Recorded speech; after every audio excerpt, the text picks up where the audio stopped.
which is a pretty big difference from years past. Now, I have to emphasize this is still in the testing phase, and if you take a look at these tables back here, they do still have a paper system that is the backup, and that's actually going to be used for the official record. But this testing so far, from what I've heard from the election workers, is going really well, and it's certainly speeding up the process for both voters and for these workers who in the past have had to deal with some pretty grumpy people wanting to get out of here faster.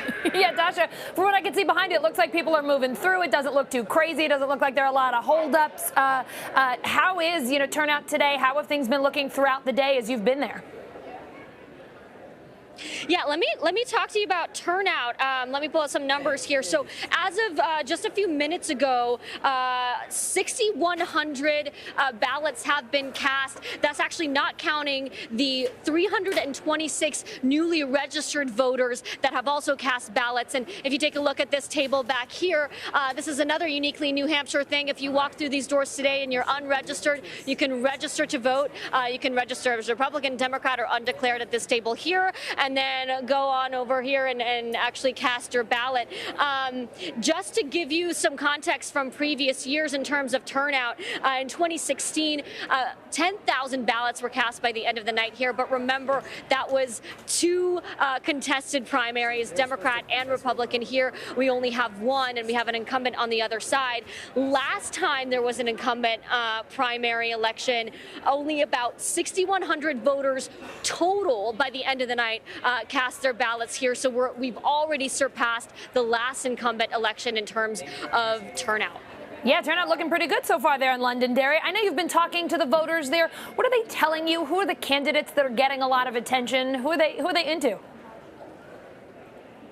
Well, we talk about this a lot when it comes to New Hampshire. Of course, a lot of undeclared voters, and we have been meeting them. Most of those voters I've talked to, the names I've heard a lot: Pete Buttigieg, Amy Klobuchar, a little bit of Andrew Yang, a little bit of Bernie Sanders. Okay. This is really not Sanders country. But one important narrative that's been surprising the election workers here is just how many Republican ballots are being cast, considering Donald Trump does not really have very much competition.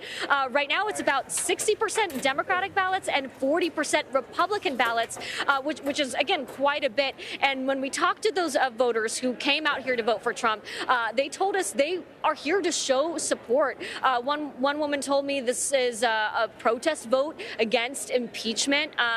And really, the voters I've been talking to sound like they're here to sort of come to the defense of the president and show that, yes, he's not in a competitive race, but they want to show him that people here in New Hampshire are coming out for him. And he does have, his campaign has a pretty significant ground game here in New Hampshire. In Manchester last night, he held a very big rally, so a lot of people energized from that and coming through here and voting for the president. Yes, some strong support there. Dasha Burns in Londonderry, thank you for showing us how they're doing things a little differently there.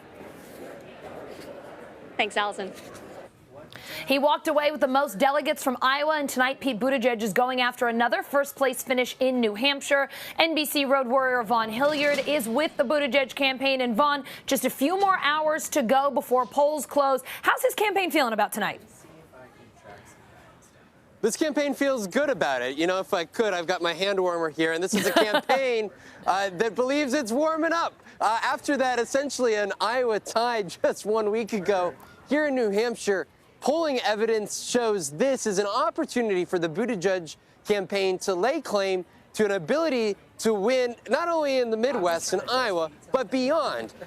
And when I say beyond, in Bernie Sanders and Elizabeth Warren's backyard, of course, Vermont and Massachusetts right next door. This is why this campaign views New Hampshire as a terrific opportunity for it, because take into account 4 years ago, Bernie Sanders won New Hampshire by 22 percentage points, Allison. And this campaign, at least according to polling, shows them neck and neck here with Bernie Sanders. The question is, to what extent can Joe Biden, Elizabeth Warren, and the big wild card in this race here in New Hampshire, Amy Klobuchar, cut into his support? He needs a big turnout here in New Hampshire to propel him and to make the case to the voters in Nevada and South Carolina, in those later Super Tuesday states, that he is a viable candidate to take on Donald Trump next fall. You bring up those states that he's looking toward beyond New Hampshire, Vaughn. We know a big issue in those states is that they are more diverse states and that Buttigieg has been struggling, in particular with the black vote. What is his campaign doing as they start to plan for the next 2 voting states and try to deal with that issue? Well, first of all, take into account, Allison, this campaign launched more than a year ago. Most folks in New Hampshire had no idea who Pete Buttigieg, the mayor of South Bend, Indiana, was. And that is why they put such a significant amount of their time, energy, resources into Iowa and into New Hampshire, because they believe before you jump too far ahead, you have to validate your candidacy in those first states, which you can contend they did in Iowa and they're hoping to do tonight. And this campaign says that, you know, and to back them up to a certain degree, when you're talking to voters in other states, you consistently hear about the desire to beat Donald Trump. In this campaign, the Buttigieg campaign contends that, you know, communities of color have the most to lose under a second term of the Trump administration.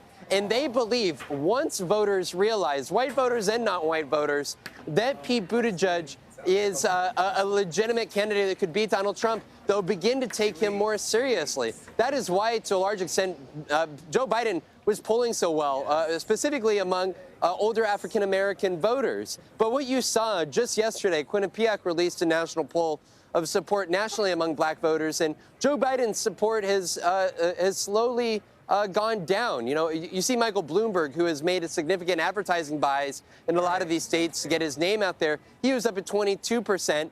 Pete Buttigieg was just at 4% in that poll. Another Monmouth poll showed him at 8%. But, you know, this is where the big hurdle was. So even if he pulls off a win here tonight, he still has a lot to prove over the next 2 weeks. I imagine they will take it one primary at a time. Vaughn Hilliard in New Hampshire, thank you so much. Senator Elizabeth Warren fighting a bit of an uphill battle in New Hampshire tonight. The latest national poll from Monmouth University has Warren in 3rd place, tied with Pete Buttigieg, both of them there at 13%.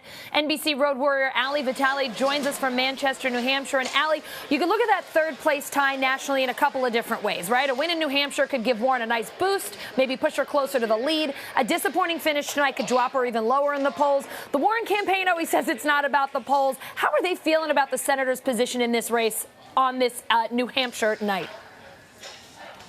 Well, Allison, they've always sort of tamped down on expectations in New Hampshire, but they're out with a new memo tonight from her campaign manager, Roger Lau, that sort of puts all the threads that I've been reporting this week in one place, which is to say that they expect this to be a protracted primary, one that has continuously convoluted results. Basically, out of the chaos of no clear frontrunner out of Iowa, no clear frontrunner they hope out of New Hampshire, their plan is just continue down the calendar, continue building coalitions, and continue, of course, scooping up delegates. That's really important. But this memo does something else that's something that the candidate herself has been reluctant to do on the campaign trail, which is go after her opponents.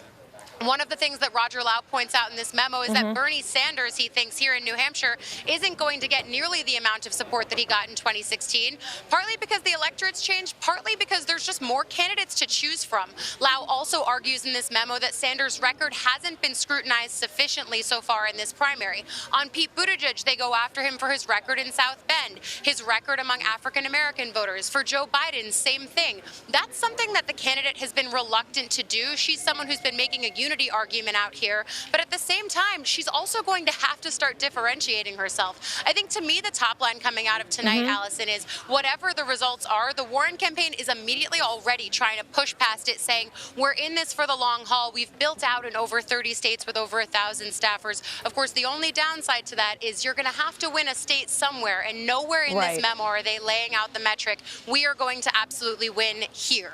That state, that place is blank for right now, at least if you're reading in this memo. And frankly, I have a hard time believing you can walk into the convention with a ton of delegates saying, I'm ready to be the nominee, without having won a state outright. No, that seems like a pretty practical point there, Ali. I know you spoke with the senator earlier today before that memo came out. What were her expectations tonight? What did she tell you?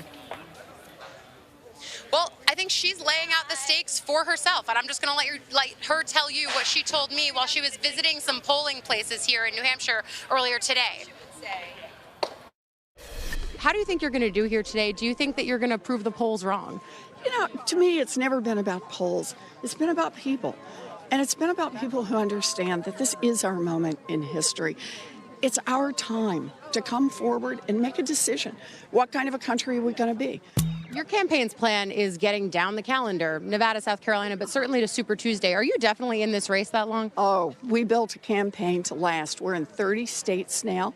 And remember, when I made the decision at the beginning not to spend 70% of my time sucking up to billionaires and corporate executives and lobbyists, and instead to fund my campaign through the grassroots, it gave me a lot more time to do town halls. So I've already done town halls in 29 states and Puerto Rico, and that's been a basis for helping us open offices and bring in volunteers. Allison, the key words to me there are her saying that they've built this campaign to last. I mentioned how far out in the calendar they're built out in terms of their organizing staff, but having 1,000 staffers does have a downside. It means you're carrying a lot of overhead. You have to continue paying those people. And the thing about being in third or potentially lower here in New Hampshire is that it's harder to be in the media cycle. It's harder to be continuously getting that churn of grassroots support, which powers Elizabeth Warren's campaign. The number I'm really looking for out of this is not necessarily even in the polls from Iowa, New Hampshire, or Nevada. It's what the FEC filing says and how much money Elizabeth Warren has to continue to sustain this campaign down the calendar. Allie, one last question before I let you go. Warren and Bernie Sanders, both in their Northeast territories. We've been talking about how Massachusetts, Vermont are just by New Hampshire. Is there actually a home field advantage for them tonight, or is that just a TV talking point that we just keep bringing up? We'll see. Look, Bernie Sanders has more than just the home field advantage. She's got the 2016 advantage. She's the defending champ, so to speak, on this territory. But that being said, this is not 2016. It's not a binary race between Bernie Sanders and someone else. He has a lot of other competition here on the ground. And as far as Elizabeth Warren's neighboring status, yes, it's a name that people have been hearing on the ground here for a while. Even as I've been traveling through the state the last few days, the last week, people say that when she talks about her 2012 Senate race against Scott Brown, that's one that they remember from the papers and from it being on TV at the time. It was a hot race that she won, yes, beating an incumbent Republican. That being said, her most recent Senate race in 2018, she didn't run any TV ads. Instead, she stockpiled all that money and eventually ended up moving it from her old campaign account over into her presidential account, giving her about a $10 million boost to start this race with. That might have been smart gamesmanship in terms of how she was using her money, but at the same time, it means that she hasn't been a ubiquitous presence on TV waves here for people in New Hampshire and even, frankly, down the calendar in Massachusetts, which is one of those crucial Super Tuesday states, Allison. Allie Vitale covering the Warren campaign in New Hampshire tonight. Thank you so much. The first exit polls from the New Hampshire primary are out. NBC national political correspondent Steve Kornacki just broke them down with my colleague Chuck Todd. Yeah, we can give you a sense of what the exit poll is telling us the composition of this electorate in New Hampshire looks like. And again, keep in mind always, we show you these in this 5 o'clock hour. It's the first wave. They are going to add more samples to this, so these numbers can change as the night goes on. But with that in mind, take a look here. A couple of groups. First of all, what is the age breakdown? We've talked so much about how the age differences in this race in terms of voters have made a difference. And take a look at this. Two groups you can call your eyes to here, the two sort of extreme ends. 33% in this exit poll in New Hampshire today. 1 out of 3, 65 plus, and go to the other end there, 11% in the youngest category, wow. 18 to 29. Yeah, it's a surprise. Is that low to you? It's a surprise for two reasons, Chuck. First of all, just keep those in mind. And what we saw in Iowa last week, you saw a quarter in Iowa were in that youngest category, and only 27%. But I think the bigger surprise to me is let's compare these numbers to what New Hampshire had in 2016, the last time, right? So among 18 to 29-year-olds in 2016, the number was 19%. And among 65 plus, the number was 18% in 2016. So this is a significant change. And of course, remember, we've talked so much throughout this campaign about Sanders doing so well with the youngest voters, about, until recently at least, about Biden doing so well with the oldest voters. Right. So again, this is where I just caution everybody, there will be more surveys added to this. There's the possibility these numbers will change some, but this initial readout in terms of age, that's a markedly different electorate in terms of age than you had in New Hampshire in 2016. Right. You can extend that to ideology. ideology, an older electorate, an electorate with fewer 18 to 29-year-olds. You're also getting something that's less liberal, very liberal than it was in 2016. Also, a change from Iowa. That's the wrong button there. A change from Iowa. It was 25%, very liberal in Iowa. Tonight, in this exit poll, 21%. One other thing that might be a factor here. Remember, New Hampshire, if you're an independent in New Hampshire, you can show up. You can say, hey, I want a Democratic ballot. I want a Republican ballot. You can choose either. So take a look what they're telling us about the party identity here. 53% of this electorate today, Democratic voters, 45% independents. What was that in 2016? Wow. 2% calling them Republicans. That number in 2016 was 40, and this number was 58. Yeah. So you had a more sort of core Democratic electorate in 2016 when Sanders won by that big margin. You've got more folks who are independents in New Hampshire. Maybe they voted in that Republican primary in 2016. Maybe they would normally vote in a Republican primary, but isn't much of a Republican primary going on. They've got the option. So you've got more independents. You got more independents, you got older, and you got less very liberal. Those are the key things we're seeing in this first wave of data. We'll have more New Hampshire coverage right here on NBC News Now after the break.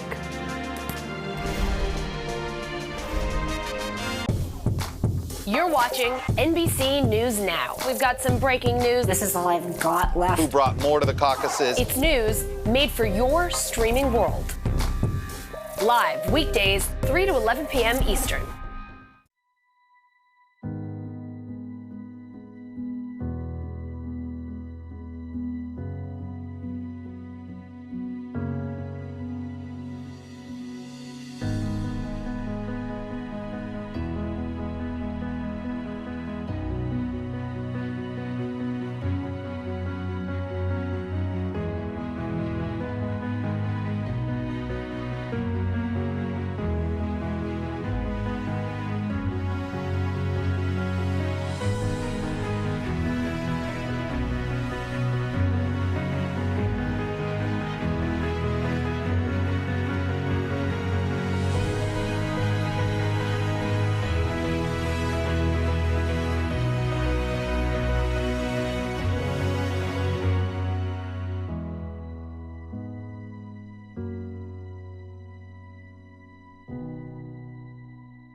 White terrorism and white supremacist terrorism in this country is not some weird analog to Al-Qaeda or ISIS.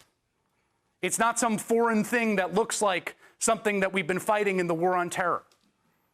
It's actually fundamentally as American as anything. And it is an existential threat to the multiracial, and pluralistic, equal, and open democracy that we've been fighting for in this country since people died on the battlefield in the Civil War.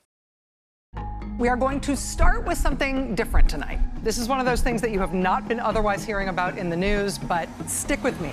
Feed your mind with fresh perspective. Get your favorite MSNBC shows now as podcasts. If it's finding clarity in the chaos. Put this in some perspective for us. If it's understanding the history of the moment. It's a very big deal to get Baghdadi. It's a tribute to U.S. intelligence and the special forces. If it's holding everyone to the same standard. And if it's Sunday, it's Meet the Press. You're watching NBC News Now. We've got some breaking news. This is all I've got left. Who brought more to the caucuses? It's news made for your streaming world. Live weekdays, 3 to 11 p.m. Eastern. The Meet the Press Chuck Toddcast, an insider's take on politics and more with some of my favorite reporters. Get it for free wherever you get your podcasts. Need your true crime fix on the go? Dateline episodes are available as podcasts. Mysteries with a twist from the True Crime Original. Wow. Listen to Dateline wherever you get your podcasts. We've got this fundamental thing about human beings, and we've got the way that we constitute our politics. And the danger is that if our politics grow too tribal, they grow excessively tribal, then we'll lose this sort of way of talking. Why is this happening? With Chris Hayes. Subscribe now. Senator Bernie Sanders has moved into first place in a new national poll. The Monmouth University poll out today puts Sanders on top with 26%. Joe Biden drops to second place with 16%. Senator Elizabeth Warren, Pete Buttigieg sharing third with 13% each. NBC road warrior Shaquille Brewster's in Manchester, New Hampshire. And Shaq, Senator Sanders in the lead in that latest national poll. You talked with him today. How's he feeling about his position and his chances there in New Hampshire? Yes, you're right. I did talk to him today, and, he said he's feeling nervous. It is an election day, and he says he gets a little bit nervous during these election days, but overall he feels good about his prospects here in New Hampshire. And if you look at how he's coming into this race, he is in a good position. First, this is a state that he won in 2016. People here are familiar with him. They've heard his message for years and years at this point. He's essentially been campaigning here for about 5 years, if you include that 2016 election. And then you look at the polling. He's coming into this race with an advantage in the average of polls. His lead exceeds that margin of error, so he feels like he's in a good position. All that it presents a risk for Senator Sanders. I did ask him, if he doesn't win here, what does that mean for his revolution, so to speak? What does that mean for the movement that he calls, and that the idea that he can bring out turnout and electability and excitement to this primary? Listen to what he told me. I believe we are the strongest campaign to defeat Trump. And the reason for that is that to defeat Trump, who's going to be a very tough opponent, we need the largest voter turnout by far in the history of the United States. Our campaign is the campaign of energy and excitement, I believe. It is the campaign that could speak to disenchanted working people who've kind of given up on the political process.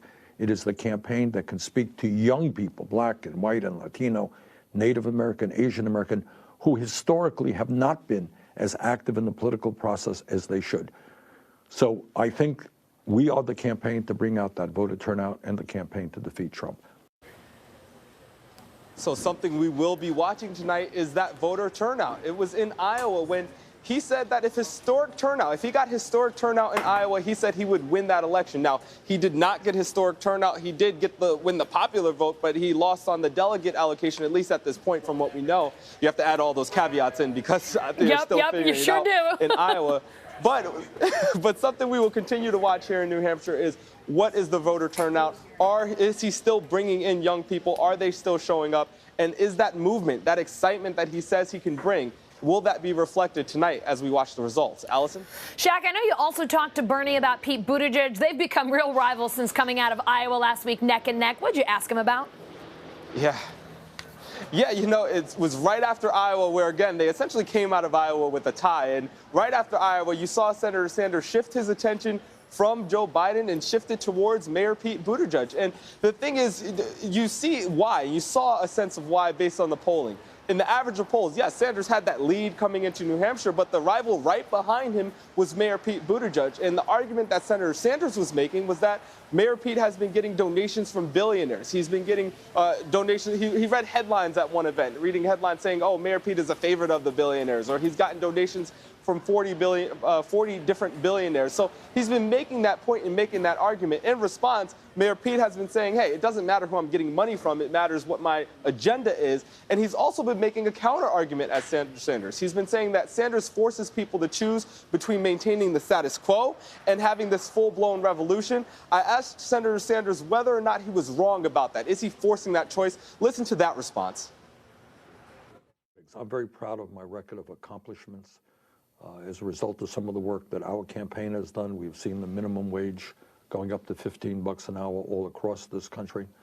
We have pumped billions and billions of dollars into community health centers all over this country. I helped, along with John McCain, to write one of the most significant pieces of veterans legislation in the modern history of this country. And I think the agenda that we are bringing forth, this is not, I get tired of people telling me it's a radical agenda. It is not a radical agenda. Every other major country on earth has health care. You are now 100, 200 miles away from the Canadian border. Somehow or another, they manage to provide quality care to all of their people at half the cost per capita that we do. Not radical.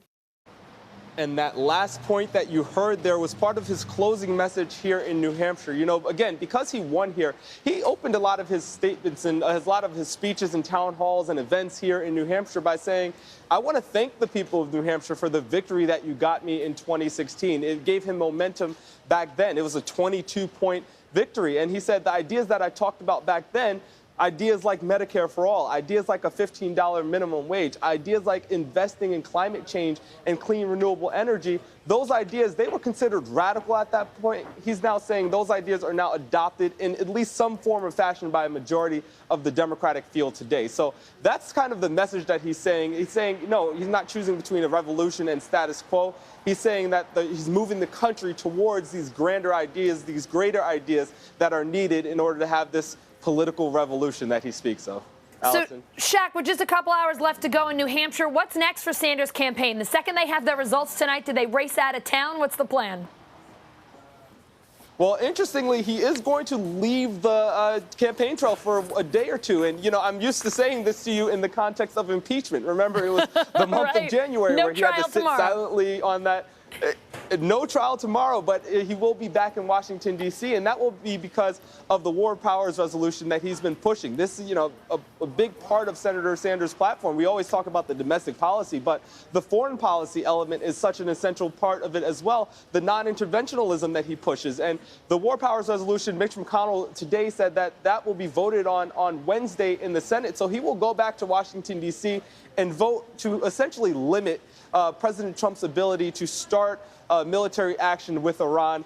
It's still unclear on where that will land and what kind of support that can pick up from the Republican side of the aisle. But it is notable that there is this vote that will happen. You know, in the Democratic minority in the Senate, there are many times where they're not able to get votes on their signature or key priorities. But this is an example of, because of the War Powers Act, where they are going to be able to have their say. They will be able to pass a resolution. We've seen this done before dealing with Yemen, and they will do this with Iran at this point. It goes into the idea that President Trump can still veto this resolution, but it's still him making his marker.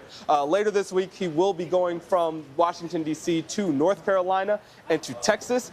You may be wondering why, because those are not the two next states that are up on the calendar. Yeah. Well, it goes towards Super Tuesday. His campaign is making the message, sending the message that they're looking out beyond the calendar. The next state to vote is Nevada. They feel like he'll be doing well there. There's a debate next week. He will eventually make it there. Then it's South Carolina. Vice President Biden has that strong lead right now. We know that that's where the vice president will be heading tonight. He won't even be staying here for the results here in New Hampshire to come in. So the Sanders campaign is saying they've invested their resources, their financial resources, $5.5 million in television ads in many of those Super Tuesday states. Now they're going to start investing the candidate's time by going to those places and having him start making those stops, even though those contests are still a couple of weeks away.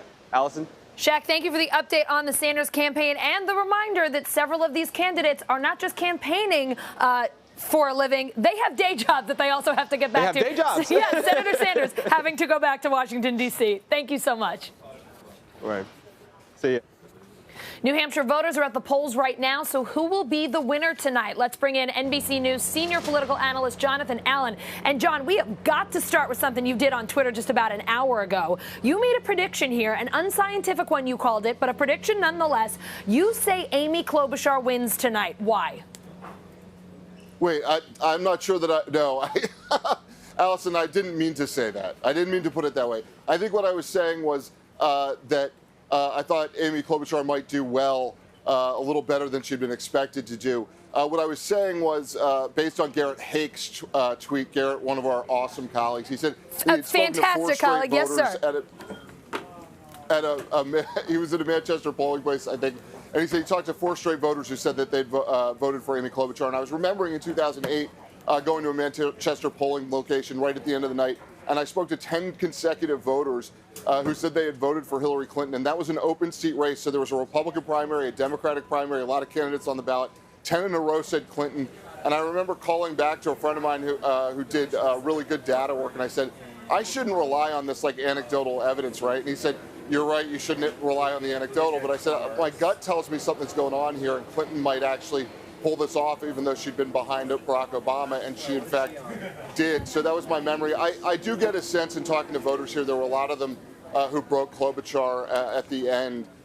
who were not anticipating voting for her just a few days ago. So are you seeing some real strong I don't think she's likely to win. You don't? Okay, but are you seeing strong enough similarities that you think she does well tonight? I do think that she's likely to do well tonight. And the real thing to watch here, Allison, is whether there's enough energy behind her campaign that it drags down Pete Buttigieg. You know, he was running very close to Bernie Sanders coming out of Iowa in terms of the New Hampshire vote. And there are a lot of voters who were split between Buttigieg and Klobuchar. And if they split those voters, they don't go either to Buttigieg or to Klobuchar. That's helpful to Bernie Sanders.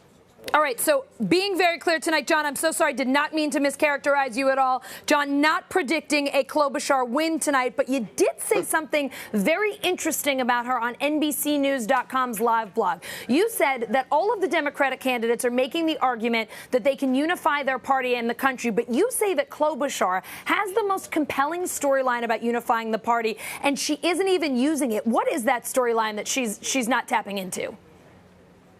I did say that, Allison. So so we got one right there. Party in Minnesota. Totally got it. And you know what? You were right in sentiment. You were totally right in sentiment about the first one. That I do think there's a lot of momentum behind Amy Klobuchar here.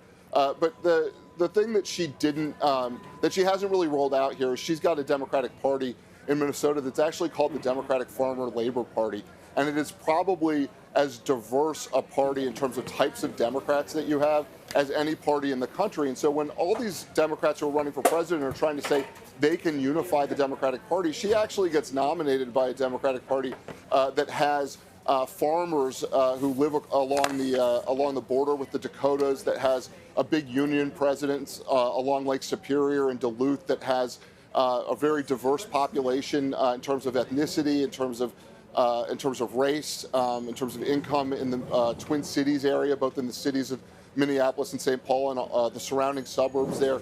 The Minnesota Democratic Party is really, really diverse, and you can look at it in their congressional delegation.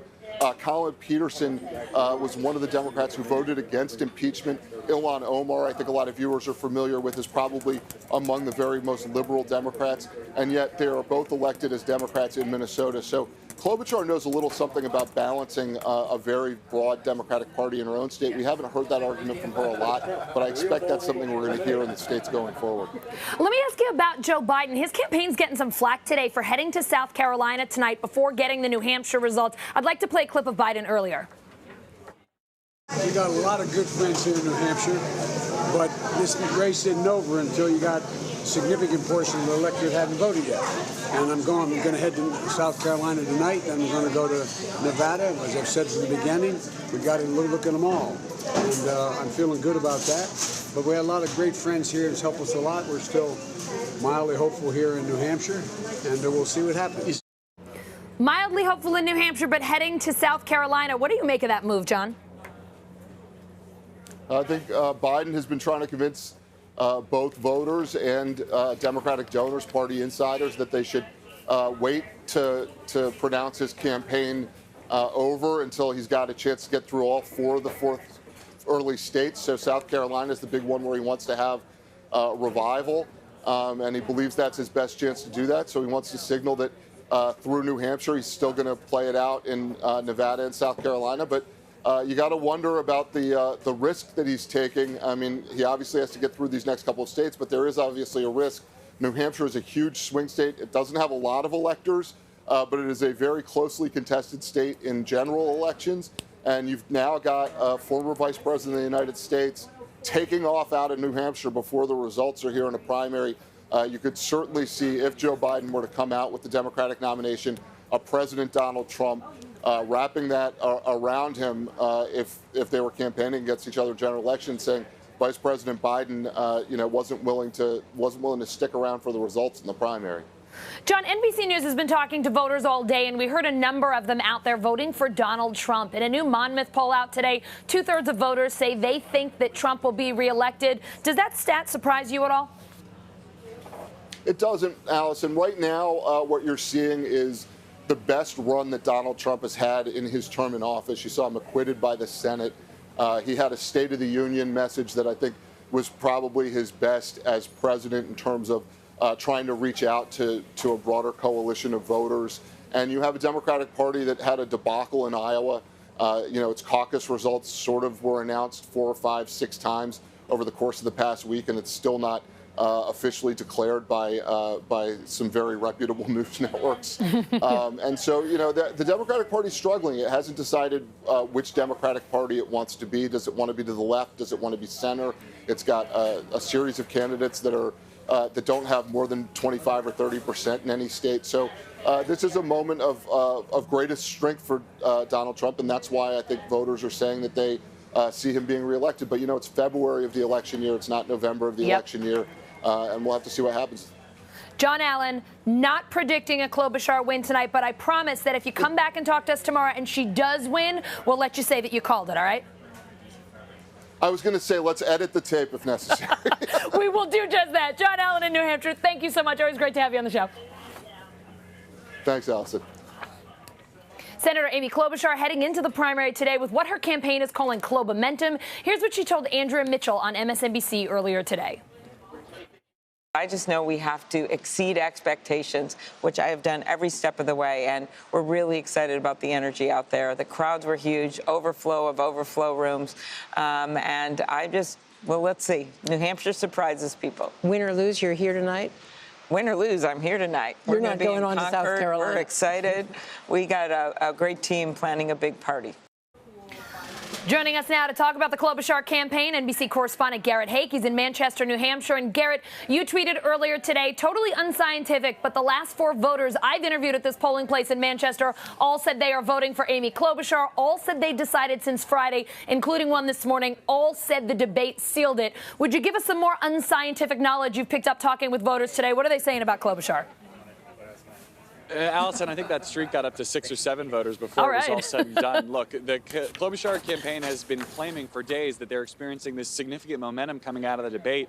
And I saw that here in Manchester anecdotally with a number of voters telling me that they were deciding late in the game, sometimes even in the booth itself, to pull the lever for Amy Klobuchar instead of the other candidates they were considering. And it's interesting to see who was on that list. A lot of folks told me they were trying to decide between her and Pete Buttigieg. Some folks put her in the same group with Elizabeth Warren or with Joe Biden. Joe Biden's pulling out of the state. It's tough to say how that might have affected it, but I think a lot of these voters told me that they wanted somebody who they think could win, who they think can take on Donald Trump, and they liked what they heard from Klobuchar in that debate. Now, again, I'm with John Allen here. I'm not in the prediction-making business, but a strong close is really the best thing you can hope for when you're a candidate who's less well-known in a state, has not run for president before, don't have the resources of the others, but she is still competing against some pretty mammoth campaign organizations here. I met a lot of Bernie Sanders voters, a lot of folks who'd been with him since 2016, and a lot of supporters of Joe Biden, of Elizabeth Warren, of Mayor Pete. Some of the supporters still standing out here behind me, having been here all day long, Allison. All right, Garrett Haake, I know we need to let you go. Thanks so much for making the time for us tonight. You bet. Our New Hampshire coverage continues right here on NBC News Now, right after this break.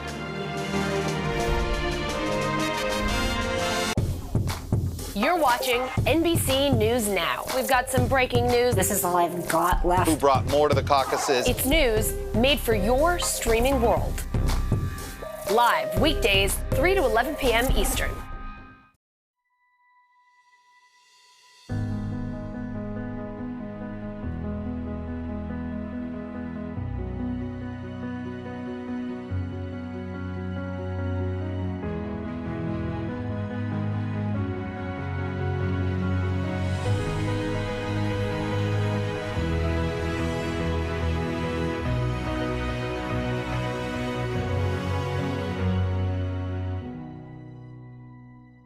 If it's finding clarity in the chaos. Put this in some perspective for us. If it's understanding the history of the moment. It's a very big deal to get Baghdadi. It's a tribute to U.S. intelligence and the special forces. If it's holding everyone to the same standard. And if it's Sunday, it's Meet the Press. Need your true crime fix on the go? Dateline episodes are available as podcasts. Mysteries with a twist from the True Crime Original. Wow. Listen to Dateline wherever you get your podcasts. You're watching NBC News Now. We've got some breaking news. This is all I've got left. Who brought more to the caucuses? It's news made for your streaming world. live weekdays 3 to 11 p.m. Eastern.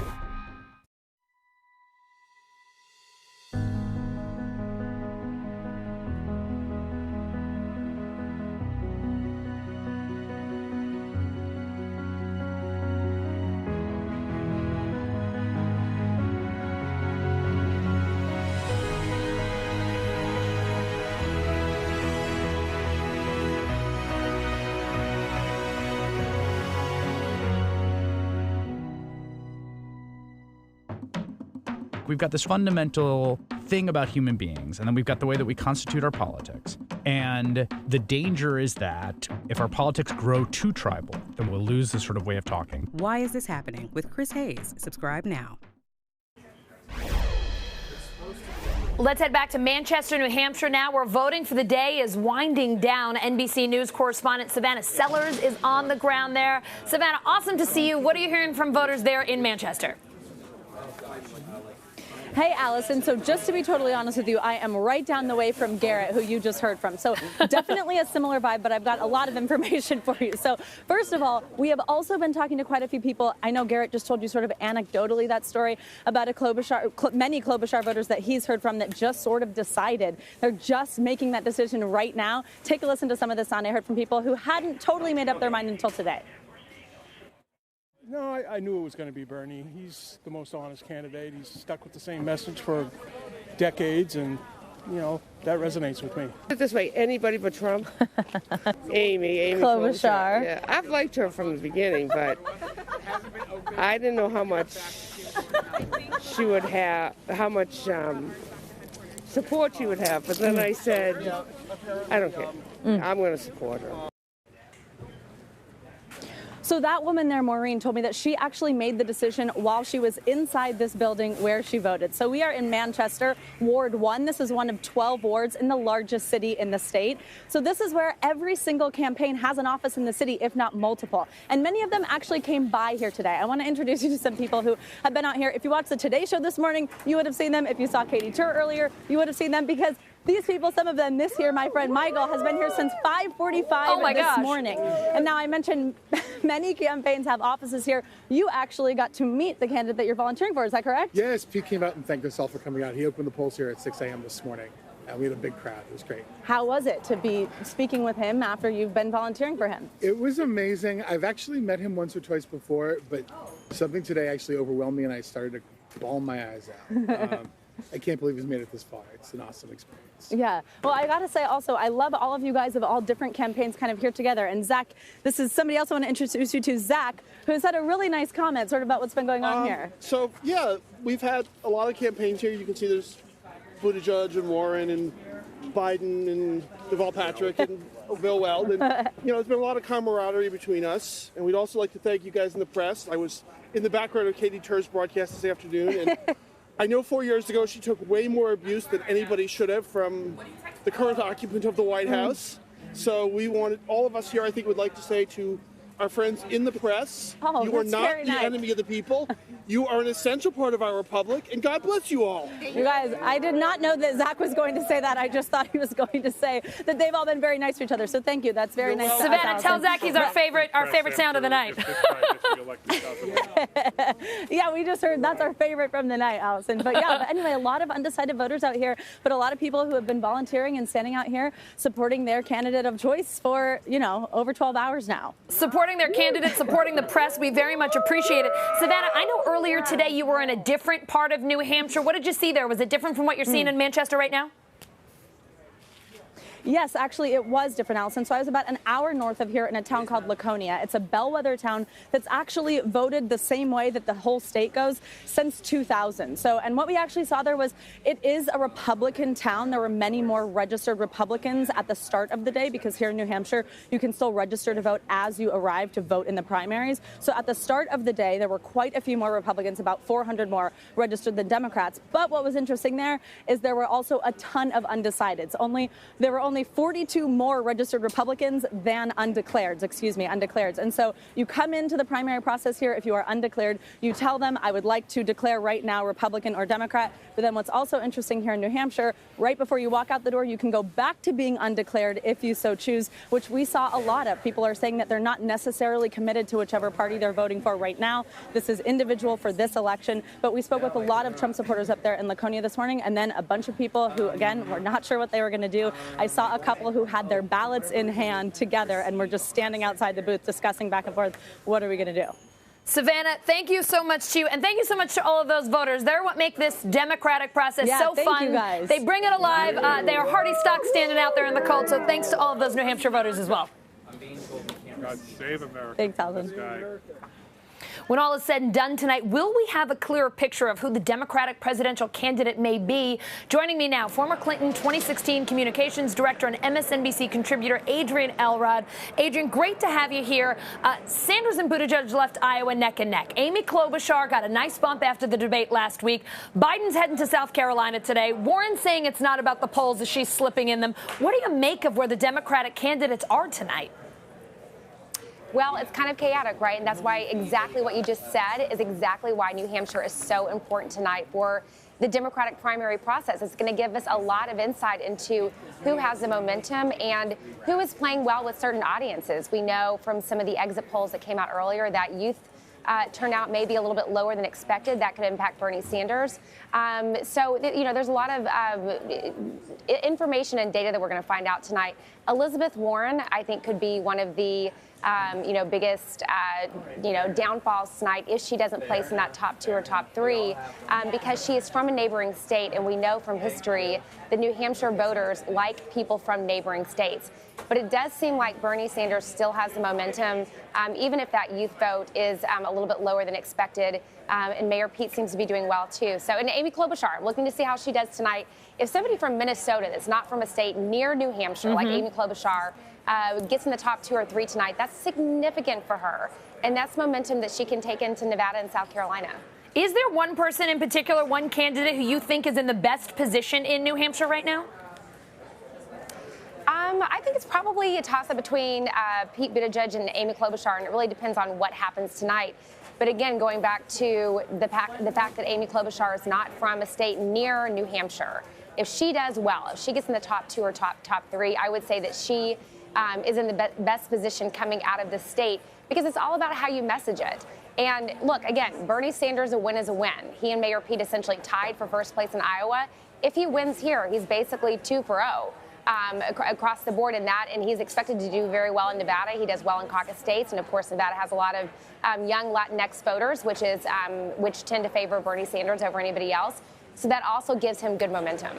Is tonight an absolute must-win for anyone? Is there anyone in particular you are concerned about if they show poorly tonight?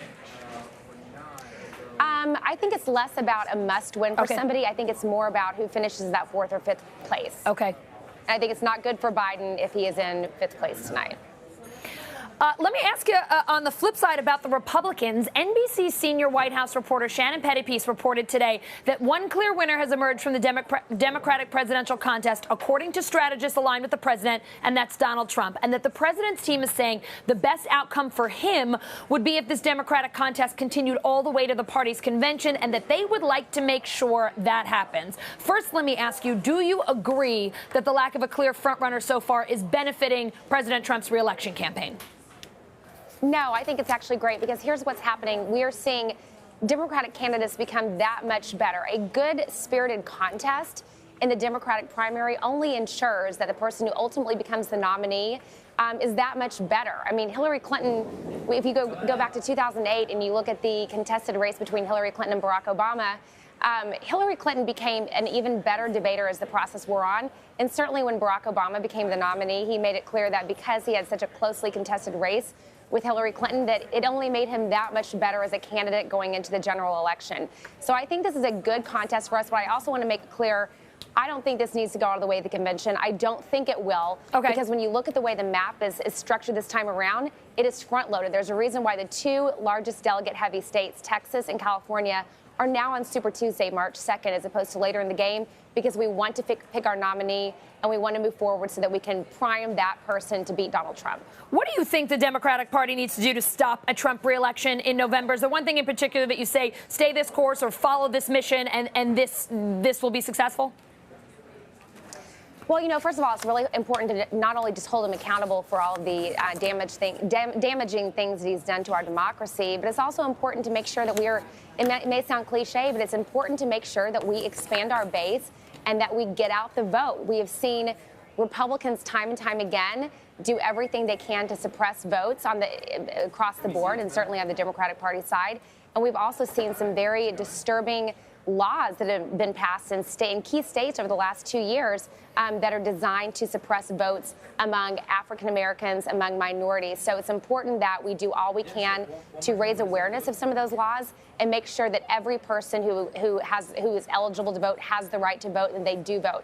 Very important because, Allison, the numbers are on the side of Democrats. We have the numbers to win. If our people turn out, we will beat Donald Trump. But it's important that we do everything we can to make sure that people have the right to vote. Adrienne Elrod, thanks for being with me tonight. Thank you. New Hampshire's independents are the largest voting bloc heading to the polls tonight. We've been talking to them for months now. Here's what some independents told NBC News Now's Alexa Lioto last November. How do you see this field of Democratic candidates? I don't see a strong contender. I don't see somebody who's got the presidential qualities to be a real leader. I've become disgusted with the rancor in the system now. Everybody, both sides, just hurling insults at each other. There's nothing positive coming from either side that I can see, and I just didn't want to be affiliated with any of it anymore. Everybody assumes I'm a Democrat, right? Until they talk to me, and I explain why I'm not a Democrat. I was a Bernie volunteer in 2015. Hillary's platform did not appeal to me, and I thought we were gonna be stuck with the status quo. The way I like to explain it is, I drank the Obama lemonade, and I was still thirsty. I feel like I'm right in the middle. So when I started voting in 2009, I have historically voted Republican. But I feel like 2019 is so different from when I first started voting. It just blows my mind that in the 21st century, a woman's right to choose is even up for discussion. Alexa's with me now, and she's kept in touch with these three voters from New Hampshire. So you've been checking in with them periodically. Talk me through that, your check-ins with them and sort of where they are today on the big day. Exactly. I mean, we've been really interested in seeing how the millions of dollars spent in New Hampshire and the time that candidates have spent in New Hampshire has impacted potential voters over time. And as you see there, Russ, Lisa, and Courtney are all coming at this from a different angle. So for Russ, for example, the gentleman that we spoke with in the diner, he was completely tuned out of politics when we spoke with him. This was at the time of the impeachment hearings in November. He had completely disengaged. And today he actually told me that he would not be voting at all in this election cycle. So then we go to Courtney, for example, who's also an interesting case. Courtney was the young woman who talked about the importance of women's rights and women's issues in her voting experience. And what's interesting about Courtney is she's only voted Republican in the past. Her entire family is voting red today, and she actually told me on the phone she was leaning towards blue. She wouldn't say exactly which Democrat she would be voting for. She said that was actually going to be a game time decision. She did say that Pete Buttigieg was someone who resonated with her, but she was right. She wasn't ready to commit. She wasn't ready to commit. She was going to be a very typical New Hampshire undeclared voter and make that decision coming on in. And then we have Courtney, the radio show host, Lisa, the radio show host, who stayed the course with Bernie Sanders. She talked about her support for Bernie, and she also talked about not wanting to align herself necessarily or not feeling aligned with the Democratic Party, but still wanting to support Bernie Sanders. And she said that Iowa, for example, had a huge impact on her in terms of how Iowa was handled. She said she didn't feel like she aligned with the Democratic Party, but still wanted to show that support for Bernie Sanders. Russ is such an interesting case to me, not voting. What did the candidates do wrong, or why is he just not interested in showing up and voting today? What's the biggest problem for him there? Exactly. So turnout is important for Democrats right now, especially considering Iowa. And so for someone like Russ to be previously politically engaged, to previously examine candidates' positions, and then to come into this year and say, actually, I'm not participating, is not the best scenario. No, it's not what they want, right? It's not what they want, right? So with Russ, he said that he just couldn't find a candidate that really could elicit that passion that would overcome the impeachment exhaustion that he felt throughout these last few months. He did say that Pete Buttigieg's ads were positive to him. Okay. And he also expressed curiosity in Deval Patrick's platform as well. But again, he said no candidate really pushed him over the edge to either vote for or against this time around. So curious. We're going to have to check in with him a little bit later on and see if he regrets that decision. But interesting just to hear why someone would say on a day like today, I'm just choosing not to vote. Exactly. Alexa, thanks so much for being with us and for keeping in touch with those folks. Thanks, Allison. Our New Hampshire coverage continues right here on NBC News Now. The road to New Hampshire is next.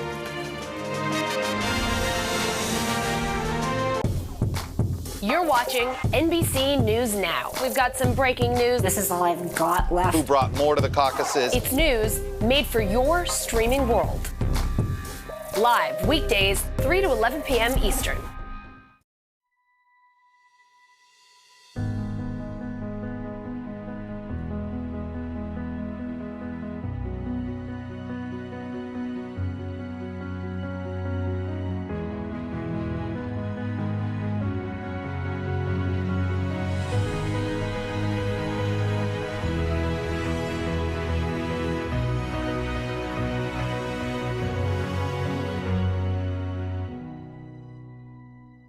If it's finding clarity in the chaos. Put this in some perspective for us. If it's understanding the history of the moment. It's a very big deal to get Baghdadi. It's a tribute to U.S. intelligence and the special forces. If it's holding everyone to the same standard. And if it's Sunday, it's Meet the Press. Need your true crime fix on the go? Dateline episodes are available as podcasts. Mysteries with a twist from the True Crime Original. Wow. Listen to Dateline wherever you get your podcasts.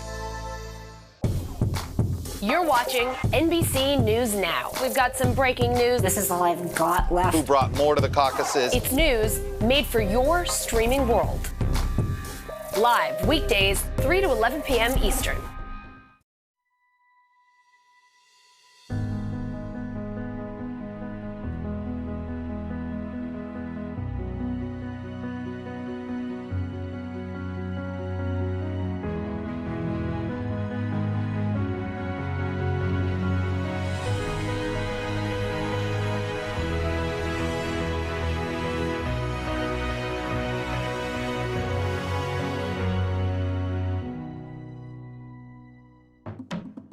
We've got this fundamental thing about human beings, and then we've got the way that we constitute our politics. And the danger is that if our politics grow too tribal, then we'll lose this sort of way of talking. Why is this happening? With Chris Hayes. Subscribe now.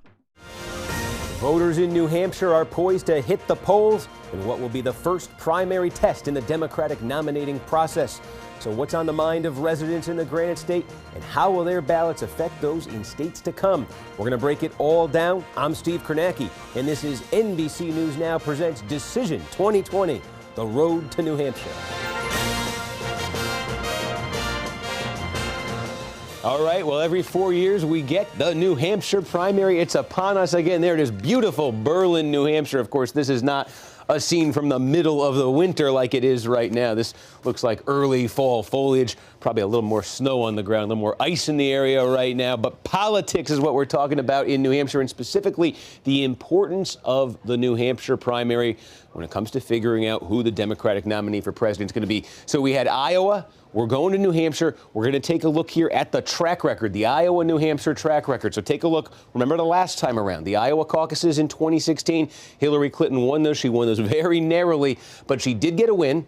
Then 8 days later, that's always the distance, Iowa, New Hampshire, 8 days. 8 days later, Bernie Sanders won New Hampshire easily. Remember, Vermont, New Hampshire, next door neighbor, 22-point win for Sanders. So Clinton won Iowa, Sanders won New Hampshire. You had a split verdict between the first two states. Which one of them got it right? You remember, of course, Hillary Clinton was the Democratic nominee. So if you're keeping score at home, it's Iowa 1, New Hampshire nothing when it comes to predicting the Democratic nominee. Let's go to the one before that, 2008. Remember this, Barack Obama Obama won the Iowa caucuses, very big deal. Then Hillary Clinton, this was a surprise. The polls had Obama ahead. Clinton ended up winning New Hampshire, and of course the nominee, we all remember, Barack Obama. So that is twice the two most recent nomination races on the Democratic side that Iowa's gone one way, New Hampshire's gone the other way, and the nominee has been the candidate that Iowa picked. It doesn't always happen this way. Take a look at 2004. John Kerry won Iowa. It was a late charge there by him. John Edwards came in second place. They went to New Hampshire.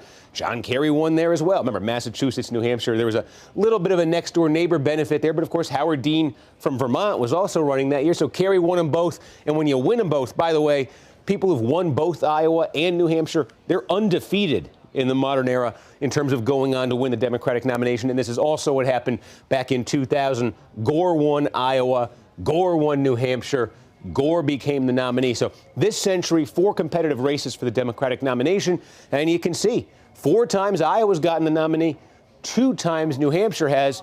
But of course, what makes this one so interesting this year, that result from Iowa is so kind of muddled, late forming. It's unclear the significance of the Iowa result this year compared to the past, because you just didn't get that clean sort of winner announced the night of or immediately thereafter. So perhaps there's one theory out there that the New Hampshire primary takes on more significance this year. No one dropped out, remember, after Iowa. So perhaps New Hampshire will do what Iowa normally does and kind of thin the field out, clarify the field. That's one theory. We'll see what happens. And of course, when we get out of Iowa and New Hampshire, the race goes national. Nevada comes up next. Democratic electorate becomes more diverse when you get to Nevada. This says other Hispanic, large Hispanic population in Nevada. Then they go to South Carolina. 61% in the 2016 primary in South Carolina, African American. That's the first major test, of strength with black voters. That's coming. And then when you get past South Carolina, you are a few days away from Super Tuesday, when like a third of the country votes, whatever the exact number is.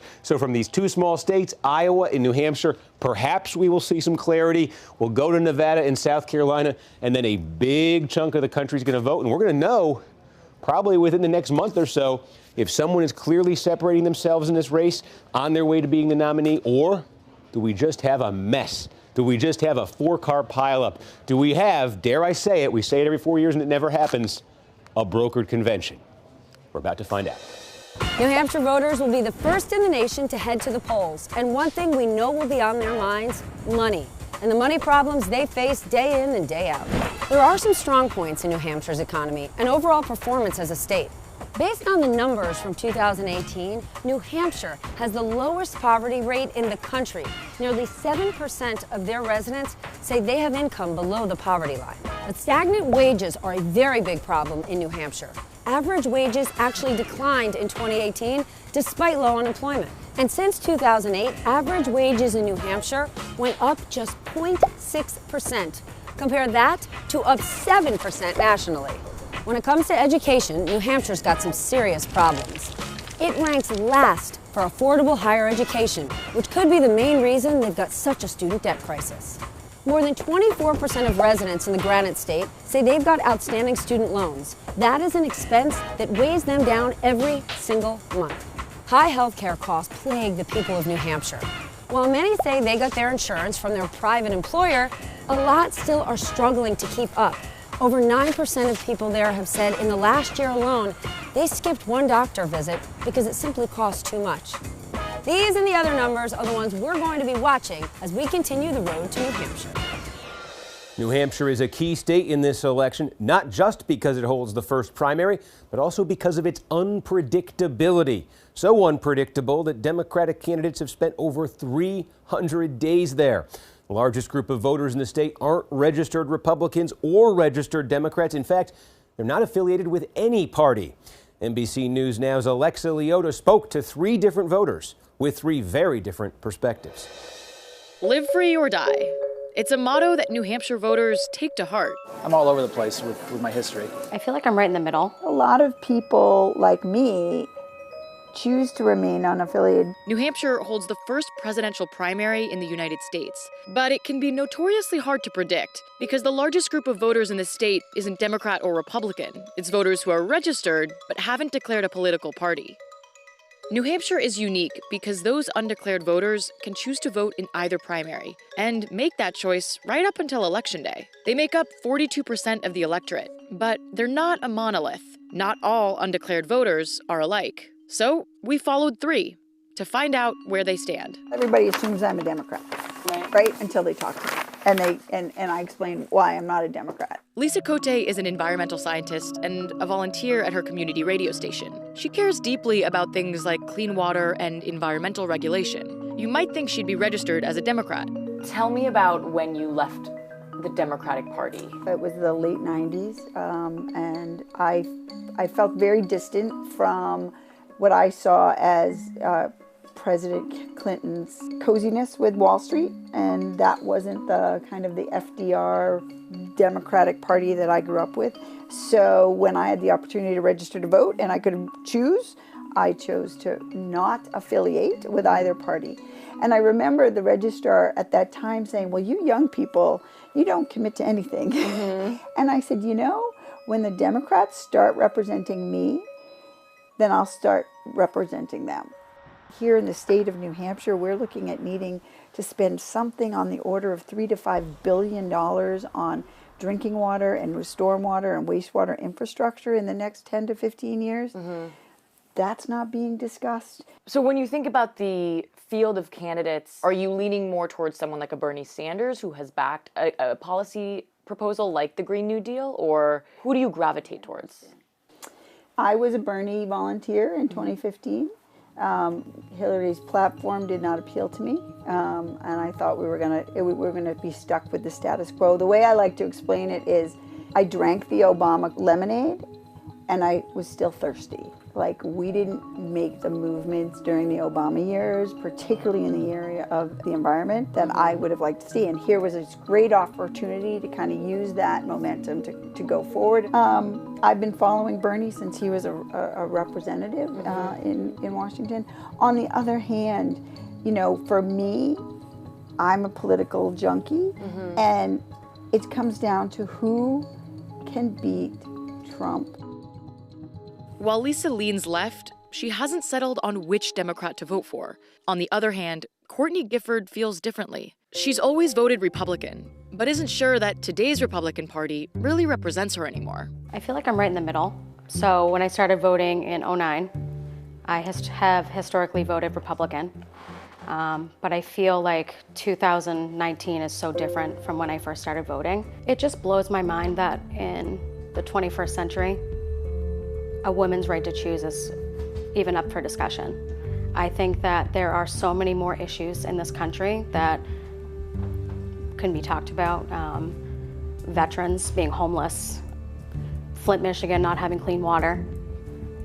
I just don't think that it's relevant. Women should have the right to choose what goes on in their bodies, and I don't really like the fact that they use it as a political gain to get votes. Courtney is exactly the type of voter that some of the more moderate Democratic candidates might be able to win over. I would say the one that I have been watching and really caught my eye would be Mayor Pete Buttigieg. I know he's young, but I feel like that's why I gravitated towards him first. I feel like he's very accomplished for someone that's 37, I believe he is. And I think that he just gets what the millennial and the Gen Z, what we're fighting for. And there's a third type of undeclared voter I came across, one who's fed up with politics altogether. I've become disgusted with the rancor in the system now. Everybody, both sides, just hurling insults at each other. There's nothing positive coming from either side that I can see, and I just didn't want to be affiliated with any of it anymore. This is Russ Blanchette. He's an electronics technician. He's also voted Republican his whole life.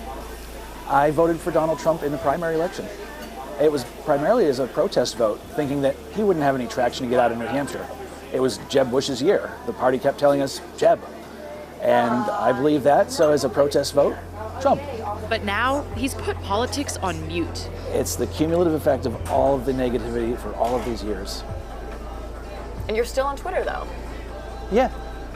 I have the ability to mute and block and tune out all the stuff that I'm not interested in on Twitter. Have you watched any of the impeachment hearings? Nothing. Nothing. Zero. You haven't seen a single hearing? You should see my muted words list on Twitter. You've muted Nunes, Epstein, Biden, Trump, impeachment, impeached, everything else. A lot. A lot. It keeps my feed sane. So you potentially have zero news on impeachment? Yes, that's the idea. I'm exhausted by this process. I've seen impeachment before. It's not pretty. I was very engaged in the news cycle for a very long time. It was a lot. I would go online, go to the political news sites, digest all the news of the day in minute detail. And my blood pressure was up, my health was down. It was an unhealthy thing for me, which is why I had to use the tools available for my own peace of mind, for my own well-being. Do you think you're happier now? Yes, I am. Without a doubt. Russ doesn't want to vote for Trump again in 2020, but he's not sure there's a Democrat he can get behind either.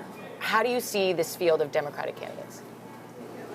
I don't see a strong contender. I don't see somebody who's got the presidential qualities to be a real leader. There's not one person in the field that you think could be potentially presidential. I have respect for Deval Patrick, but I need to see him in action more to make a decision on whether to support him or not. If there was a Republican candidate that had some of those values that you are looking for that wasn't Trump, you would more likely vote for them than the current offerings in the Democratic field. I believe so, yes. Registered undeclared voters can wait till the very last minute to pick who they're voting for in New Hampshire, which makes predictions difficult. Andrew Smith is the director of surveys at the University of New Hampshire. He co-wrote a book on the New Hampshire primary back in 2015. I caught up with him after the debate. I guess the way I would say is to not think of it as a voting block, but to think of it as three voting blocks. The undeclareds that are really Democrats, the undeclareds that are really Republicans, and then the undeclareds who aren't that interested in politics and probably won't vote in a primary. There's no reason for voters to make up their mind early. And I think that's really the thing that distinguishes New Hampshire from any of the other primary states or nomination contests anywhere, is that we have really high turnout.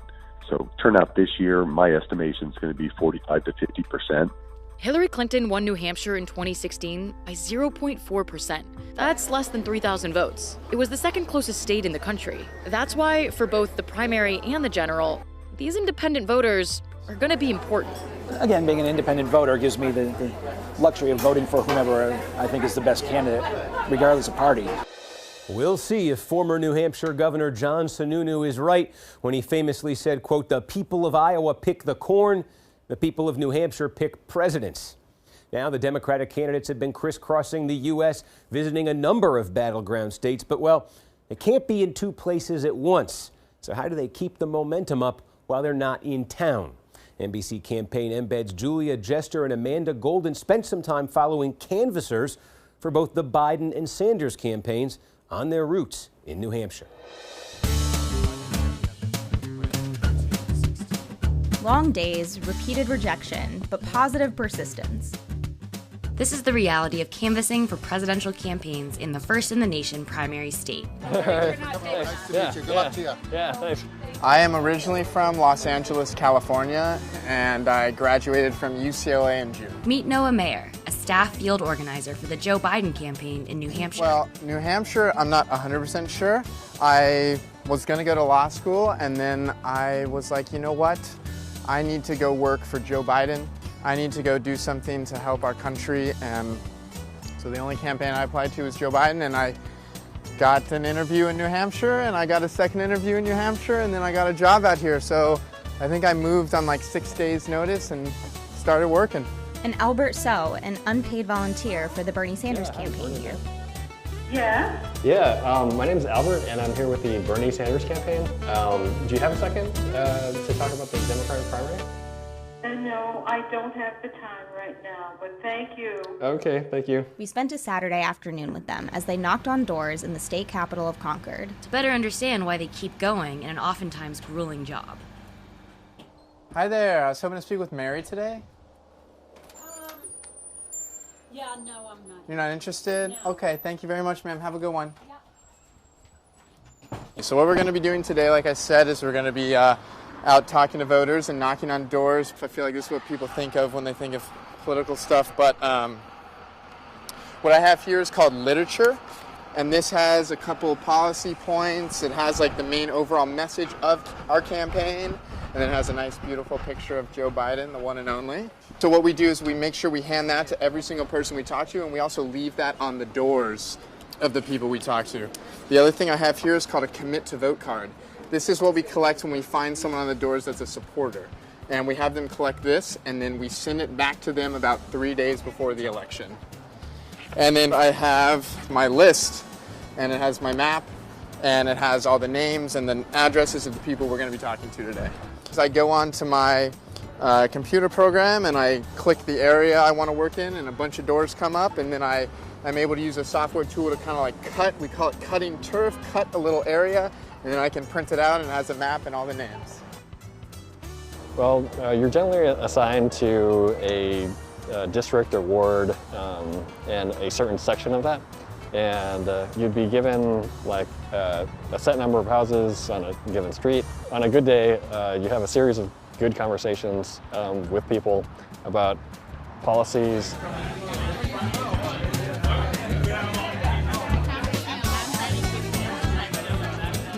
New Hampshire voters, a lot of them respond very well to face-to-face communication, as well as having just a voice to listen to, just speaking to them on a one-to-one level. And that's the core of what the campaign is trying to do.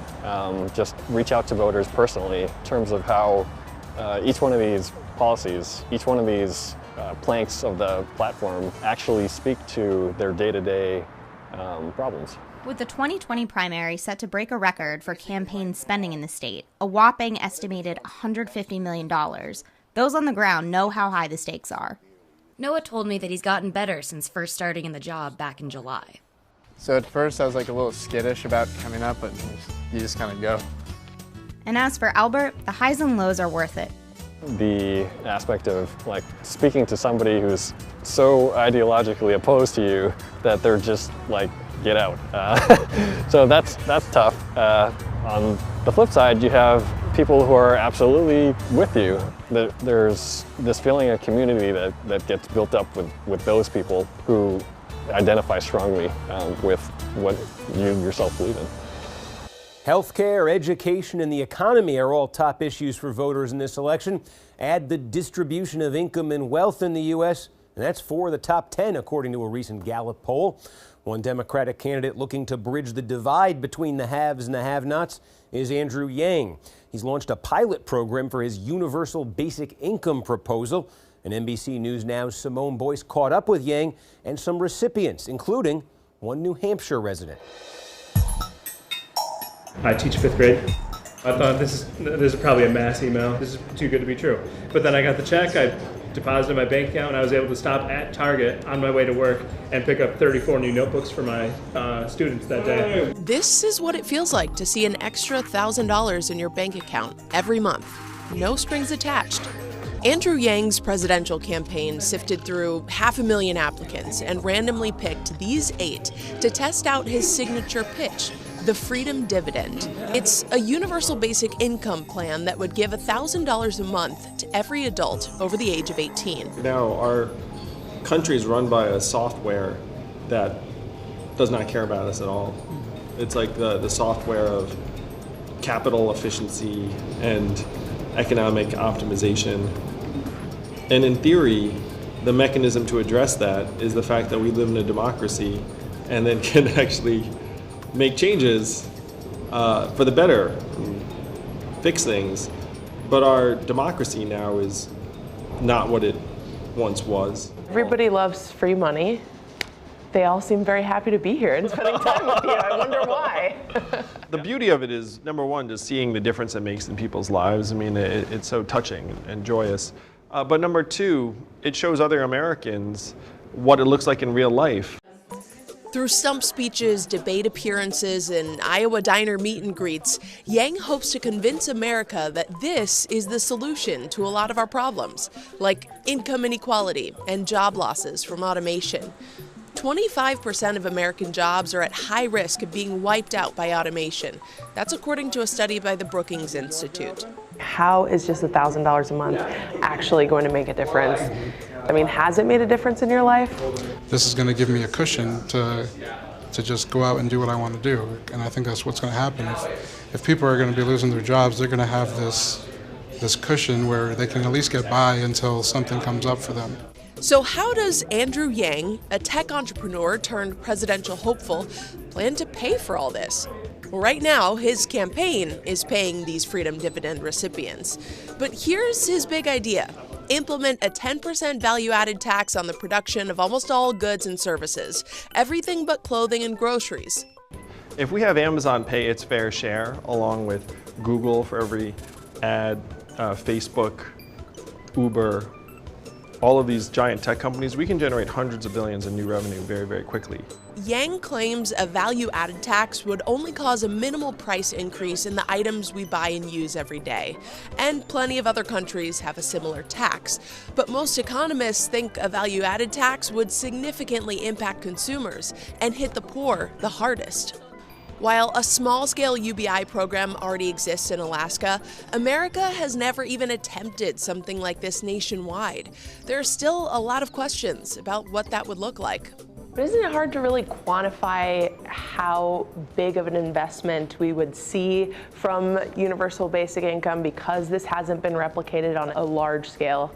Well, it's common sense, Simone, that in a country where 78% of us are living paycheck to paycheck, and almost half of us can't afford an unexpected $400 bill, that if you put $1,000 a month into people's hands, most of it's going to go right back into the economy. Yang's victory is still a long shot based on current polls. His wildly supportive fan base, the Yang Gang, doesn't want to hear that. So what about these freedom dividend recipients? Are they part of the Yang Gang yet? What does this make you think about Andrew Yang as a candidate? I mean, did you know much about him before this? No, I really didn't know anything about him. I was mostly a Bernie Sanders supporter. Okay. And I liked Andrew because he was similar to Bernie, and then he had ideas like this dividend. You're obviously in a very important state in New Hampshire. Have you thought about how you're going to vote? I'm not sure yet. We'll be right back.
White terrorism and white supremacist terrorism in this country is not some weird analog to Al-Qaeda or ISIS. It's not some foreign thing that looks like something that we've been fighting in the war on terror.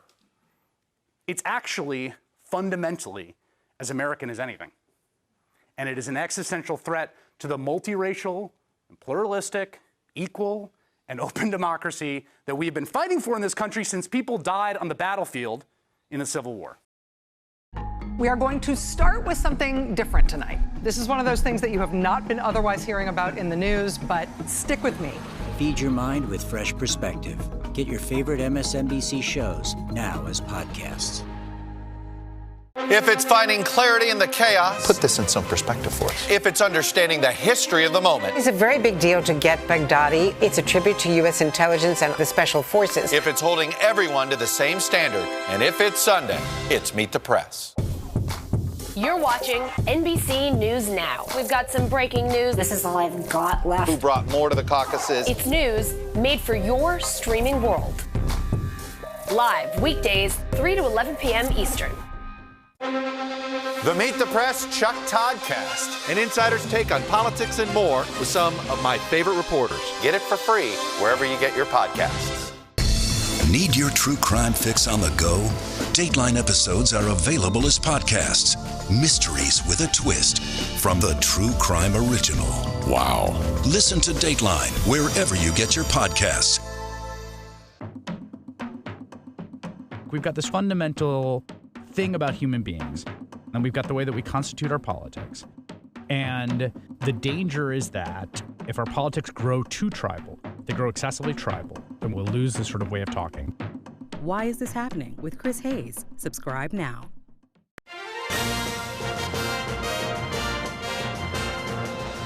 And just like in Iowa, it all comes down to what the candidates said, to their platforms, and to what they say they're going to do to help the residents of the Granite State. And here they are, in their own words.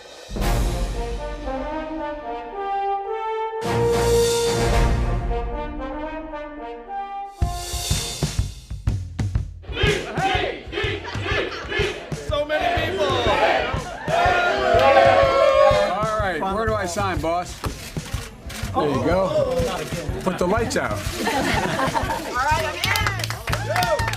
This is a great day for me, the day when I am officially in the race for President of the United States. I think we have an excellent chance to win here again in New Hampshire, to defeat the most dangerous president in the history of this country. Every Democrat sitting in the seats in front of me is more qualified and more decent and more patriotic than the criminal who resides in the White House of the United States. It's about time we held this criminal to account. We need to build a blue wall of these, bringing back these Democrats with independents and some moderate Republicans. We build a blue wall around these states, and we make Donald Trump pay for it. Americans are looking at prescription drug prices and wondering how they're going to be able to buy groceries. And the president's got us arguing over whether to buy Greenland. I'm for term limits for members of Congress. What we're going to do is raise the federal minimum wage to at least $15 an hour. I'm wondering, how do you stay in such great shape? My problem is I probably have a little bit too much energy. Sometimes gets me in trouble. I didn't disagree with anything that you said here today. Good. Let's just quit there, Bob. It was You know, when my husband says that, I'm done. I'm like, okay, babe, let's quit. Okay. They said if the primary were today, Biden would get the nomination because many people say they find the female candidates unlikable. Oh, that's not true, is it? I think we're really quite a likable lot. I would be the most progressive president in my lifetime. I am the most pro-progress, pro-innovation guy around, I think. I'm the one on that stage that has passed over 100 bills as the lead Democrat, more than anyone else in Congress. Our campaign is the campaign that has the courage to think big, not small. Has the courage to say that maybe there is something wrong when 3 people on the top own more wealth than the bottom half of American society. This is our moment in history. This is our moment to dream big and fight hard. Thank you. Thank you all so much. Thank you. Thank you, New Hampshire. Thank you all very much. Thank you for spending some time with us here on NBC News Now. I'm Steve Kornacki. Until next time.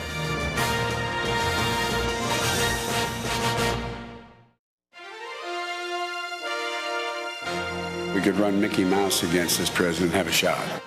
I've won exactly the coalition that you need to win in New Hampshire and in the country. We have an agenda that speaks to the needs of working families all across this country. I got the best chance at beating Donald Trump because I'm going to bring this party together. The only economic promise he's actually kept is cutting taxes on corporations and the wealthy. We've been waiting for this day for 2 years.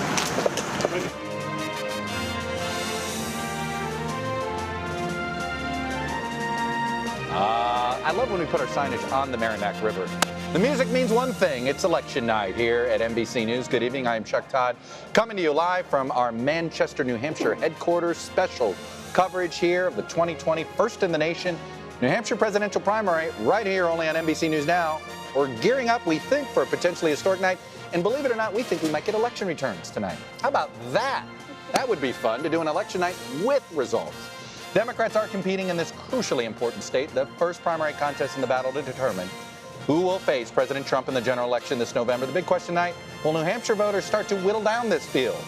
Will there be clarity in this increasingly unsettled contest, or simply more confusion following last week's Iowa caucus debacle?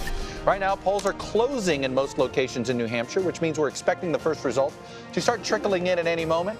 We're also less than an hour away from the official poll close time at 8 p.m., which means even though you may see some raw totals, no characterizations are coming out from us, no characterizations coming out from any responsible media organization on that front, because some of these commuters are still voting, and that commuter vote, boy, that could have an interesting impact on what we're seeing. We've already gotten our first look inside tonight's electorate. According to the new data from our NBC News exit polls, voters here in New Hampshire aren't as young or liberal as they were 4 years ago when Sanders won by 20-plus points. Doesn't mean he won't win tonight. Just means it isn't going to be like it was 4 years ago for him. We're going to dive into those numbers in a moment. It is shaping up to be a fascinating night, and we've got you covered here in New Hampshire. We've got our Capitol Hill correspondent, Casey Hung. She's my partner all night tonight. It's going to be a wild ride. Let's do it. Mark Murray, senior politics editor here at NBC News, and Democratic strategist, former Hillary Clinton campaign advisor Adrian Elrod. At our NBC election headquarters in New York, I got MSNBC host, one of our newest hosts, Joshua Johnson. So we got a great team here. We've got a great team of reporters at polling locations across the state. They're going to be tracking the big stories, talking to voters at these locations. And of course, I'll be joined our team of road warriors on the ground. We're going to be talking all night to them, the party strategists, the campaigns themselves. You'll see the speeches all right here. This is election night for political junkies. So let's get right to the latest developments surrounding tonight's frontrunner, Bernie Sanders. Road warrior Shaquille Brewster has the latest from the Sanders camp, and he caught up with Sanders earlier today. Shaq, they expect to win, they want to win, and they want us to say a win's a win. That's exactly right, Chuck. And I actually got to sit down with Senator Sanders a little bit earlier today, and he said he's nervous. He's feeling a little bit nervous. It is still election day, but he said in the end he is feeling good. And if you look at the indicators that we've been seeing coming into New Hampshire, there's clear why he still has that optimism with his campaign. First, this is a state that he won in 2016. He won it easily, as we talk about all the time, beating Hillary Clinton. Now, he won't have that margin tonight, and no one's expecting him to have that margin, but people are familiar with him here. He's a neighboring state senator. They feel like people know him, and he can ride that momentum into the results tonight. Secondly, look at the polling coming into tonight. The polling had him ahead, even beyond the margin of error in the average of polls. That was riding momentum that he believed he had coming out of Iowa. You saw Mayor Pete kind of make a run for that first place position at one point. His campaign got a little assistant, got a little bit more aggressive with Mayor Pete, beat him back a little bit, talking about the connecting him with billionaires in the billionaire class, and then you had other candidates in the field kind of piling on Mayor Pete as well. That was an assist to them. They think that helped them in the end. At the end, we'll be continuing to watch turnout, what happens and how many people come out tonight. Chuck? Well, Shaq, I know the young voter issue.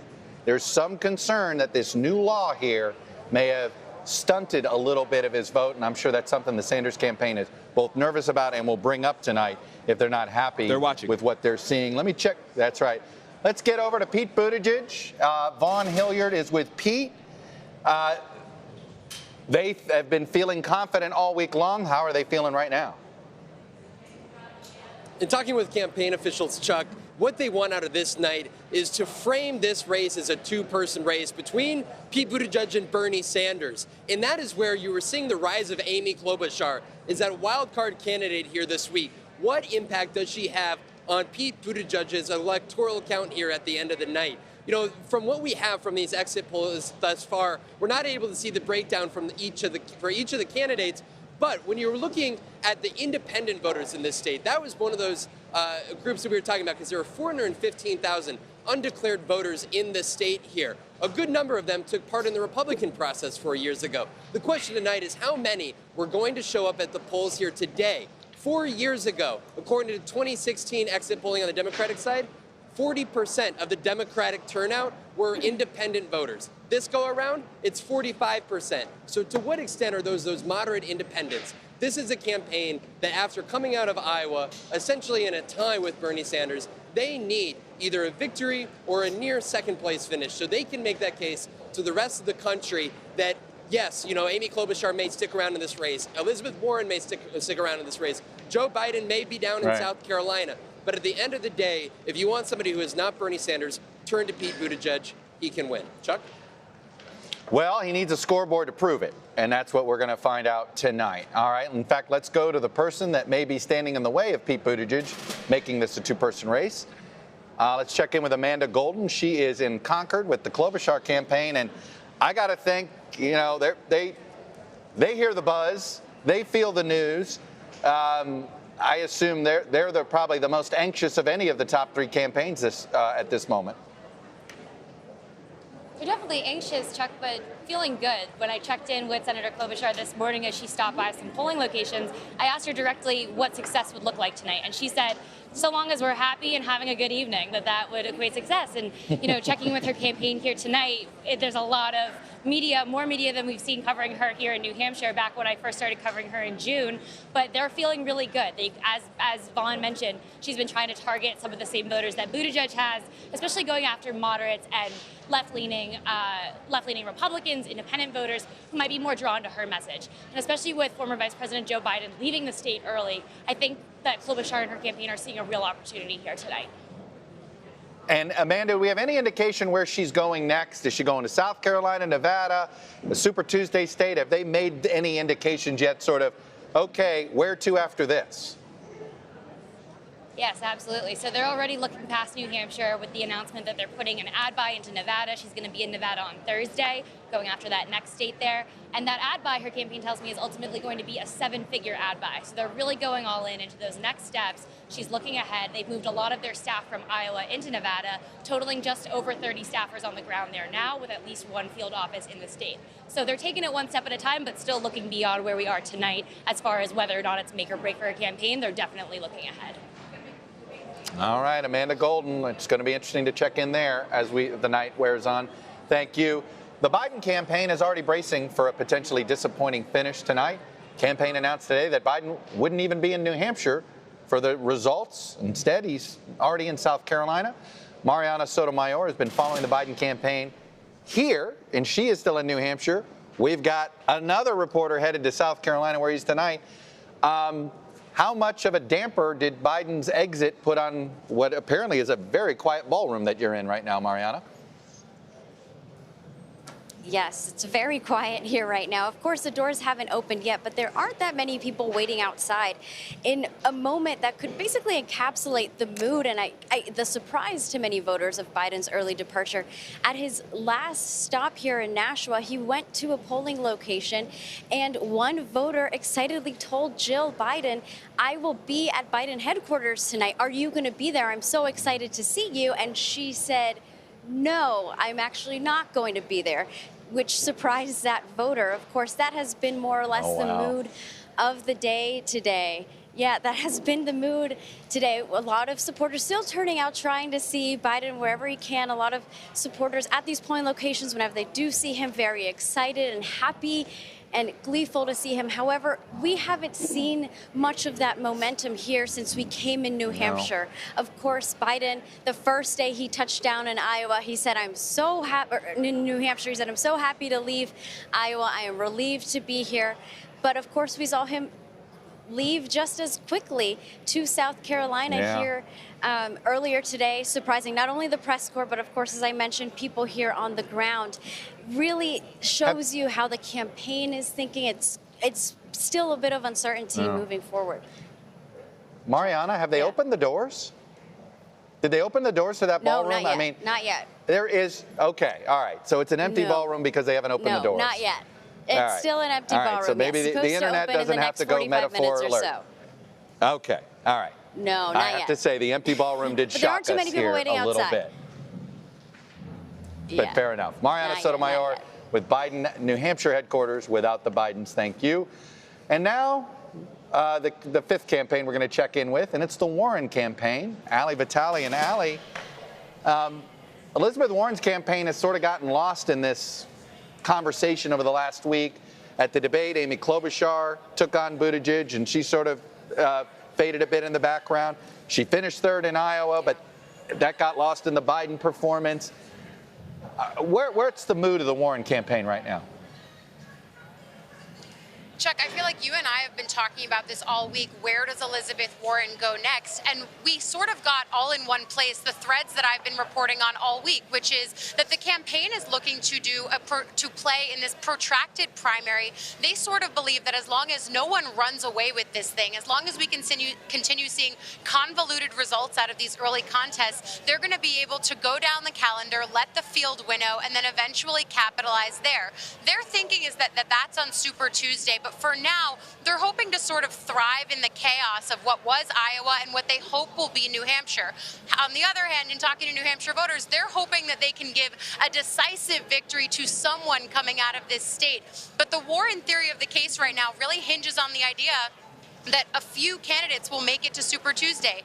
To them, they say if there are no seismic shifts in this race, they think it's going to come down to Warren, Biden, and Bernie Sanders on Super Tuesday. Now, we also know that Michael Bloomberg is heavily factored into Super Tuesday. That's sort of when we test this idea of his, if he can run a parallel primary up until Super Tuesday. It's a pretty expensive gamble, but I'm interested in seeing if it'll pay off. But for Elizabeth Warren, they have to make it to Super Tuesday. We mentioned that they had gotten a little bit lost in the shuffle. The thing that really impacts is how they fundraise. We know that they're doing it off of grassroots donations, not the traditional donor model. To do it off of grassroots donations means you need to be in the conversation. So one of the things we're seeing is the way that they're changing their ad buying strategy. I just got off the phone with a campaign official who tells me they're canceling the remainder of their South Carolina TV ad buy and instead putting that plus some additional spending into radio and print in South Carolina, plus ad buys on TV in Nevada and Maine, sort of telegraphing where they think this strategy is going for them and where they think they can play going forward, Chuck. Very interesting on the Maine play. Maine and Massachusetts are Super Tuesday states. Obviously, she would like to get more than just winning her home state on Super Tuesday. Very interesting reporting there. Nice work, Ali Vitale. All right, let me go to one of the first polling locations that have already closed. Bedford, New Hampshire. New Hampshire is, some places the polls are closing at 8 p.m. Some places are closing at 7 p.m. Chris Jansing, you're in Bedford. Bedford is thought to be a place that the more moderate candidates are going to do well, a little more suburban-y.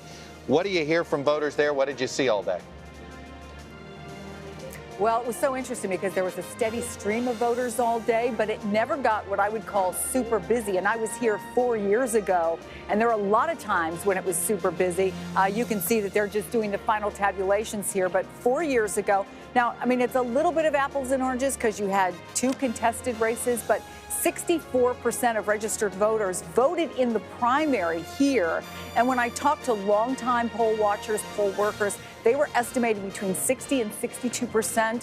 Now, this is Ralph. He's been doing this for 25 years, the old-fashioned way, using a calculator. Final number, 41%, right, Ralph? Yeah. 41%. So they've gone from 64% to 41%. A couple of observations after talking with dozens literally, of voters here. Number one, this is a lot of Republicans here. Not a huge Republican turnout, but where we do seem to see a bigger turnout is among the unaffiliated. And I did not hear this personally, but several poll workers told me, quite a few people told me that they went to get a Democratic ballot, but decided that they were going to vote already long ago for Donald Trump in the fall. But maybe the big headline here is of all those voters, I would say between 50 and 60% told me they decided within the last 24 hours. I've got a couple of those folks here who are nice enough to stick around. Fred Harwood, Perry DeMoores. Hello. What time did you decide who you were going to vote 1 for? 1 a.m. last night. 1 o'clock in the morning. You started out with Biden. Yes. And you left him why? I got very excited about Pete. Okay. But in the end, you didn't vote for Pete. No, I was planning to as of yesterday, but then I was watching the results from what's its name, Knox, up there at the border of Canada, northern New Hampshire, where there's 3 little cities that are the first to vote. And there were 10 votes cast, and 4 of them were for one candidate. And I said, you know, I think that's the candidate I want to vote for too. So in the end, you voted for Amy Klobuchar because she got 4 votes in one of those midnight polling places. It wasn't the reason, but it was kind of fun because I was leaning toward Amy. And it pushed you. Yeah. Thank you both so much. You're I very promised welcome. Claire I wouldn't make her talk, but Yes. she also decided at the last minute. The other really interesting thing I'll leave you with, Chuck, is that when I was talking to That's these a late classic New deciders Hampshire and moment. asked them why, right? Why? A number of them said, I'm not really sure. Fascinating. Well, they know what part of the party they want to vote for. They just didn't seem to be that passionate about which candidate, which is something we're seeing in the exit polls. You know, a chunk of those voters know what they want in a candidate, and and it sounds like the 3 candidates that have fit that profile, that voter just was vacillating between. He may be the New Hampshire primary voter that tells us the story of this race. Yeah, the other thing that surprised me really quickly is 4 voters, and again, you know, this is all anecdotal, but 4 voters told me independently that they didn't want to vote for a senator because they were worried about holding the Senate. So even though all of them considered the senators as their favorite, one of them, they didn't vote for them. Well, that's interesting. There is a Democratic governor in Minnesota. There's a Republican governor in Massachusetts. Anyway, Chris Jansing in Bedford. Thanks very much. Let's go to Tremaine Lee in Keene, New Hampshire. He's at a polling location there. And Tremaine, I had a longtime New Hampshire watcher tell me this Keene is what he wanted to see first. Dante Scala, show me Keene and he'll have a good idea of how good of a night Bernie Sanders is going to have. I'll tell you what, Chuck, as you can see, they're cleaning up behind me. As the famous saying goes, it's all over but the shouting here. As you mentioned, Keene is so important because there's only 19,000 or so people here in Keene. But there are 3 colleges, so it's a majority college student, voting district. And folks have been coming in all day from Keene State College and other universities being shipped in. And I talked to a bunch of them, and while they were excited, a lot of them made up their minds in the last few days. They say all the candidates have not only poured a bunch of time and resources, but also money and effort into pushing out the vote here in Keene. I want to bring out one Keene State College sophomore named Maggie Phillips. Maggie, we talk a lot about the youth vote, and in the last couple weeks, the candidates have all been here. Have you seen that affect your college classmates and colleagues and how they're coming out to vote? Yeah, absolutely. I mean, when candidates come out and you see it publicized everywhere, it's all over the student center, there's definitely turnout, there's definitely a lot of talk. And also college students can kind of get an idea of who maybe is going to do better and who's going to do worse, depending on turnout to various events. And you brought a bunch of your friends out here. I did, yeah. Youth voting is very important. People my age are now making up the largest voting bloc, so we really have the power to change this, and it's no time to sit back. Bernie won in 2016. Who did you vote for and why?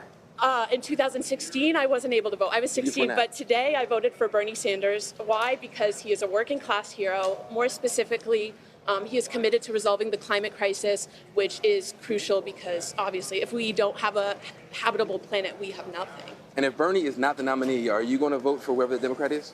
I have tunnel vision on Bernie Sanders right now. I won't vote for a candidate who does not support the Green New Deal and another couple few standards. But yeah, we need change, and we need it now. Thank you very much. That's the word, Chuck. If it's not Bernie, then there's going to be a lot of people scratching their heads. But a lot of folks all day long, we talk about how important Keene is. The youth vote was critical, and Bernie or bust for many of them. Yeah, no, Tremaine. Like I said, Keene is a big deal for the Sanders campaign. Tremaine Lee in Keene there. I should let folks know you're starting to see these are actual results are coming in. As we said, Casey Hunt. Results. Results. We have results. This is, first of all, breaking news. New Hampshire's counting, vote, and delivering it. It's amazing. We spent so many hours in Iowa with none of this information. It's This great. is super early look. Everybody's in triple digits here. Nothing to make of too much on here. Mark Murray, the turnout story. Yeah. You saw it. Look, Bedford is a well-to-do part of this area. There's no reason for them not to come out and vote. Whatever the reason, at some point, Democrats got to get nervous about this. Yeah. If this turnout is not what they thought it would be. Yeah, and of course, we're probably not going to find out the turnout story, Chuck, until tomorrow, because about 10% of the vote doesn't get counted until very, very late. But the number we're going to be looking at is 290,000. That was the record set in 2008. For a Democratic primary. Correct. Yeah, not the overall. Now, the Secretary of State of New Hampshire, a very well-known figure, Bill Gardner, has usually been very accurate about New Hampshire's turnout. He believes it will exceed 2008 on the Democratic side, but we're going to have to see, and we'll be digging through those numbers tomorrow morning. Adrian, has this got you a little nervous? If this is too... There was built-in excuses about Iowa. Oh, the impeachment hearings. They weren't there in the last week. Plus their cards. Less excuse here. No, of course. Look, if turnout is lower than 2008, even 2016, that's not a good thing for us. But again, it's early. I'm optimistic. All right. So we're getting those early results, as you can see. They're very early, 1% in. Not ready to characterize yet. At 8 o'clock, we may be able to tell you something. Let's go to Nashua. That's where Katie Tur is, and I believe those polls are still open. Nashua, home to some Massachusetts, Boston commuters, shall we say. So is that poll station closed? It looks, I guess it is around you. Some places are still open. What do you got, Katie? It is actually still open. 40 more minutes for this polling station. There has been a steady stream of people all night long. It only just started to slow down a couple minutes ago, right before you came to me. I think you were going long with some other people, and everybody trickled out. But there are still some, I'm just kidding. There are also some voters who are picking up their ballots. They will vote. It's empty right now, but all night long there have been new voters registering to vote. I'm going to be curious, at least here, if not broader, across the state, how many new voters registered, because we saw a ton of them here tonight. So far, turnout here is basically on par with what they expected. It might be a little bit more than anticipated. We're not allowed to talk to anybody inside, so we're going to go outside and see if there might be somebody lingering outside. Cross your fingers. It's wet and rainy. She's walking in, so I can't ask her who she's voting for. We're going to hang out here for 1 sec to see if somebody can come out. You guys were talking about the inability of people to choose which candidate they wanted to vote for. I've been talking to a lot of folks who said they made the decision at the very last minute. It's something of a paralysis of choice. There are so many different options. And when they look at everybody that is available to them to vote for, they're trying to figure out who's going to be the most electable to Donald Trump. And that kind of has them frozen in their tracks, trying to figure out if it's a Joe Biden. But then he started to not do so well in Iowa, and the polls didn't look great for him here in New Hampshire. Is it an Amy Klobuchar, who did really well in the debate on Friday by the accounts from the folks that I spoke to here? I talked to a lot of people who were walking into this polling place, also the one in Bedford, who said that they liked her debate performance and made the decision to vote for her either on Friday or even last night into this morning. Is it Bernie Sanders? Most of his voters, though, have liked him for a long time now, many of them since 2016. Chuck, I liken it to this. It's like going into Cafe Versailles in Miami, opening up the menu, and trying to decide what to order. There are just too many options. And so some Democrats are saying it's hard to make a choice. They're going to vote for whoever the Democratic nominee is. And some of them just want the party to make a decision for them. Just give me the prefix meal is what you're saying. You know, just tell me I'll pick my dessert and that's about it. I got you. Katie Tur in Nashua for us with a little bit of menu indecision. We got a lot more coming. We got results coming. There's going to be more ahead. We got more exit polls to tell you even more about this electorate. That's coming. Polls close at the top of the hour. We do expect to be able to have a characterization of what kind of night we're in for when that happens. You are watching NBC News' special coverage of the New Hampshire presidential primary only on NBC News Now.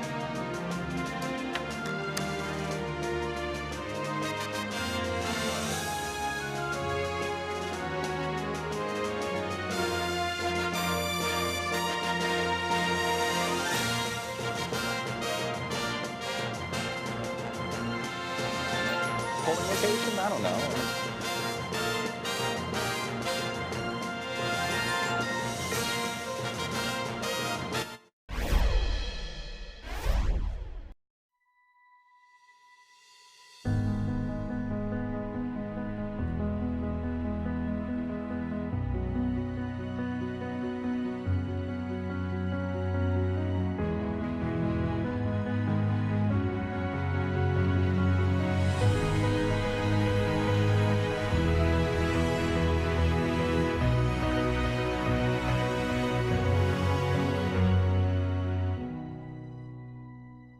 if it's finding clarity in the chaos. Put this in some perspective for us. If it's understanding the history of the moment. It's a very big deal to get Baghdadi. It's a tribute to U.S. intelligence and the special forces. If it's holding everyone to the same standard. And if it's Sunday, it's Meet the Press.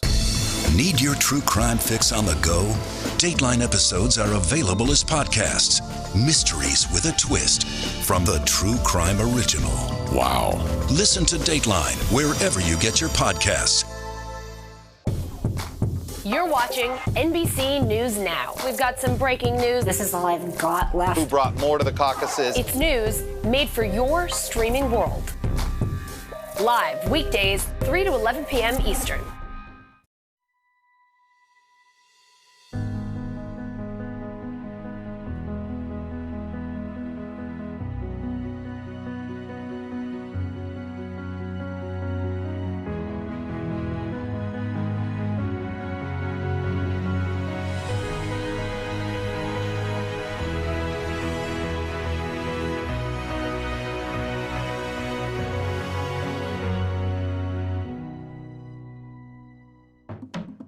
We've got this fundamental thing about human beings, and then we've got the way that we constitute our politics. And the danger is that if our politics grow too tribal, then we'll lose this sort of way of talking. Why is this happening? With Chris Hayes. Subscribe now.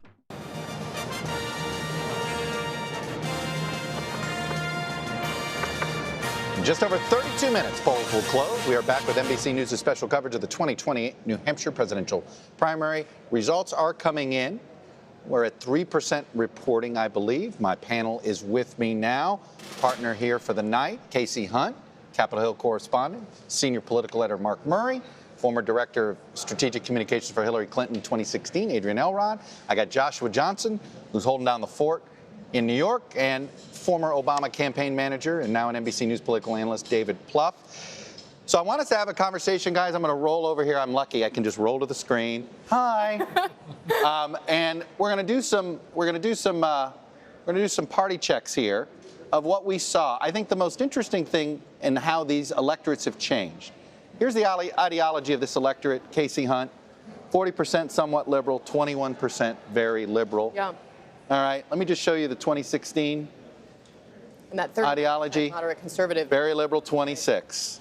Last time, this time, 21. That 5-point difference, not good, not great news if you're Bernie Sanders. No, and I think, you know, the big question I think that's shaping up tonight is where does that new chunk of moderate/conservatives go? I mean, I think there were a lot of questions coming into tonight. Was the Amy Klobuchar momentum real? Where was Pete Buttigieg in the mix? And so I think that how those voters in that moderate conservative bloc break down potentially answers those questions. And you're right. You know, I mean, I think it's obviously pretty clear that this is a much different field than 2016 when Bernie Sanders really ran away with this. So interesting to see where he ultimately lands tonight. Adrian Elrod, the way you guys won primaries in 2016 was winning, dominating in the moderate conservative vote. Yep. And you had to, and the primaries you won a majority of those somewhat liberal. So this is 79% of this electorate is basically in the somewhat liberal moderate lane. 4 years ago, it was 74. Again, there's that 5-point difference here. What does this tell you about what the party wants? Well, I think it means that the party does have concerns about being too liberal. There is such a concern among voters to pick the right horse in this race. We've seen this time and time again. I think that's one of the reasons why the polls in so many states and nationally, of course, too, have been, you know, significantly undecided. There's a lot of undecided voters out there. And we know that in New Hampshire, there are a lot of undecided voters until that last debate where Amy Klobuchar had a very strong performance. So people are concerned. They want to pick the right horse. You know, we're sort of battling two ideologies in our party. We've got the one, sort of like the more Bernie Sanders ideology part of the wing of the party that wants to move forward, wants to implement the Green New Deal, Medicare for all, et cetera. But then we've got the more moderate wing of the party that wants to keep the status quo and just improve upon current policies. And, you know, that's sort of the battle of the heart and soul of the Democratic Party right now. Joshua Johnson, are you surprised that only 1 in 5 Democratic voters here call themselves very liberal? It was a lower number than I expected. No, but I'm also curious, and I don't think there's any way for us to know this. I'm curious about whether voters are telling us whether they are liberal or whether they want to seem liberal based on the polling results. I mean, I put out a call on my Facebook page just asking people, hey, if you're in New Hampshire and you voted, tell me where you are and who you voted for and why. And a number of people said, you know, Pete Buttigieg, Elizabeth Warren. One person, Lexi, who's in Peterborough, which is in southern New Hampshire, said she voted solidly for Elizabeth Warren, supported Elizabeth Warren from the beginning, said Joe Biden was a tough second, but in terms of electability, I do think he may end up being the nominee since he can pull those voters in South Carolina, Georgia, Pennsylvania, and Ohio, and maybe some of the Obama-Trump voters and independents and disaffected Republicans. So what I'm wondering is whether or not these voters are just telling us that they are less liberal or they're worried about being able to reclaim Trump voters. That seems to be... Right. The Trump voters seem to have the most power in this primary right now, not necessarily Democratic voters, perhaps for that reason. It's an interesting theory there, and I don't disagree that people are almost, especially in these early states, they think very strategically. David Plouffe, I put up on the screen the importance of the most recent debate in your vote today. 48% of the electorate called it an important factor, with 16%, basically a third of those folks, saying the most important factor. You were on the wrong end of a debate moment that cost you the New Hampshire primary. Are you having flashbacks?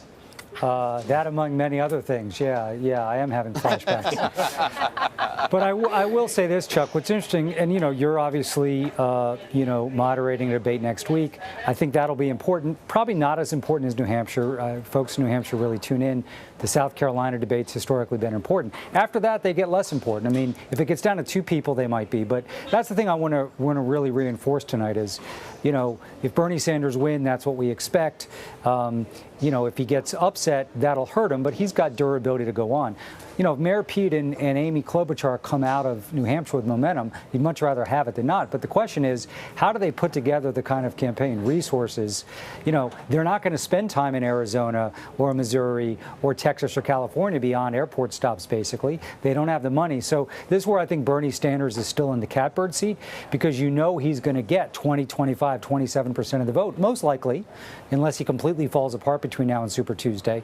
And so I think that's the question is somebody going to emerge as the person who's either beating in some states and congressional districts or not? Because if not, he could walk out of Super Tuesday with a delegate lead he's never going to give up. Mark Murray, give me the state of the campaigns in Super Tuesday of these. Let's say if we're working here with the three out of here being Klobuchar, Buttigieg, and Sanders, we know Sanders has operations everywhere. What about Buttigieg and Klobuchar? Well, let me start with the people who are on the ballot here in New Hampshire. Take Michael Bloomberg aside for 1 second. I want to start with those two first. So right now, outside of Bernie Sanders, who probably has the best organization and certainly is already advertising these Super Tuesday states, then after that, it would actually be Elizabeth Warren, who would actually have the wherewithal to actually compete. And it's one of the things that her campaign was talking about in the memo that they released today, saying, hey, one of the reasons we might actually be a better choice than Amy Klobuchar is that we have the organization to compete on Super Tuesday. Then, Chuck, it would be Pete Buttigieg probably in third on an organizational front.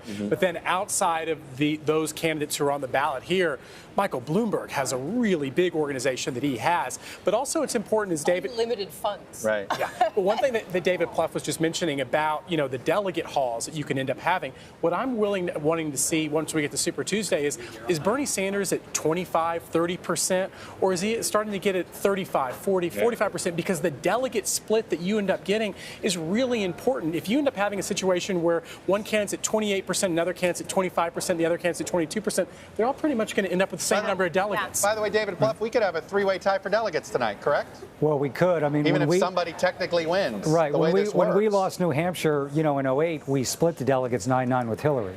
So, this is still the momentum phase of the primary. So I think that there is a scenario where, 28, 26, 22, as Mark just said. But there's also a scenario where, let's say Bernie Sanders is at 25 or 26. And on March 3rd, in a state like California or Texas, you have Bloomberg, Biden, Klobuchar, Buttigieg, and Warren all getting 8, 10, 12, 15, 16. There's a scenario where Bernie Sanders could build a delegate lead he never gives up if he doesn't get into the 30s. Now, things have to break that way, but that's why who stays in and at what strength is so important going forward. Yeah, Chuck, I think the frame here is, all of the rest of the non-Bernie Sanders candidates are running to be the alternative to Bernie Sanders in the first place. In the second place, Bernie Sanders ran a delegate campaign once before. I was on the plane. I assume they're better at it this time. Exactly. I think they have learned, but they also have been to all of these states before. I mean, Bernie Sanders has, been in Oklahoma and Idaho and Arizona. I'm trying to think what other places I never thought I would travel to on a presidential campaign where we went with Bernie Sanders as he was running against Hillary Clinton. So, this is an organization that knows how to do that. And, frankly, the fact that he ran against Hillary Clinton last time, it was a single two-person race. I mean, that's why he lost. In this kind of a field, I don't know, I've been saying this since April of last year. I don't think we give Bernie Sanders enough credit for being the front runner in this race. Joshua Johnson, I don't know if you caught Tremaine Lee's interview with that Bernie voter. That was very Bernie or bust. How would you advise the moderates to reach out to Bernie, and then how would you advise the Bernie people to reach out to the moderates? Oh boy, they don't pay me enough for that kind of advice. But I would question, for example, one of the big tactics that kind of came out of the debate on Friday is trying to give Bernie this scarlet letter, this S for socialist. I'm wondering if that could backfire. Because think about it. You've got all these moderate candidates saying, oh, Bernie Sanders is unelectable. He's a socialist. That'll never get Trump voters back over to the Democrats. And then saying, oh, well, yeah, this whole socialist thing is too much. What if he becomes the nominee? You going to eat those words? Did you mean that then? Do you not mean it now? I mean, what do you do? The fact that so many of the candidates are trying to come after Bernie Sanders, I understand why. I'm just not sure if A, they might have to eat those words later, and B, if that's not part of this kind of debate that's been going on since 2016, right? What does the Democratic Party want to be starting on Inauguration Day to prepare itself to make Donald Trump a one-term president? Maybe Democrats want to be the party of Bernie Sanders, but they don't think that Bernie is electable enough. But it's who we really want to be, but we can't win with him. But it's who we believe in. And that tension is kind of what I'm interested to see play out, not just in New Hampshire, but especially in Nevada and South Carolina. David Plouffe, 12 years ago, you had these Bernie Sanders voters were excited enough about Barack Obama, and they almost treated him as, they assumed he agreed with them on everything.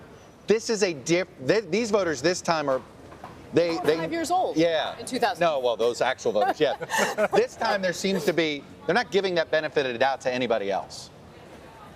No, I mean, listen, at the end of the day, I think if Bernie Sanders is the nominee, I think what these candidates will say is, listen, I thought I was the better candidate to face against Trump. Voters made a different decision. I'm all in for Bernie. So, at the end of the day, that if we lose the election, I doubt it's for that reason. By the way, Casey, there is a caucus in American Samoa, so if you haven't been there, maybe you can get there. That would be an interesting, exotic. That would be a great trip. I'm totally down for that. I think it's 3 plane changes.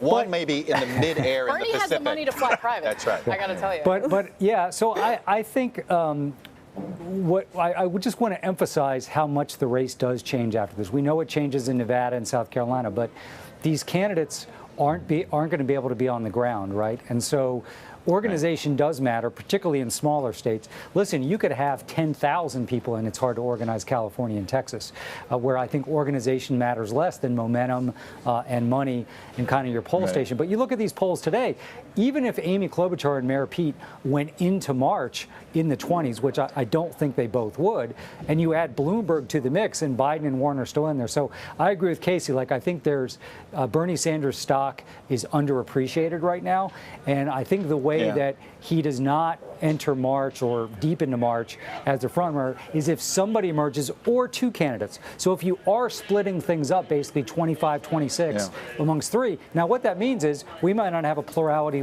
delegate leader that's clear, and that's the nightmare Milwaukee scenario as far as I'm concerned, which you can't take off the table. Right.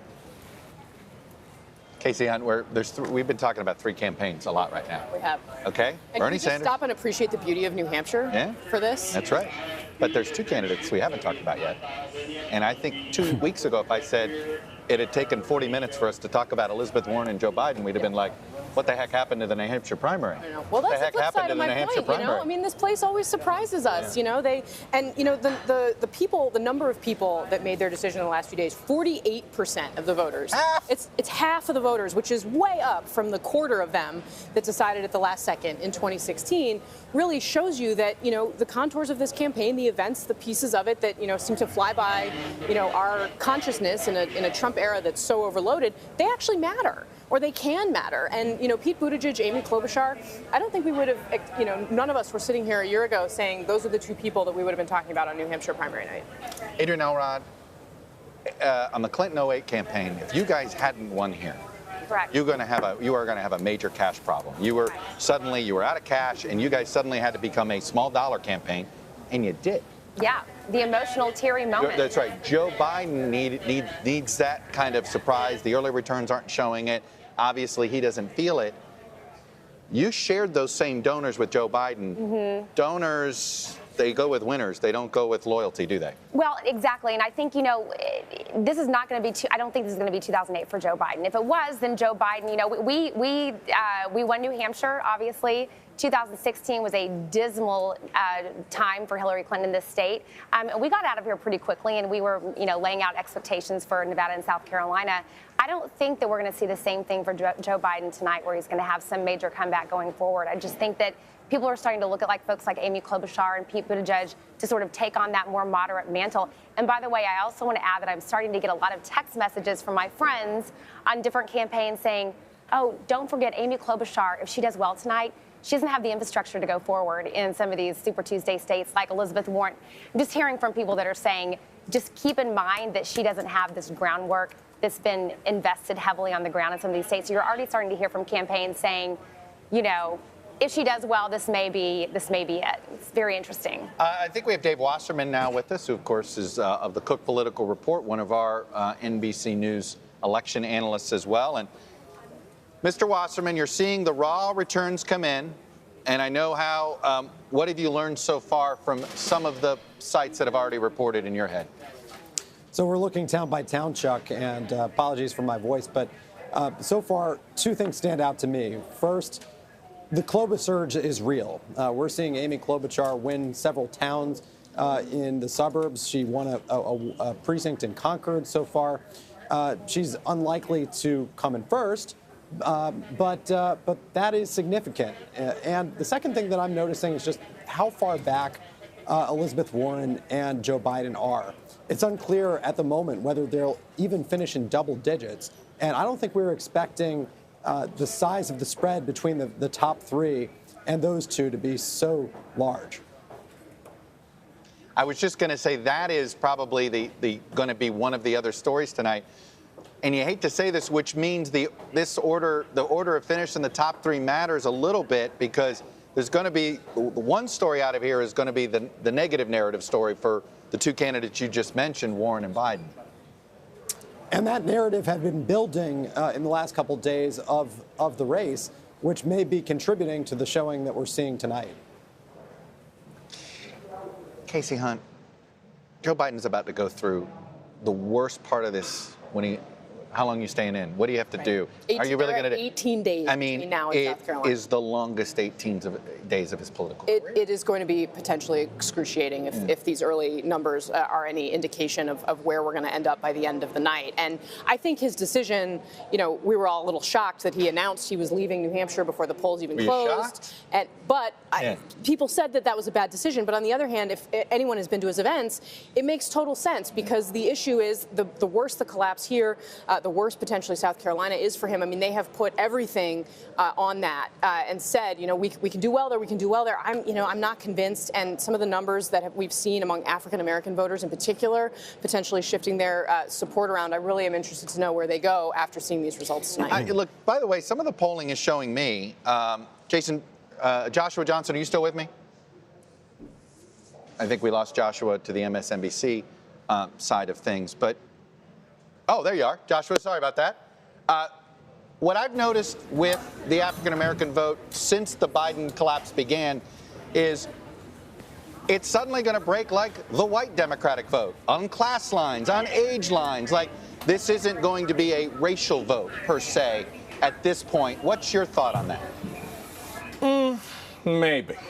I mean, I don't know. There's, of course, a kind of Obama halo around Joe Biden, which we know, and I think that's a large reason and a large factor in terms of why he's been polling very strongly with African Americans. But that's also kind of a reason why I feel like New Hampshire needs to be kept in perspective as a data point that doesn't necessarily show the total. The totality of the Democratic voting base. Because if New Hampshire is the determinant factor in who's in or out, then black voters must not be that important. Because why worry about South Carolina?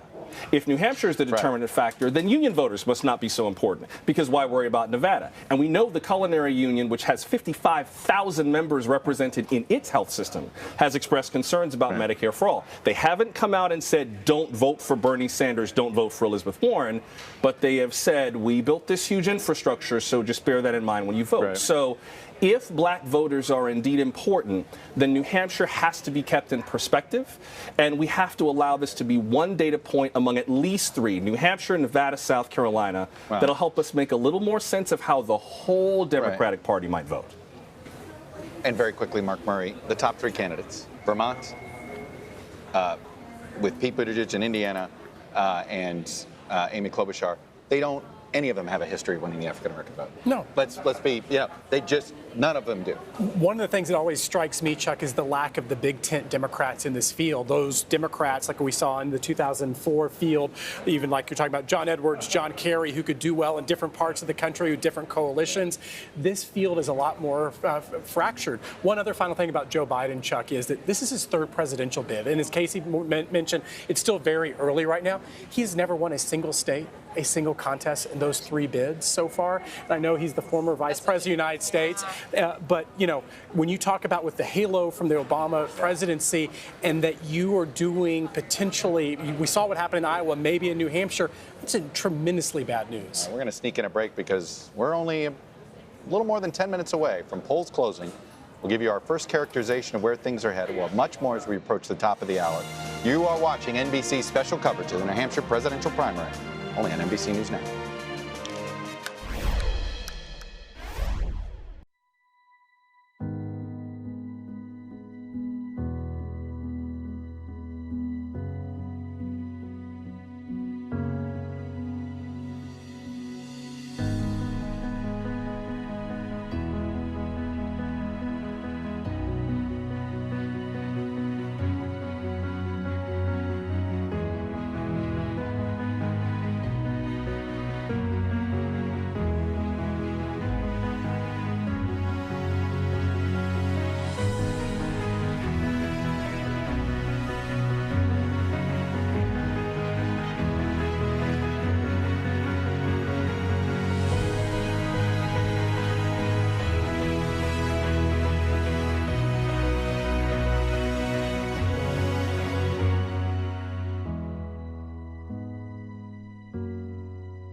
White terrorism and white supremacist terrorism in this country is not some weird analog to Al-Qaeda or ISIS.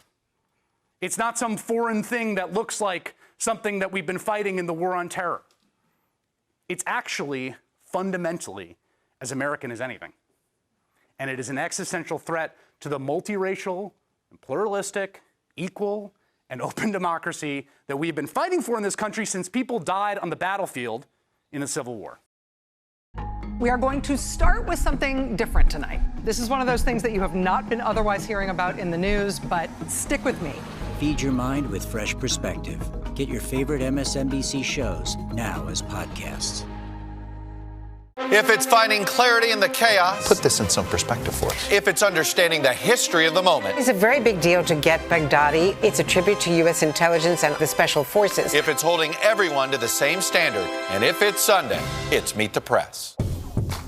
You're watching NBC News Now. We've got some breaking news. This is all I've got left. Who brought more to the caucuses? It's news made for your streaming world. Live weekdays, 3 to 11 p.m. Eastern. The Meet the Press Chuck Toddcast, an insider's take on politics and more with some of my favorite reporters. Get it for free wherever you get your podcasts. Need your true crime fix on the go? Dateline episodes are available as podcasts. Mysteries with a twist from the True Crime Original. Wow. Listen to Dateline wherever you get your podcasts.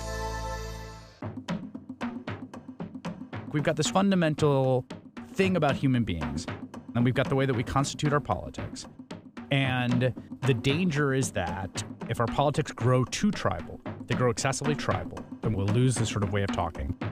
Why is this happening? With Chris Hayes. Subscribe now.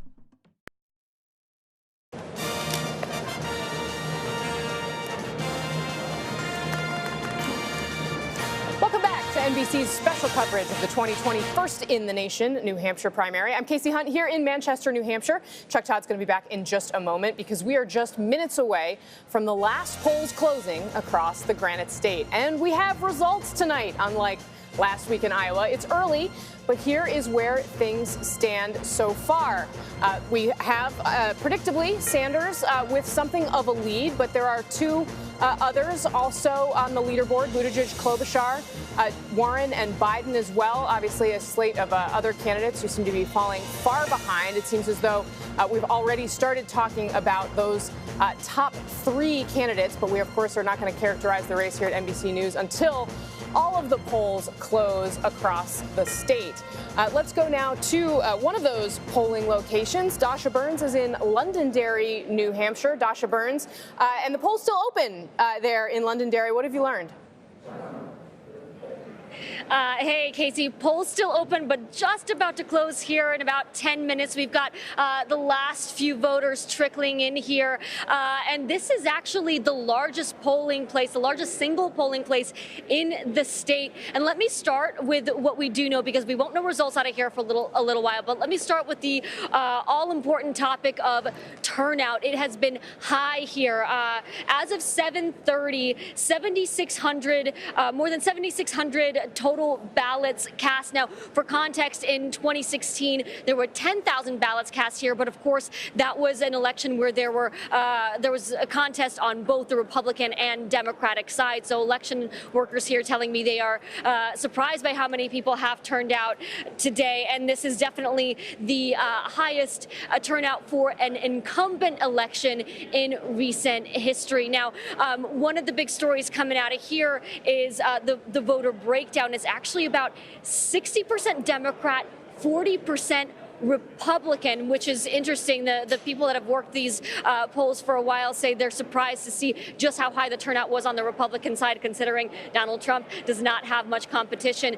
Don Jr. actually showed up here about 30, 40 minutes ago. There were chants of 4 more years outside. And so the three big candidates we've been hearing a lot about here, Klobuchar, Buttigieg, and Donald Trump. Those independent, undeclared voters we talked to mostly mentioned Buttigieg and Klobuchar as the candidates they're going for, and of course Donald Trump for the Republicans. And one thing I do want to mention before we go is a unique aspect of Londonderry. We've had these iPads that have checked people in, so these lines have moved really quick. I think it has helped smooth out the process from what I'm hearing from these workers.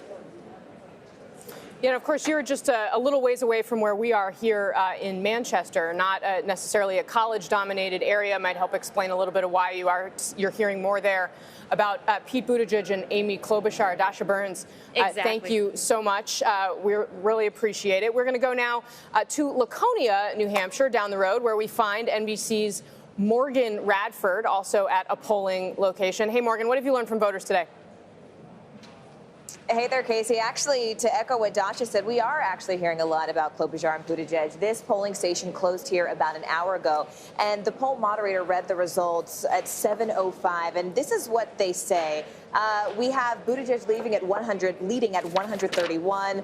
Klobuchar comes in second at 116, and Sanders at 105. So you see those are the top 3 picks here, Casey. But what's also interesting is if you look at the candidates who didn't do so well. Biden got just 68, and this is out of about 500. So to give you a little bit of context here in Laconia, it's a pretty conservative area of New Hampshire. So about 1,000 ballots were cast at this particular polling station, 500 roughly of which went to the Republican side, 500 of the Democrat side. This is an area that Donald Donald Trump won back in the general election in 2016. So of today's tallies, 449 went to Trump on the Republican side. But again, back to that Democratic side, if you look at kind of the people who aren't doing so well, Biden had just 68. And that's pretty telling. So we've also seen Warren just did slightly better than Steyer. So this is how it works as these polling station closes, and this is where this stands right here in Laconia. Casey? Yeah, pretty remarkable for a candidate who has a lot of experience in this region from a neighboring state of Massachusetts just to the south to be way down in these numbers after so much time. Morgan Radford, thank you very much. Joining me now is the host of NBC's Stay Tuned, Savannah Sellers. We find her right here in Manchester, New Hampshire. Savannah, what did you find through the course of the day reporting here in this area? Hey, Casey, so I am about to echo those same numbers for you, actually. Like you mentioned, I'm right outside of Manchester, Ward 1, where a lot of the candidates are today. It closed about an hour ago, and they don't want us in there anymore as they are counting by hand. So, of course, all those ballots go into this big machine that basically prints out this long receipt, and those are the numbers that we heard from.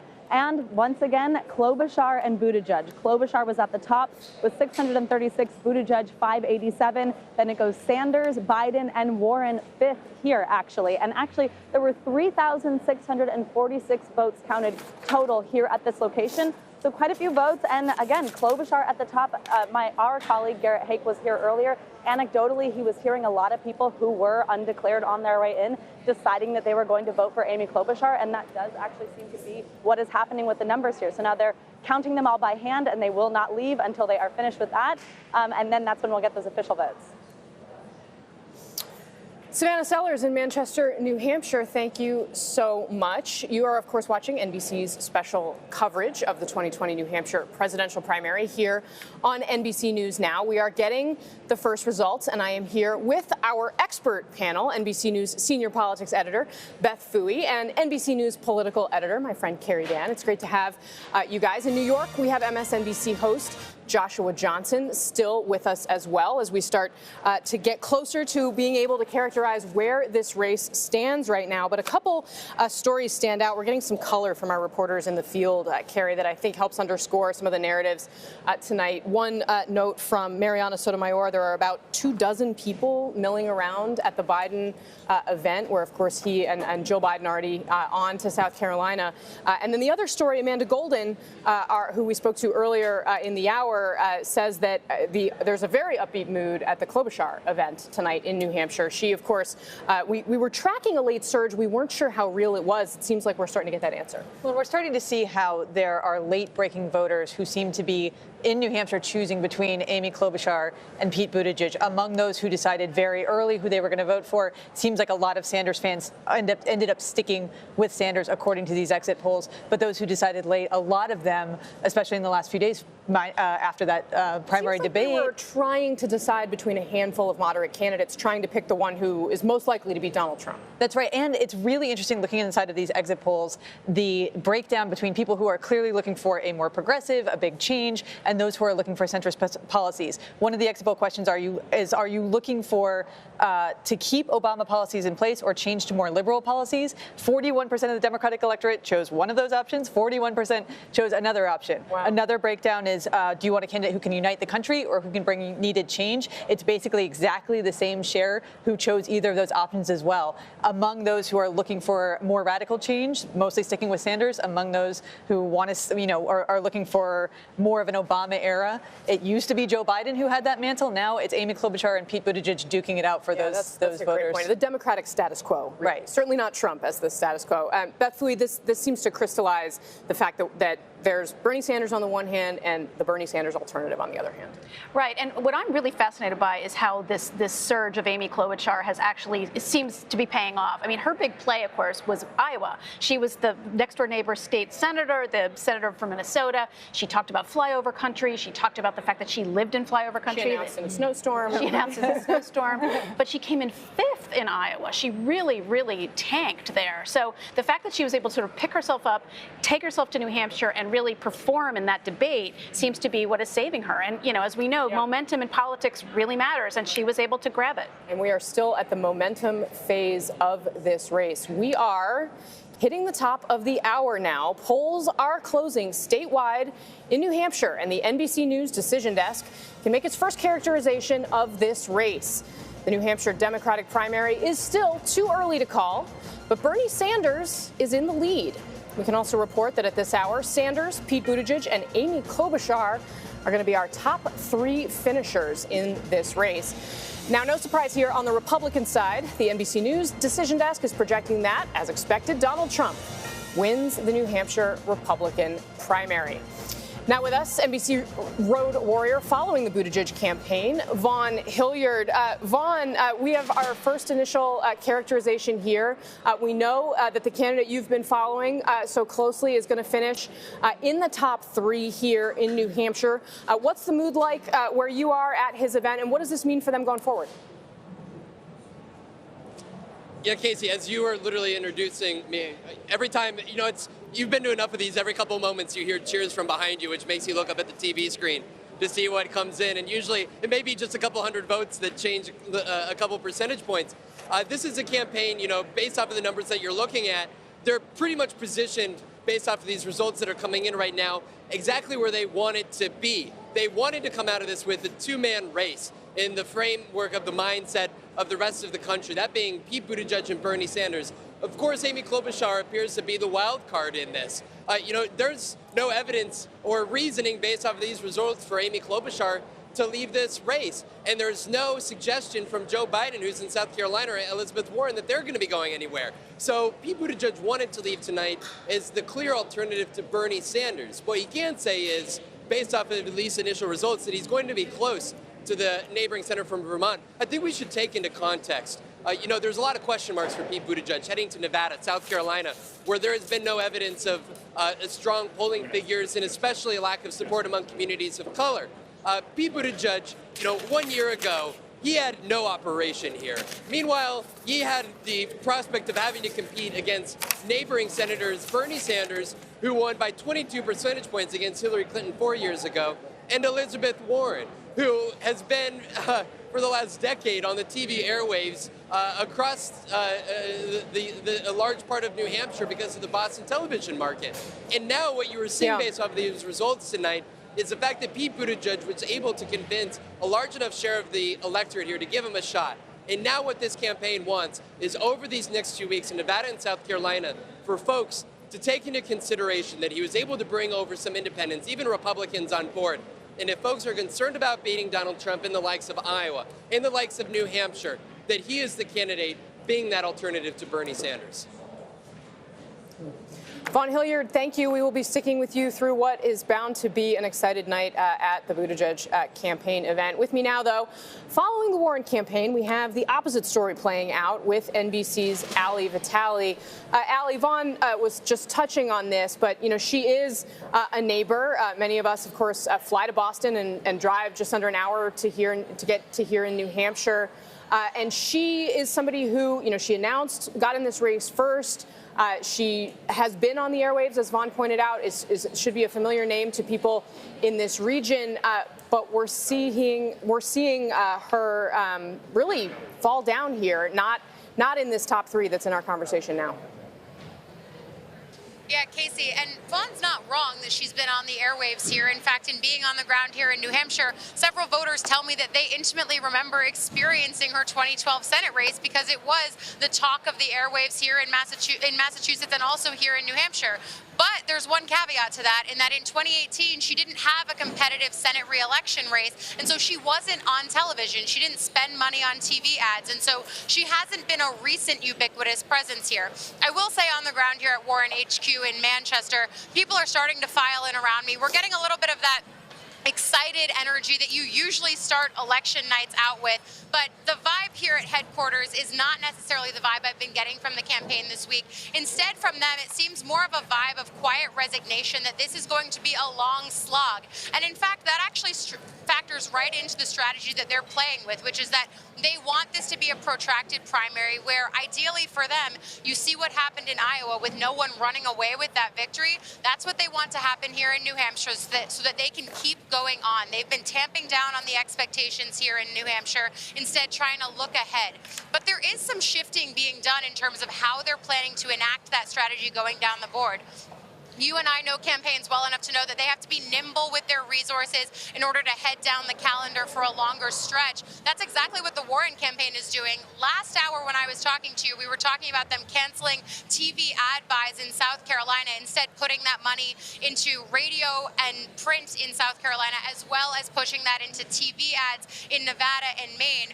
When I got off the air with you guys, I actually called Ben Camisar in our political unit and I said, how much money are we talking about? He was able to look at, through advertising analytics, about $750,000 of spending that was reserved from tomorrow through primary day. The thing about that number is advertising analytics groups together radio and television spending, but the assumption could be that it's likely the bulk of that was spent on TV. So we're looking at them reallocating just shy of $1 million of spending, trying to stay nimble as we go down this calendar. And quite frankly, for a lot of these campaigns, if the name isn't Michael Bloomberg, nimble is going to have to be the name of the game with resources. Yeah, and it's going to be, Elizabeth Warren had focused quite a bit on her organization, so I think it's a little bit of a test there to see if that plays out differently for her than it does for Joe Biden. Allie, thanks. Chuck Todd is back with us as we're learning that one of the candidates farther down our list here is suspending his campaign. NBC News reporting that Mr. Yang will no longer be a member of And he seemed to hint that this was going to happen. He's already talking about 2024. You know, it's interesting. He was a candidate that had New Hampshire been more relevant in everybody's thoughts 3 months ago. He's the type of candidate that if he parked himself here, he might have. The New Hampshire electorate was the place that they might have decided they loved that he could have had some traction. But look, it didn't look like New Hampshire. There was a lot of people avoiding it due to the Warren-Sanders factor. And let's also point out that, you know, he came farther, I think, than probably a lot of us expected when he first jumped into it. He lasted longer and raised more money than people like Beto O'Rourke, Kamala Harris. A lot of conventional candidates pretty that big we spent a lot of energy on, you know, have long dropped out of this race, and it took till here in New Hampshire to lose him. And look, we have Beth Fooey and Carrie Deng with us. Beth, the universal basic income we talk about, it's a quirky policy issue to people now. This is something that's gaining more mainstream attention. In 4 years, he might not seem like the weird, quirky guy. Yeah, well, he certainly sort of projected himself as the odd, quirky guy. He owned that. But you're right. On the UBI, that was an interesting aspect of this whole thing. And that's, I think, why he was able to stay in as long as he did. Because he had a real message. There was a theory of the case to his campaign. We saw Kamala Harris never really come up with a theory of her case. Andrew Yang had that. And whether you agree with him or not, he was a very compelling advocate for his position. He brought people over to him for that reason. But what we didn't see was any sign that he could talk about much of anything else. Right. And that might have been sort of the thing that felled him. Is this the guy that's going to stand up to Putin or to Kim Jong-un or to manage a big national security crisis? Carrie, what was his great discipline was always bringing every answer back to UBI, the Universal Basic Income. What was his great? You were like, okay, do you have a second? Do you have a second move? Right. And at these debates. And his stump speech changed very, very little. And he would bring it to these new audiences, and it is so different than what they had heard from other candidates that sometimes he would get a really great reception in the room. And then I would talk to our embeds who were with him at the time, and they would say that was word for word what he was saying a week ago and 2 weeks ago. Yeah, every time we go, oh, wow. And you're like, oh, no. And in debates, it showed that he sometimes wasn't as nimble answering those questions, or when he was speaking off the cuff, he was refreshing because it was an unusual message. But his stump speech itself, he was always very disciplined to the point of, you know, I think a lot of viewers or a lot of voters saw him and they said, I like what he has to say, but it's a little one note. We like our presidents to be well-rounded. All right.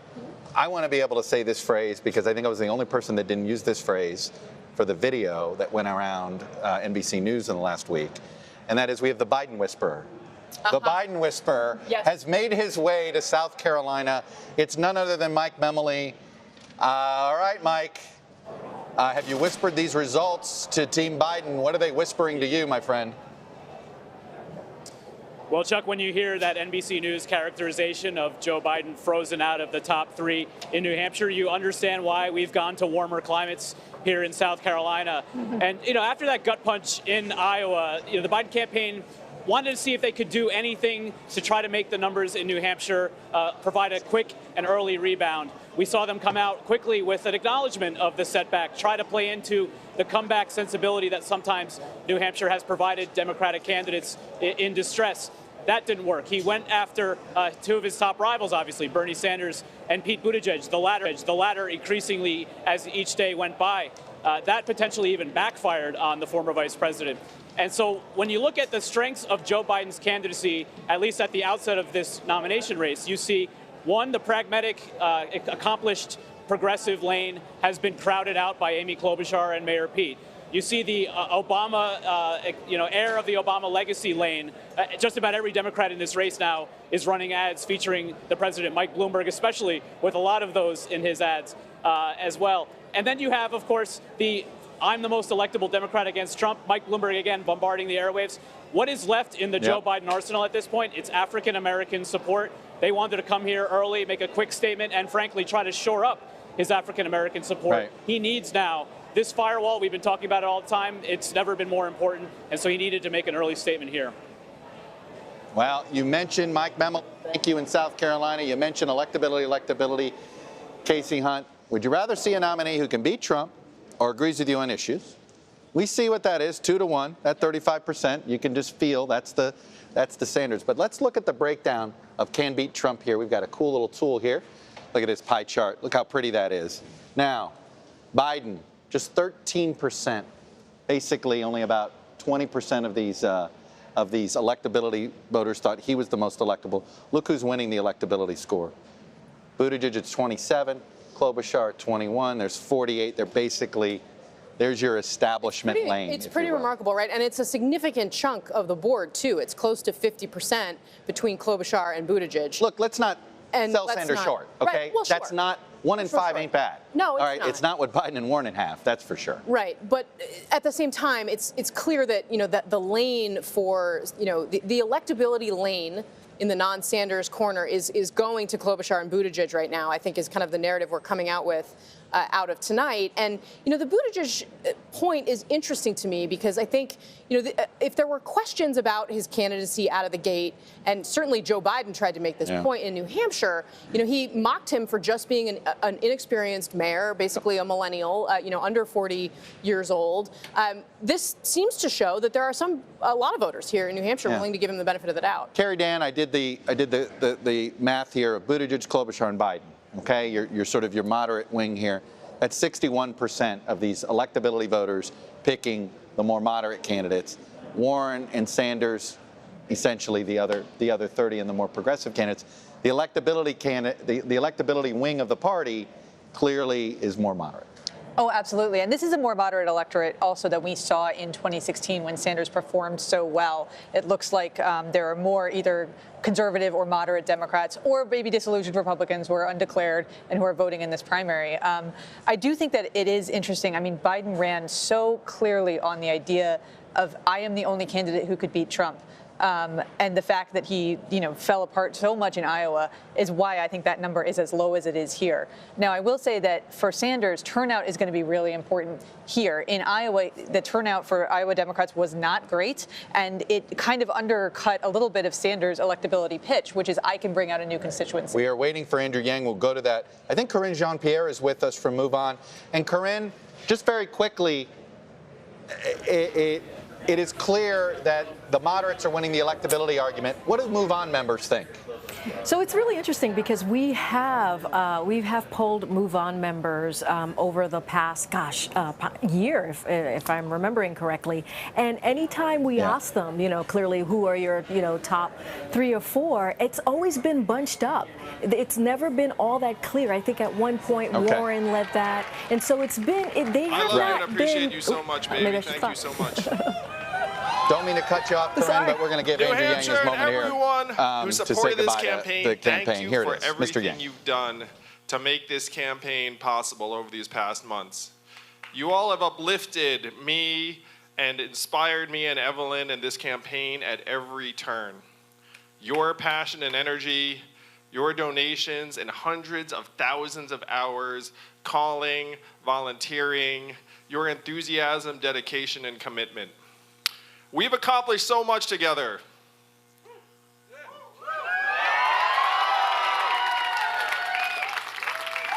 We have brought a message of humanity first and a vision of an economy and society that works for us and our families to millions of our fellow Americans.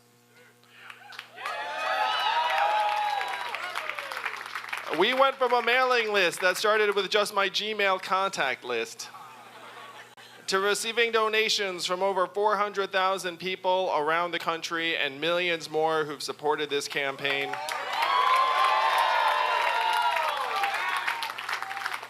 One of the things I'm most proud of, we gave $1,000 a month to 13 families around the country, including Jody Fassey right here in New Hampshire. We highlighted the real problems in our communities as our economy is being transformed before our eyes by technology and automation. And Americans know now that when you go to a factory in Michigan, you do not find wall-to-wall immigrants doing work. You find wall-to-wall robot arms and machines doing the work that people used to do. We stood on the debate stage and shifted our national conversation to include the fourth industrial revolution, a topic no one wanted to touch until we made it happen here with this campaign.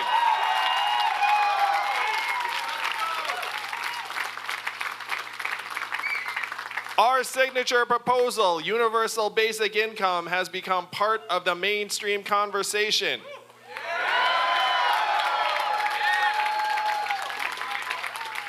We increased the popular support for universal basic income to 66% of Democrats and 72% among voters 18 to 34. Without a doubt, we accelerated the eradication of poverty in our society by years, even generations. And that is thanks to all of you who are here tonight.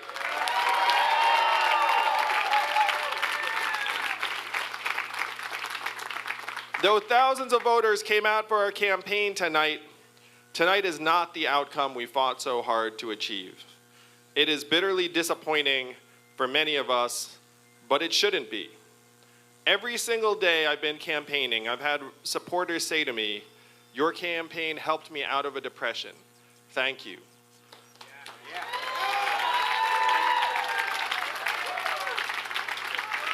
Working on this campaign has made me a better person. I met my significant other because of you. Your campaign brought my family together.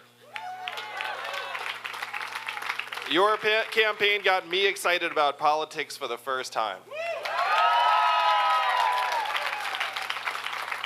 These are all things that people have said to me in the past days, and they are the reasons why I am so incredibly proud of this campaign and what we've accomplished together.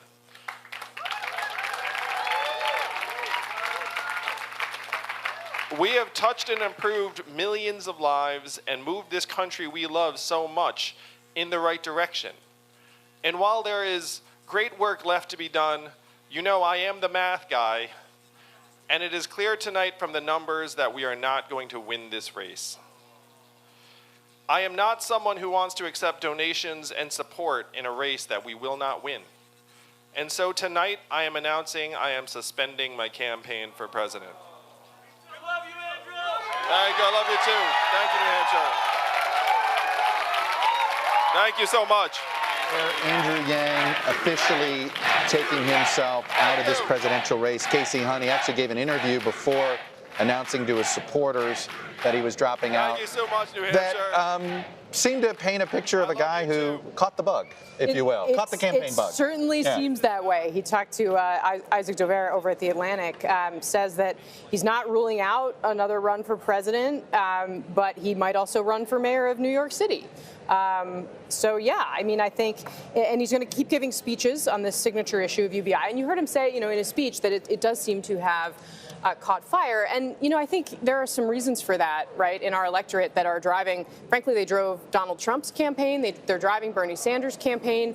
You know, Medicare for All was a much more considered to be a fringe idea before Bernie ran in 2016. This is the next step down the road of some of the similar ideas. And, you know, I think there are probably a lot of people out there who are experiencing what he talks about, which is the idea that their jobs are being taken over by technology, and they're afraid of what happens next. We are awaiting Elizabeth Warren, who we're told is going to be speaking pretty soon. I want to bring Corinne Jean-Pierre back from Move On because, as she was pointing out early, and I believe some of these early straw polls, the Move On activists always seem to lean more Warren than Sanders. That is sort of the pragmatic progressive wing, as we say. I mean, is that a fair way to describe your Move On voter? Yeah, a pragmatic progressive? Yeah, probably a fair way. But I have to tell you, it's pretty bunched up between, at the time, Warren, Harris, even Joe Biden and Bernie when we were doing our straw polls. I think it's very much what you've been seeing on the ground, which were people not, you know, our members not really knowing who to go with because it was such a large field, because it's such a talented field, and because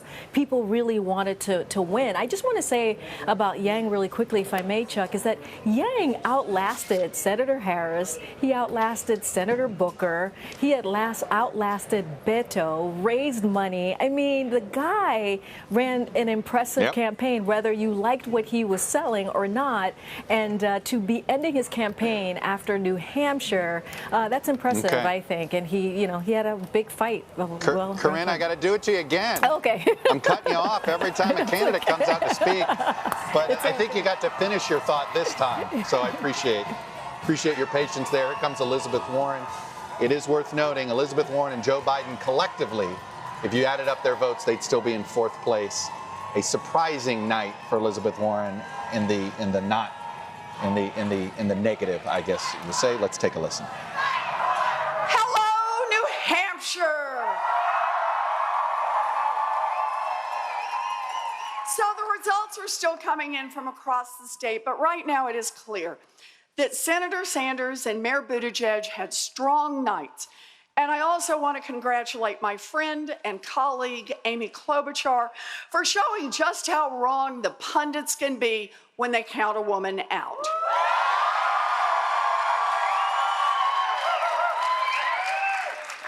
But since we are here tonight among family and friends, I also want us to be honest with ourselves as Democrats.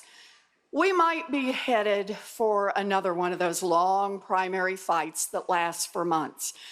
We're 2 states in, with 55 states and territories to go. We still have 98% of our delegates for our nomination up for grabs, and Americans in every part of the country are going to make their voices heard. That's right.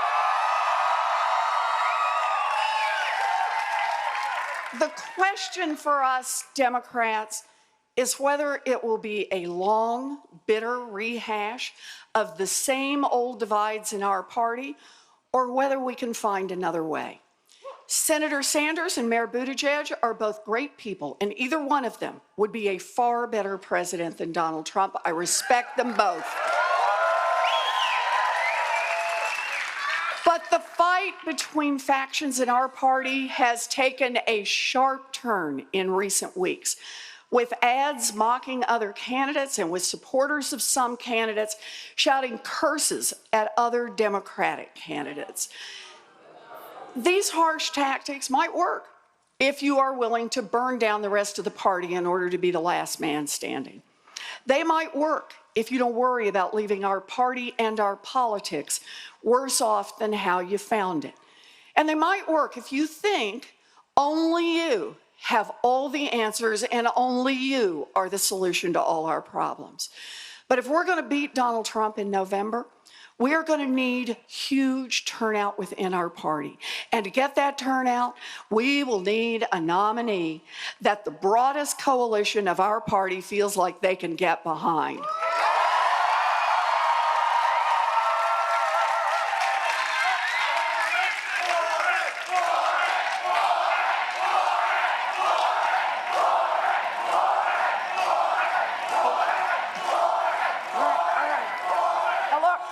We cannot afford to fall into factions.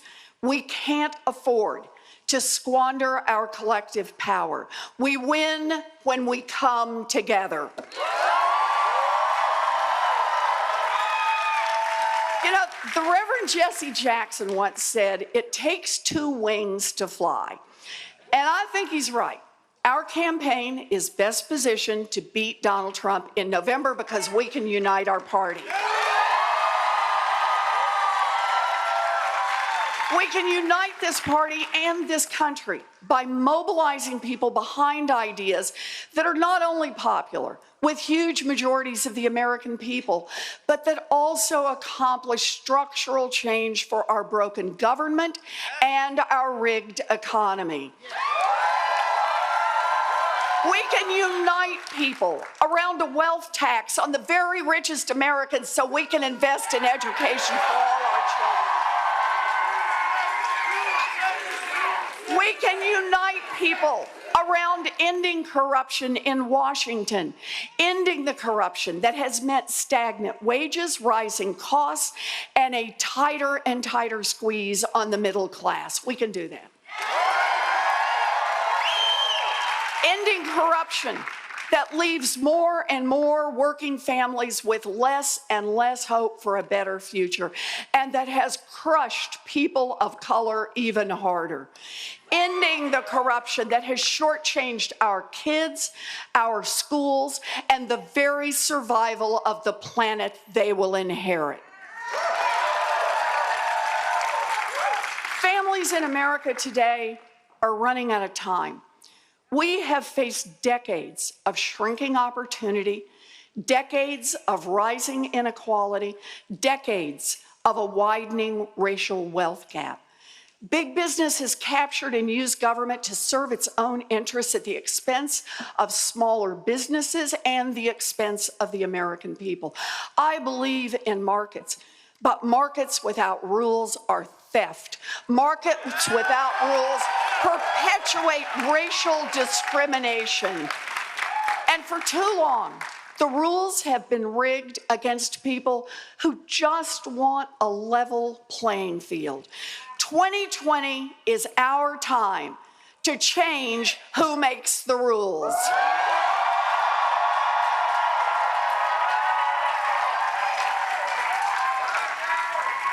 Now, it was never my plan to run for office of any kind. We're glad you did. Well, good.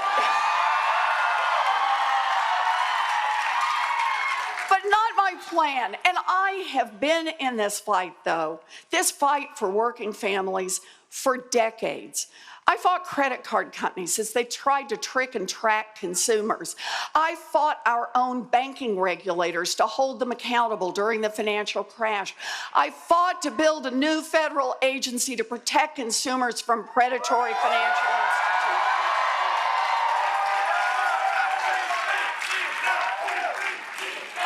And I got in this fight. I ran for office because I saw that families were being squeezed harder than ever, and too many politicians were not getting enough done. I'm here to get big things done.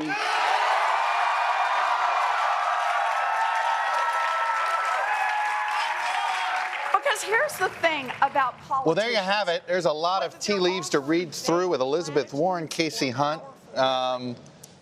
It was fascinating. She seemed to lecture some Democrats, alluding to Sanders supporters who are jeering some candidates, alluding to Joe Biden's attack on Pete Buttigieg, and a really warm congratulations, Amy Klobuchar. You know this woman well. You're a Capitol Hill correspondent. You follow these senators. Read between the lines here. So, I mean, if I'm listening to this, I'm a little wary of the word lecture, especially when it comes to. I don't mean lecture, and I don't mean it. Yeah, I hear you. But I absolutely take your point, and you know, she was talking about somebody being willing to burn down the party to be the last man standing. I mean, that was a pretty clear shot right at Bernie Sanders, and the argument she's making more broadly is that they do need to unify both parts of this disparate party. I mean, I have to wonder, is she setting herself up, if she does stay in this race and has the organization that they claim they have, can she pick up enough delegates to turn herself into a kingmaker type figure at the convention? Carrie Annabeth Fooey, I did not hear somebody that was going to be willing to endorse Bernie Sanders. But you know what? My problem with her message, Chuck, is it was all very interesting. There's a lot of big teas about what's to come. There was a big tease there. There was also a problem of incongruity. I mean, she's always been the fighter candidate. She fight, fight, fight. And on debate stages, even before she was a senator, she fought for this Consumer Financial Protection Board that even Tim Geithner and Barack Obama didn't want. And when she's on the debate stage, she has not hesitated to say, why would you run for president if you didn't want to go all in? Why would you want to do these sort of half-baked measures? She took on other members of her party on that debate stage, maybe not in super personal terms, but she wasn't afraid to distinguish herself from her opponents. So suddenly to sort of make herself this big unity candidate, that's what she's been doing for the past couple of months, and it hasn't really worked. And I think that's what we're seeing here in these results out of New Hampshire. Carrie, Dan, we have flashed this breaking news because we can officially note that Biden and Warren will be shut out of delegates. There are only going to be 3 candidates that get delegates tonight. 5 got them out of Iowa, so you're starting to see this is what winnowing looks like. Right? 5 candidates get delegates in Iowa, 3 candidates get delegates in New Hampshire. And if you had asked probably anyone tonight or anyone who's reporting on this in Manchester to guess which 2 candidates would come out getting shut out 6 months ago, Joe Biden wouldn't have been on that list. 6 days ago? And Elizabeth Warren would not be on that list. How about 6 days ago, right? Yeah, and there was a time when Elizabeth Warren was leading in the state. It's a neighboring state to where she is from. We saw all week when we went to events that there were overflowing crowds of Elizabeth Warren fans, many of them from her home state of Massachusetts, who are here. For Biden, I just think that going back to the very beginning of this campaign, he knew that this was a possibility. And I think a lot of people who had watched him over time, he had a lot of advisors who were advising him, this may not be your year, this may not be the time to do it. He decided personally that it was worth doing, and that it was worth doing knowing the risks that it would take for his, upon his family, on his legacy and on his family. He knew that he was putting that on the line, and to come out of a state like this after coming out of Iowa with such a disappointing finish and to be completely shut out here, it's when you look at the entirety of that arc, it's got to be very disappointing with the decisions that they made when he decided to get in the race. Let's bring in Mike Memoli, who is down in South Carolina already with the former vice president. I'm sure they had a feeling they weren't going to win a delegate tonight. That is sort of, at this point, I'm guessing they don't really care if it's 4th or 5th. But is there any regret about the hit they took at Buttigieg? That it was surprising to see him go negative on a fellow primary opponent like that? Yeah, Chuck, all primary long, Biden had been on the receiving end of a lot of hits, and he kept saying this should not be a circular firing squad. Democrats need to train their attention on President Trump. Then we saw that series of attacks escalating with ultimately that rather snarky video. When the candidate himself stopped and backed off those attacks at the end of the New Hampshire campaign on Sunday and Monday, I made a note of that. The campaign pushed back and said, just because we're backing off the Buttigieg attack doesn't mean, we regret it. It was just a matter of they got the conversation in the bloodstream, and they felt that that was something that needed to happen. And Biden advisors are telling me now that, listen, we're likely to see now, as it appears, a crowded 1, 2, 3 leaderboard here. And that only underscores what has been their argument all along, which is that this is a long-haul campaign, that this campaign will reset as we head into South Carolina and Super Tuesday. And really, why would Biden get out of the race at this point when we're just getting into fertile territory, or at least what they believe still is fertile territory in terms of the especially African-American vote here? They're also making the argument, which is interesting tonight, about Amy Klobuchar. That's a name we haven't really heard them talking about in terms of how they view the field. And they're arguing especially that they don't see a path forward for her. She obviously has been sort of trying to build the pathway ahead of her as she goes, hasn't been raising a lot of money herself, only to see it coming in the late stages. And so the more, we talked about it last week, muddled, the top of the leaderboard, the more they still believe that there's a path for Joe Biden here. Yeah. The problem is Joe Biden, Pete Buttigieg, and Amy Klobuchar are all fundraising from the same pond. And we know that donors follow winners. They're not necessarily loyal anyway. Mike Memoli in South Carolina, thank you very much. And very quickly, one more dropout, according to sources are telling us. Michael Bennet, not a surprise. The Democratic Senator from Colorado tried to make New Hampshire, tried to do the McCain. He did try to do the McCain, and he had quite the last-ditch tour of the state with James Carville, who came up here with him, trying to make the argument that, you know, if they nominated Michael Bennet, Democrats would be able to roll right into the White House and potentially take back the Senate. But alas, it's not to be. Michael Bennet, who had to deal with cancer, a cancer diagnosis, He which did. delayed the start of his campaign. And there is a lot of what ifs there for him in his mind. I have a feeling he's not done.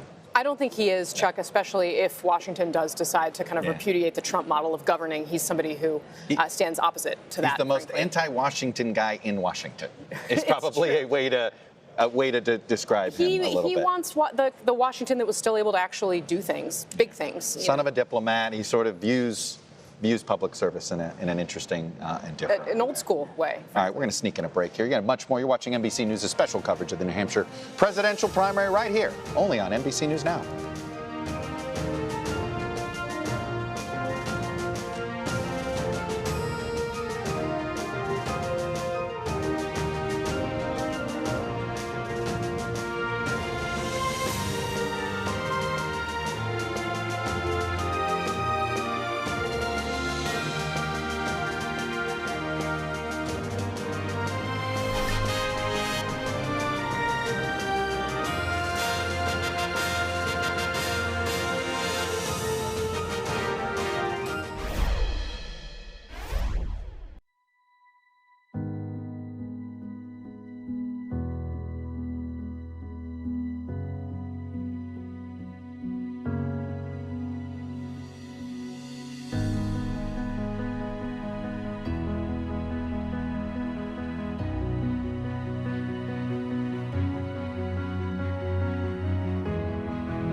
White terrorism and white supremacist terrorism in this country is not some weird analog to Al-Qaeda or ISIS. It's not some foreign thing that looks like something that we've been fighting in the war on terror.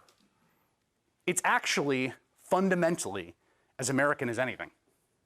And it is an existential threat to the multiracial, and pluralistic, equal, and open democracy that we've been fighting for in this country since people died on the battlefield in the Civil War. We are going to start with something different tonight. This is one of those things that you have not been otherwise hearing about in the news, but stick with me. Feed your mind with fresh perspective. Get your favorite MSNBC shows now as podcasts. If it's finding clarity in the chaos, put this in some perspective for us. If it's understanding the history of the moment, It's a very big deal to get Baghdadi. It's a tribute to U.S. intelligence and the special forces. if it's holding everyone to the same standard, and if it's Sunday, it's Meet the Press.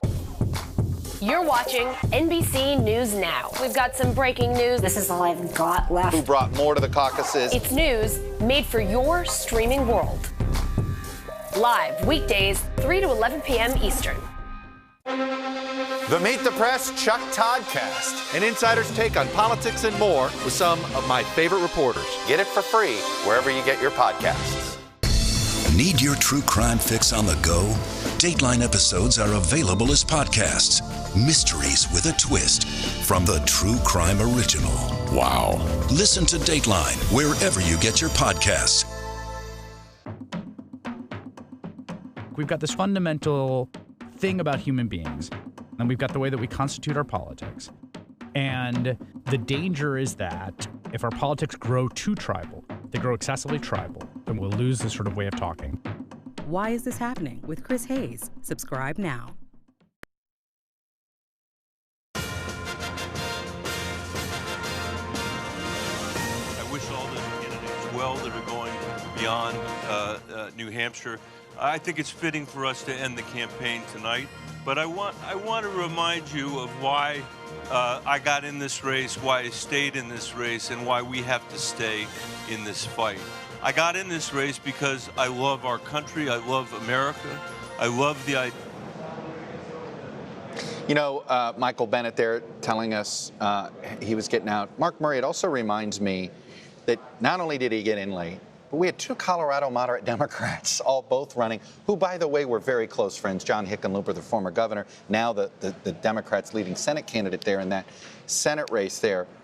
But it reminds me how it is amazing to me there's no governor. We have no governor, and it may be that Pete is the governor of this field that's left. And maybe Michael Bloomberg thinks he can play that role, that these mayors are serving as the non-Washington elected official. But it's stunning to me that we went this far without a governor. Chuck, I think you're exactly right, that Buttigieg really is that outsider in this contest. But I think two factors are so important in this race. Number one, you can't underestimate the size of the field. And not only was Bennett in and Hickenlooper, but Beto O'Rourke, Cory Booker, and so many different people. You're really taking us back, Mark. I had almost forgotten about it. If you go to Raygun, you get that T-shirt that tells you. I love that T-shirt. I'm caucusing for, scratch out, scratch out. Bill de Blasio, Bill de Blasio. Bill de Blasio, yes. The size of the field was enormous. In a lot of ways, I do think that gave voters a lot of paralysis on how do I pick from this menu at the Cheesecake Factory with 100 different items as opposed to actually having just 3 or 4. So that was factor number one. Factor number two was Joe Biden sucking the oxygen from all the people who just wanted a hamburger on the menu and thought the hamburger could actually be suitable enough for me on my decision choices.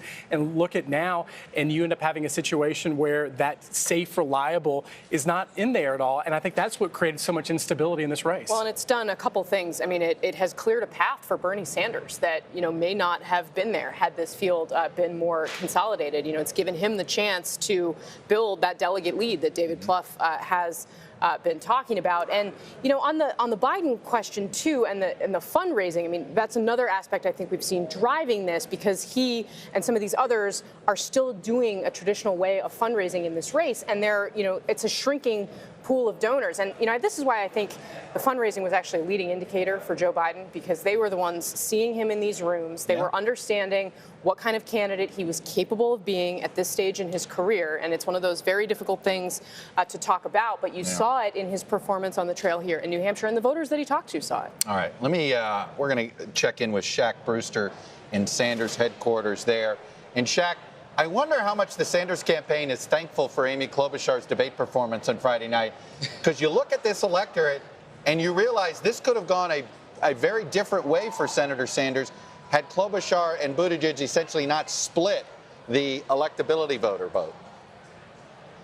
That is a great point that you mentioned, Chuck, because you'll remember it was in the hours after the Iowa caucus where Senator Sanders, he turned his sights from where they were, which was directly on Vice President Joe Biden, and pivoted right to Mayor Pete Buttigieg. His campaign was very open about being nervous about that rise in the polls that you saw Mayor Pete have and that surge in momentum that was coming from his campaign. And Senator Sanders started launching some attacks of his own. He tied Mayor Pete to the billionaire class. You'll remember he read those headlines saying that Mayor Pete got the support or was the billionaire favorite. The campaign even started a website, Pete'sBillionaires.com, that was mocking Mayor Pete. And then what you saw after that was the campaign getting an assist from the other candidates in this race. First, it was Vice President Biden, who went after Mayor Pete. It kind of joined this Pete pile-on with that video that the campaign released. Then there was that debate performance on Friday night where Amy Klobuchar also went after Mayor Pete's experience. What that happens, and this was a key strategy for the campaign, where they were nervous about his rise, and they think that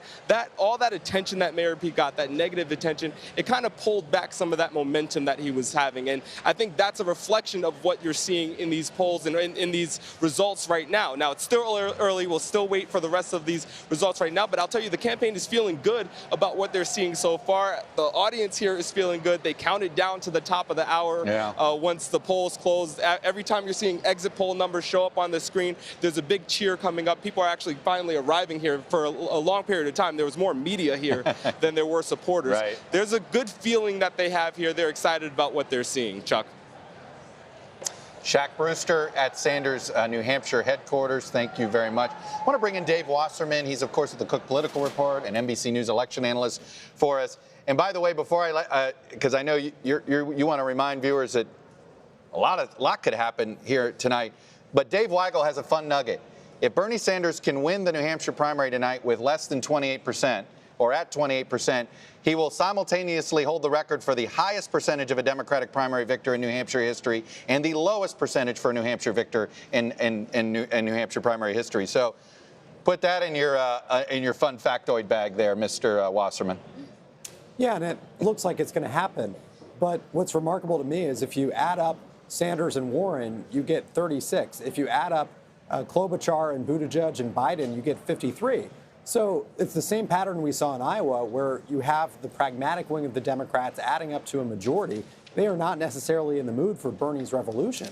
But the result could be that Bernie benefits from that muddled moderate field that shows no sign of resolution heading into South Carolina or Super Tuesday, because the two moderates who came out on top in New Hampshire tonight were clearly Buttigieg and Klobuchar, who don't have the support or infrastructure in South Carolina and many of the Super Tuesday states that would really compete with Bloomberg's money or Biden's lingering support among African Americans, although that's a major question as to where that's going to go after tonight.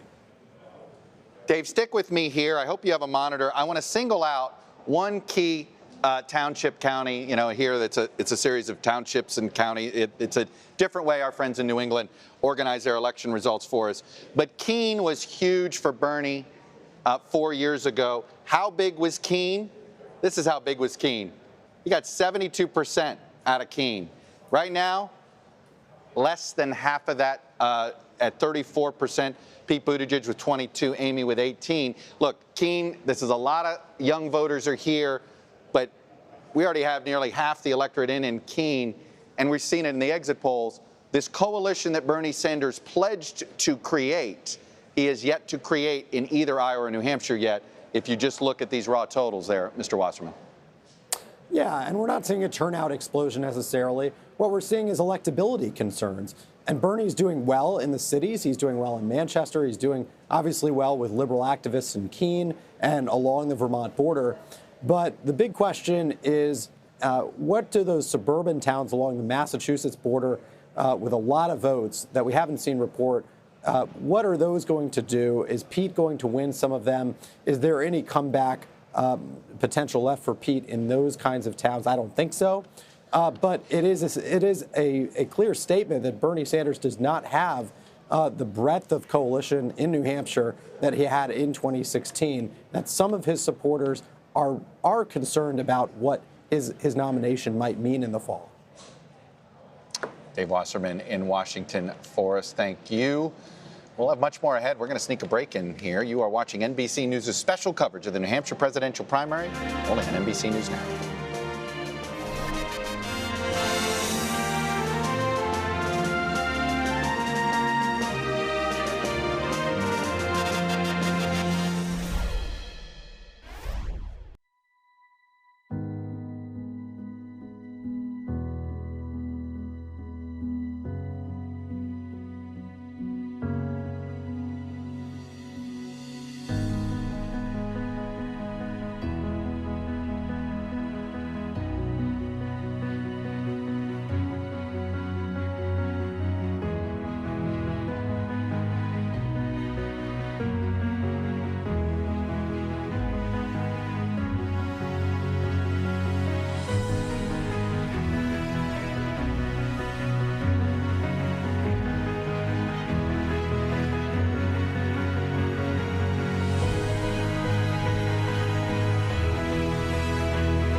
White terrorism and white supremacist terrorism in this country is not some weird analog to Al-Qaeda or ISIS.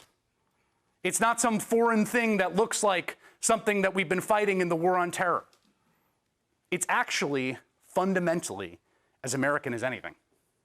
And it is an existential threat to the multiracial, and pluralistic, equal, and open democracy that we've been fighting for in this country since people died on the battlefield in the Civil War. We are going to start with something different tonight. This is one of those things that you have not been otherwise hearing about in the news, but stick with me.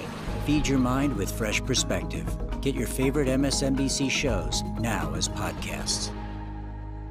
If it's finding clarity in the chaos, put this in some perspective for us. If it's understanding the history of the moment, It's a very big deal to get Baghdadi. It's a tribute to U.S. intelligence and the special forces. if it's holding everyone to the same standard, and if it's Sunday, it's Meet the Press. You're watching NBC News Now. We've got some breaking news. This is all I've got left. Who brought more to the caucuses? It's news made for your streaming world. Live weekdays, 3 to 11 p.m. Eastern.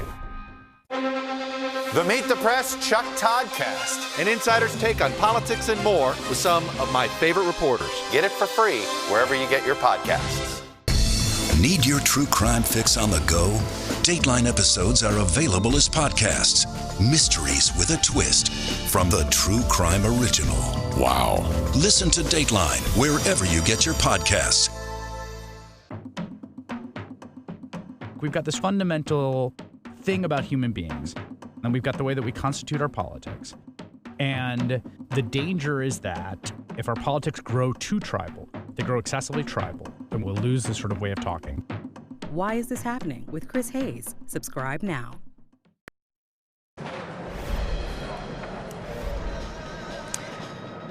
Welcome back to NBC's special coverage of the 2020 New Hampshire presidential primary, only here on NBC News Now. I'm Casey Hunt. Chuck Todd is going to be back in just a moment, and we are waiting for Joe Biden, expected to speak in just a few minutes from South Carolina, not here in the Granite State. We're joined now by Boston Globe political reporter James Pindell and, of course, NBC News White House correspondent Kristen Welker. We also have MSNBC host Joshua Johnson in New York and the chief public affairs officer at MoveOn.org and an NBC News political analyst, Karine Jean-Pierre. A great team to break all of this down. Kristen Welker, you spoke with the former vice president today. This a pretty difficult day for him in New Hampshire, to the point where, I mean, pretty stunning that he went. Has been the front runner all this time, not even winning a delegate here in New Hampshire. Not even winning a delegate here in New Hampshire, Casey. It can't be overstated. This is another devastating setback for the Biden campaign, for the former vice president. His entire argument was centered around electability, that he was the strongest candidate to beat President Trump. And now these two results in Iowa and now what we're seeing in New Hampshire at this point in time calls that into question. I spoke to him earlier today. I said, look, what message are you sending to voters in New Hampshire by going to South Carolina tonight? Are you concerned about that? He said, no, I'm not concerned. We're still fighting for every vote here. But clearly he thinks that South Carolina is the place that he's going to put all of his energy into right now to try to turn this race around for him. He believes that the electorate is more diverse there. He has more support, of course, among African-American voters. And we've heard him talk quite a bit about that. So I've asked him point blank, is it South Carolina or bust? He's not willing to acknowledge that, but clearly it's very important. I think that's a looming reality. James Pindell, Kristen mentioned how Joe Biden spoke to the voters of New Hampshire in the closing hours here. What kind of impact do you think that had? Well, he wasn't on the hustings, as we talked about before. New Hampshire loves this comeback story. It happens again and again and again. He never really gave him that sort of attaboy. He just gave more of an intellectual argument. It is amazing if you step back for a second. He's the former vice president of the United States. I know he has run for president twice before. Both times, by the way, he never made it to the New Hampshire primary. Mark Murray mentioned he's yet to win a state in a presidential race. Also true. And what's amazing here is that he was never the inevitable nominee. He was the front runner for a very long time, but he was never able to sort of create a sense of momentum other than the fact that he started off so strong. Karine Jean-Pierre, let's talk for a second about where Biden goes from here in South Carolina, because there's been so many conversations, particularly about the African-American vote, and too often we shorthand it, act like it's a block. It's not necessarily, which is important to underscore, I think. That said, the narrative with Joe Biden is, he's been tying himself to Barack Obama. The theory always was that black voters never went for Obama until he proved that he could win. win.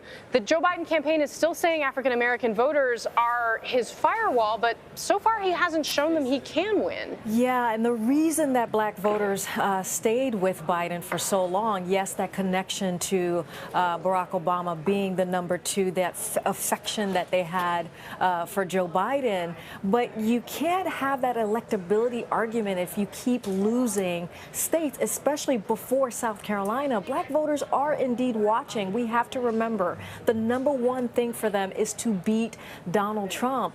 And it's going to be incredibly problematic for Biden. He has to raise money. How is he going to hold up the fundraising for the next couple weeks and have that operation on the ground if he's not putting some wins on the board? And like you said, and David Plouffe has said this many times on this air, is that Iowa, that win for Iowa for Obama gave South Carolinians, the black voters there, the confidence that he was viable, that he was electable. And Biden just doesn't have that, except understanding and knowing, black voters understanding and knowing that he's a former vice president and he looks like and he seems that he can take on Donald Trump. So this is ending Corinne, number 5 in New Hampshire is a blow. What is your sense of where this support goes if in fact Joe Biden loses support among African Americans? I mean, Pete Buttigieg has really struggled with African American voters. Bernie Sanders has been doing better than he did the last time around. His campaign has worked hard on this, but he has also, struggled with African American voters in the past. I mean, where do they turn at this point? Yeah, it's been a conversation that we've all been having. Like, Amy Klobuchar is going to have a problem with black voters because of her record as a prosecutor in Minnesota. Pete Buttigieg, as we know, as South Bend mayor, he's had multiple problems with the black community, firing the police chief there, and other issues that have come up during this campaign trail. The people that we are hearing, that I am hearing, or the person is Bloomberg. A lot of black voters are looking at Bloomberg as someone that they can go to. People that I've been talking from in the southern states in particular, like South Carolina, which is a key important state for Joe Biden, as we're talking about. And the reason why is they see him as being like this real billionaire that could take on Donald Trump. They see that he's getting under Donald Trump's skin. And like I said, they want Trump has certainly to shown that win. himself. Right, by tweeting, constantly about him. And the money that he's spending on air and telling his story, giving that narrative to voters about who he is. And he hasn't been tested. So he looks good. He looks like someone that could take on Donald Trump. And so that's been an interesting development as well. If Biden goes down, I think that's where a lot of African American voters are going to go. They're going to explore Bloomberg in a real way. Yeah, well, and we're already kind of seeing that fight start to play out with some of his comments about the stop and frisk policy in New York City coming up. That's going to be interesting. Let's turn to MSNBC's Garrett Haake. He is live in Concord, New Hampshire, with the Klobuchar campaign. Garrett, it's great to see you. I think my question is, how does Amy Klobuchar, and this is a big night for her without question, that debate bump, her performance, it was real.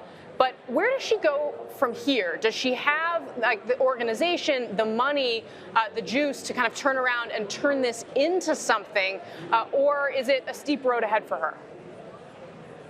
Look, that's a real challenge, Casey. They are building the airplane in midair. Klobuchar only has about 30 staffers in Nevada. A lot of them went there immediately after Iowa was over. They just changed states. Some of them she gobbled up, ironically, from Beto O'Rourke's campaign, when Beto O'Rourke's campaign ceased to be a thing. They're going up with TV ads, 7-figure TV buy in Nevada to try to introduce herself to the audience there. But look, she's going to have a challenge ahead. She's got to introduce herself to voters in Nevada. She has been there significantly less than she has been here, even less so in South Carolina, and the Super Tuesday states don't get me started. I mean, this is someone who bet very heavily on a good showing in Iowa. She was able to stay in the fight and then create this moment here in New Hampshire. When I talked to her about this earlier in the week, she said, look, I'm just someone who's going to continue to clear every hurdle that gets put in front of me. And while that's a reasonable political strategy in the early 4 states, once you get to Super Tuesday, it's like there are 30 hurdles all around you and you got to jump over all of them simultaneously, right? Folks are already voting in California. So this is a challenge for this campaign. They're going to try to turn tonight into a major fundraising opportunity, a major opportunity to boost her name recognition, and hope that they can build. What they don't want to have happen is have her go the way of someone else who stood in this very ballroom 4 years ago after a surprisingly good night in New Hampshire, John Kasich, someone who emerged as a challenger to the nominee, but ended up essentially as a historical also-ran. So a tall task ahead of Amy Klobuchar, but at least they've got some wind at their back, which not a lot of other candidates can say right now. And of course, no sign that Elizabeth Warren, we were, kind of questioning as we were listening to her whether she would potentially drop out and throw her support to Amy Klobuchar. Clearly not ready to do anything of the sort. Garrett Hake, looks like you are in an interesting place for the evening. Thank you. The Biden campaign, of course, as we've been talking about, has been bracing for a potentially disappointing finish tonight, and they announced today that Biden wouldn't be in New Hampshire for tonight's results. Let's bring in NBC's Mariana Sotomayor following the Biden campaign. And Mariana, Chuck Todd also back with us from the NBC News special. Mariana, what's the status of, we were really struck earlier by the state of the ballroom behind you. This, of course, the event that Biden is having here in New Hampshire, where he and Dr. Biden are no longer, and a really disappointing finish that has him not even winning a delegate here. Sorry, Casey. I am trying to hear you. I'm going to be speaking a little bit in hushed tones because we have Valerie Biden Owens speaking behind me. She is supposed to be introducing her brother momentarily, who is going to be addressing the number of supporters here. There's roughly about 100 people in the room, but many of the people that I talked to are volunteers, people who have come from out of town, from Pennsylvania to New York. Very few people from New Hampshire here, but of the people that I did talk to, many people were surprised. They were expecting Biden to be here tonight, and they didn't find out until they came into the ballroom. Obviously, a very different scene from when I talked to you a couple hours ago when there was no one in the room. But still, supporters are saying, I talked to them, I pressed them, hey, were you surprised? Are you upset that Biden isn't here? And as you can see, there's a live stream actually over my shoulder right now with Biden and Dr. Jill Biden now addressing the room. Why don't we listen into that? All right, Mariana, thank you. We will keep monitoring your live shot there as you have to jump back to that. Interesting. I think we all expected more of a Biden in South Carolina than addressing the New Hampshire reporters. Yeah, an interesting decision. And I mean, I think noteworthy that, Mariana's reporting that a lot of those folks, and this was true at the Biden event I went to here in New Hampshire. It was hard to find people from New Hampshire at many of those events, James. Look at Saturday night, which is not a judge of anything, but Saturday night was the big Democratic dinner. And it was a kind of a turnout mechanism to show a little bit of infrastructure. My favorite part of this was Warren had so many seats. Then there's the corner. This is where the Biden's people are supposed to be. And this little sliver. And then the Warren people said, oh, if you're not going to buy all these other tickets, we'll buy them. So it's Warren, Biden, Warren. Because Biden couldn't even bring out more than, let's say, 250 people. Let's check in with the Buttigieg campaign. Vaughn Hilliard, one of our road warriors there, with Pete Buttigieg. And it's interesting, just like Iowa, he's got enough, he's doing well enough in the college towns and well enough in some of these areas. He doesn't blow anybody out, but he's got an across-the-board performance tonight, which is very similar to what we saw, at least demographically, in Iowa. And right now, well enough, Chuck, is better than anybody else besides Bernie Sanders is doing in these states here. For the last, I guess, 48 hours, really, Chuck, I think you and I have been talking about those independent voters, 415,000 registered independent voters here in the state. They're going to be able to take part in this process. And the NBC News exit polling has come in, showing the breakdown of the individuals that describe themselves as independent voters that took part in the Democratic primary today. They accounted for 45% of them. And of that 45% of independent voters, 25% voted for Bernie Sanders, 24% for Amy Klobuchar, 21% for Pete Buttigieg, all the way down at 8% was Joe Biden. I think what is even more telling about that is that 4 years ago, that number, the share of independent voters, went by 70% to 25% for Bernie Sanders. So that's clear. How sizable? Perhaps enough to bring this a little bit closer for Pete Buttigieg and Amy Klobuchar. But obviously, Pete Buttigieg was looking in this race to draw an even larger portion of those independent voters, which clearly Amy Klobuchar cut into. You know, when we're talking about the Pete Buttigieg campaign, you know, take into account just 1 year ago, he had no operation here. Bernie Sanders and Elizabeth Warren were from the neighboring states, and Pete Buttigieg over the course of the year was able to build the ground organization along with a volunteer network. And down to just yesterday, he visited a town, Chuck, you were with me there, in Plymouth. It's a town of 7,000 in sort of central New Hampshire. This is a place that went by 15 percentage points for Donald Trump in the general. But Bernie Sanders won it 80 to 20% over Hillary Clinton 4 years ago. Yet where did Pete Buttigieg go for one of his final stops? There, 7,000, one of those rural communities. We haven't got results in from there. But while we pay attention to Manchester, it's a lot of those communities where the Buttigieg campaign put in resources and they frankly put in the time to try to pick up some votes along the way in some of these more rural communities and be able to make the case to the rest of the country that we were able to win in rural parts of Iowa and New Hampshire. Vaughn Hilliard at Buttigieg headquarters, and they're getting excited as they see more results. Kristen Welker and James Pindell, what I find interesting, one of the things that we cannot overlook is that Amy Klobuchar may have saved Bernie Sanders. That's in right. the New Hampshire primary, at least. That's right. And her performance on Friday night. Her performance on Friday night, and it's been remarkable to sort of watch the reaction and to watch this surge happen in real time. And she's certainly tried to capitalize it on every event. One thing that I also have just found notable, Chuck, about this entire moment, you ask former Vice President Joe Biden what his path is. He talks about South Carolina. He talks about Super Tuesday. I asked Senator Warren today, what's your path after New Hampshire? And she said, to bring people together, to bring the party together. And I think she has a tougher time identifying what happens next. Where does she go from here? But she gave us a hint where she's uncomfortable going.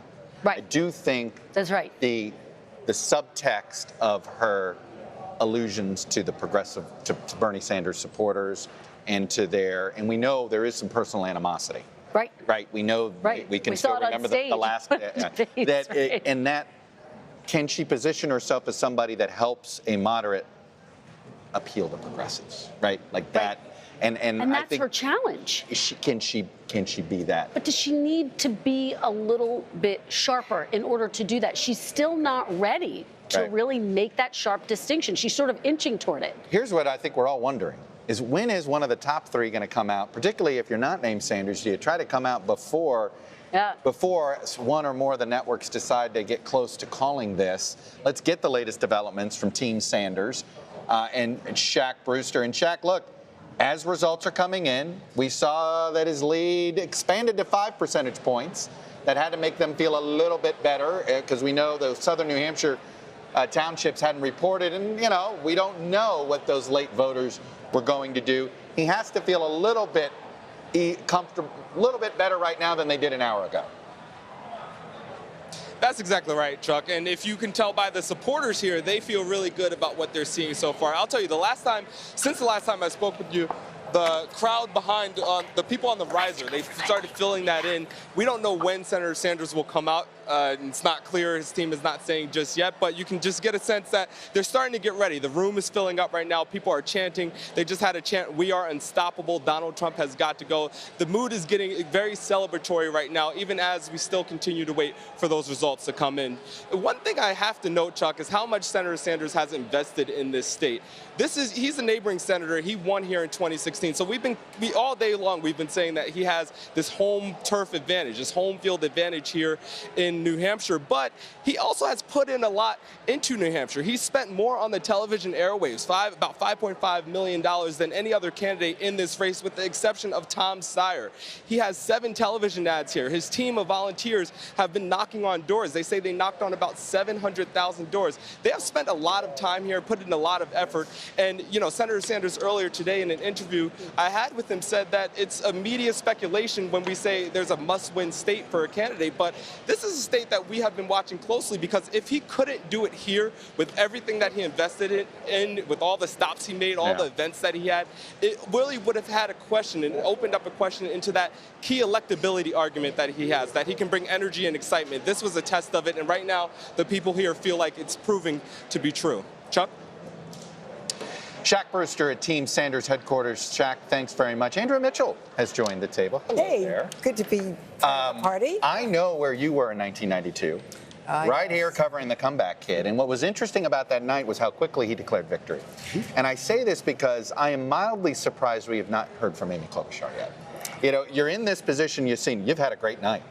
You better hurry up and say you've had a great night before Bernie Sanders and Pete Buttigieg say they've had great nights too. I mean, she could come out and say, "I'm clearly in the top 3. This is a big change, and you know, we'll have more to come." Yeah.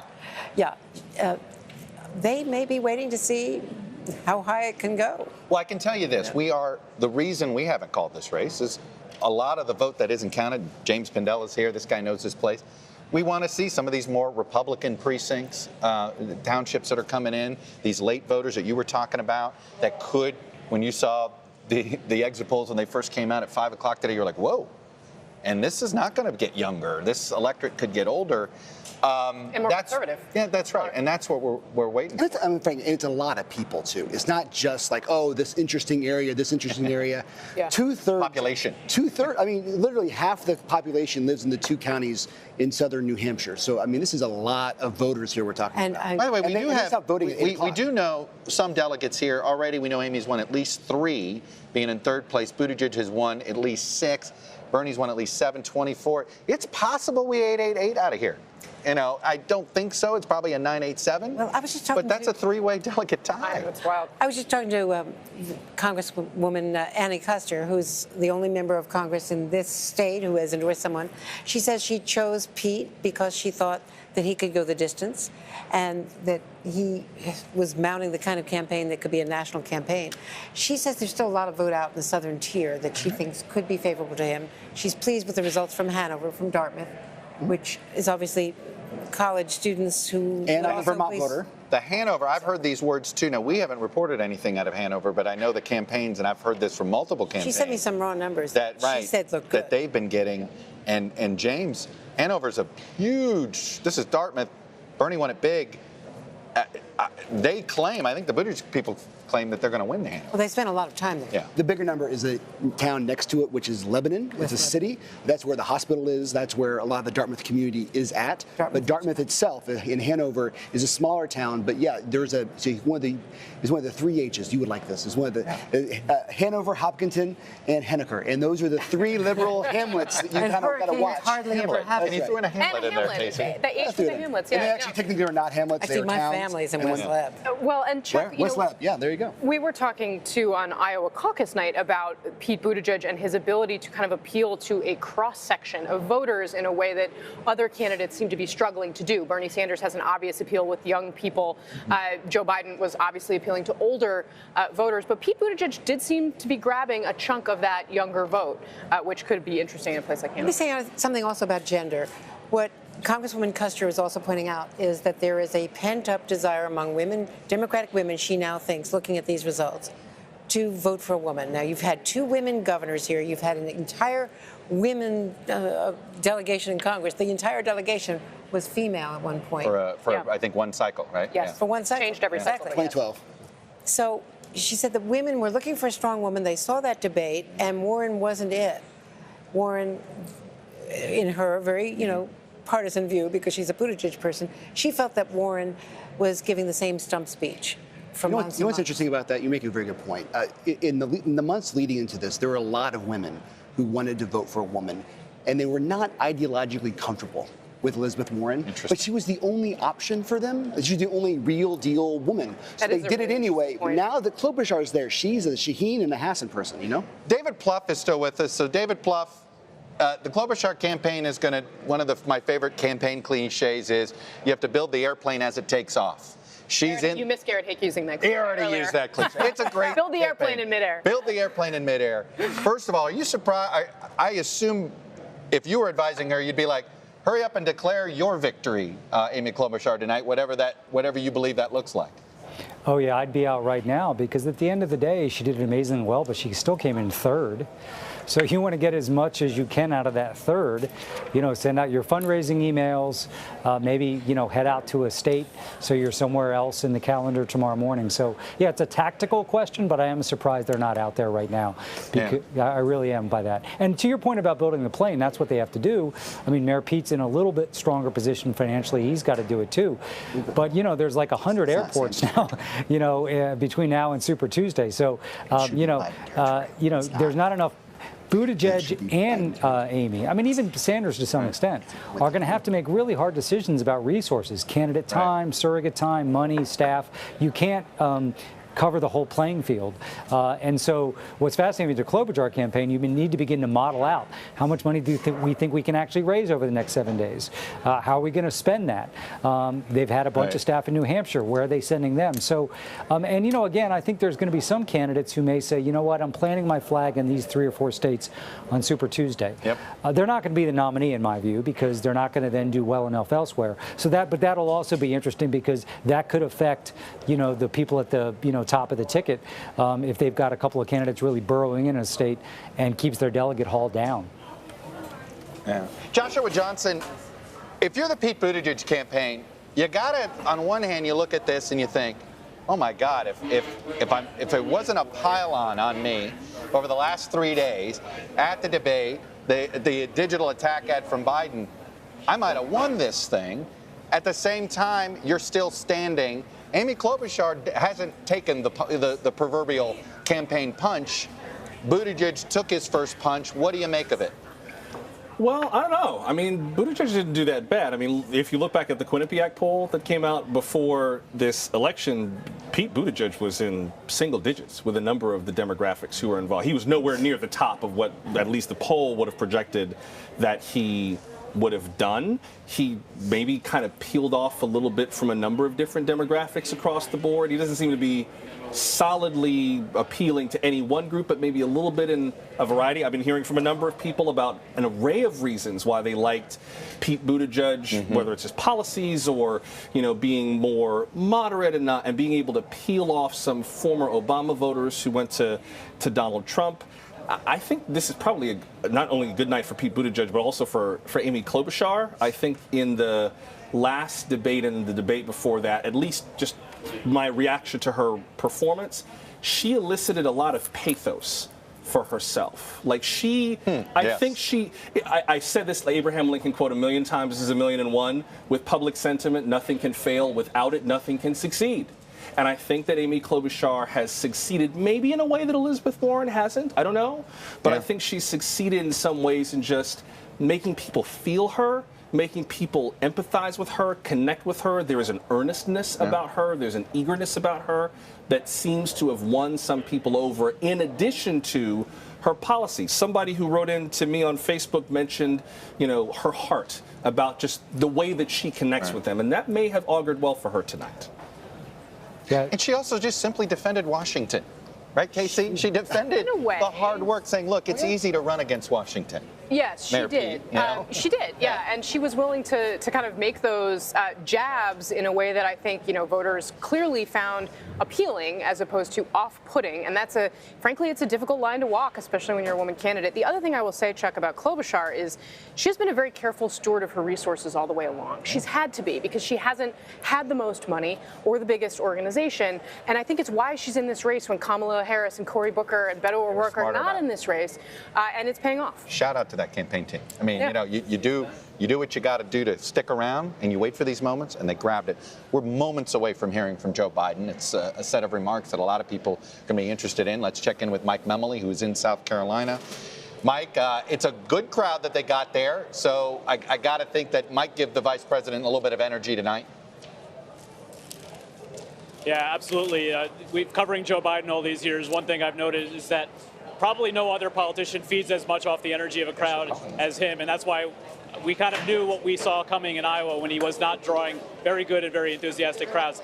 So in the next few minutes, we're going to hear from Congressman Cedric Richmond, recently the chairman of the Congressional Black Caucus. He's Biden's national co-chairman, then Dr. Biden, and then the former vice president. It's worth noting he just also addressed the supporters at his Nashua Victory Night celebration, where we thought we were going to be tonight. And given what we heard from him and the readout we got of his remarks there, it sounds like they are going to be completely backing off, as we were talking about, Chuck, earlier, that attack strategy that he tested and then quickly pivoted away from earlier. He was talking a lot about his interactions with voters, the trying to play the empathy card, trying to bring back the Uncle Joe caricature that we have seen over the years. So that seems to be the signal they're setting. And now, Chuck, one quick thing.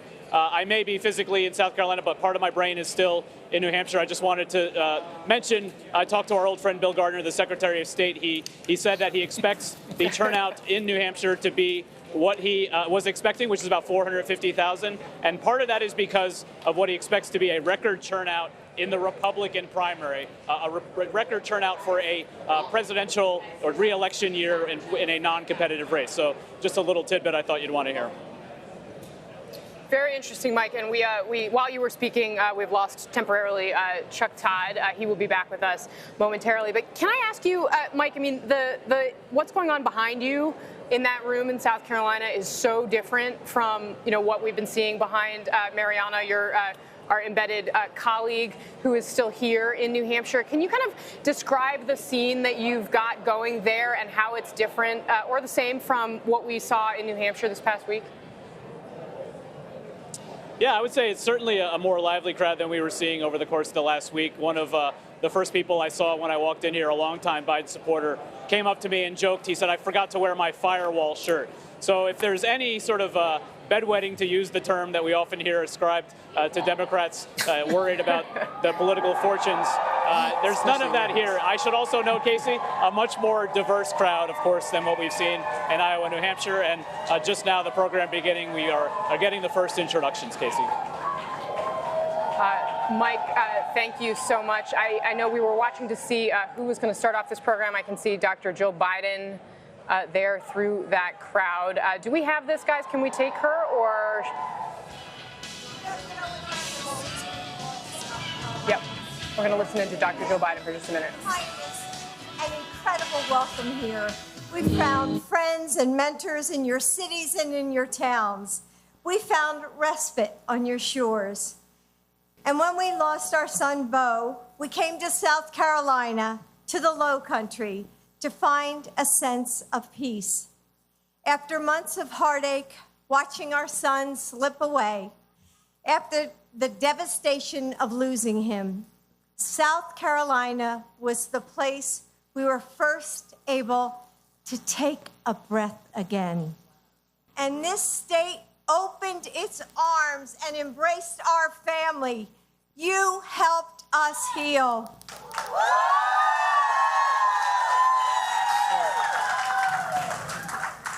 We've been listening in to Dr. Jill Biden, who is speaking ahead of Joe Biden, who, of course, has had a rough night here in New Hampshire, has moved on to South Carolina. Chuck Todd, back with us as well. I have to say, I still cannot erase that image from my head last Monday night when they came out as a couple, the Bidens, and the look on Joe Biden's face, even though we didn't have results. I know. We had an entrance poll, and we know that they all had their boiler rooms. They knew what was coming.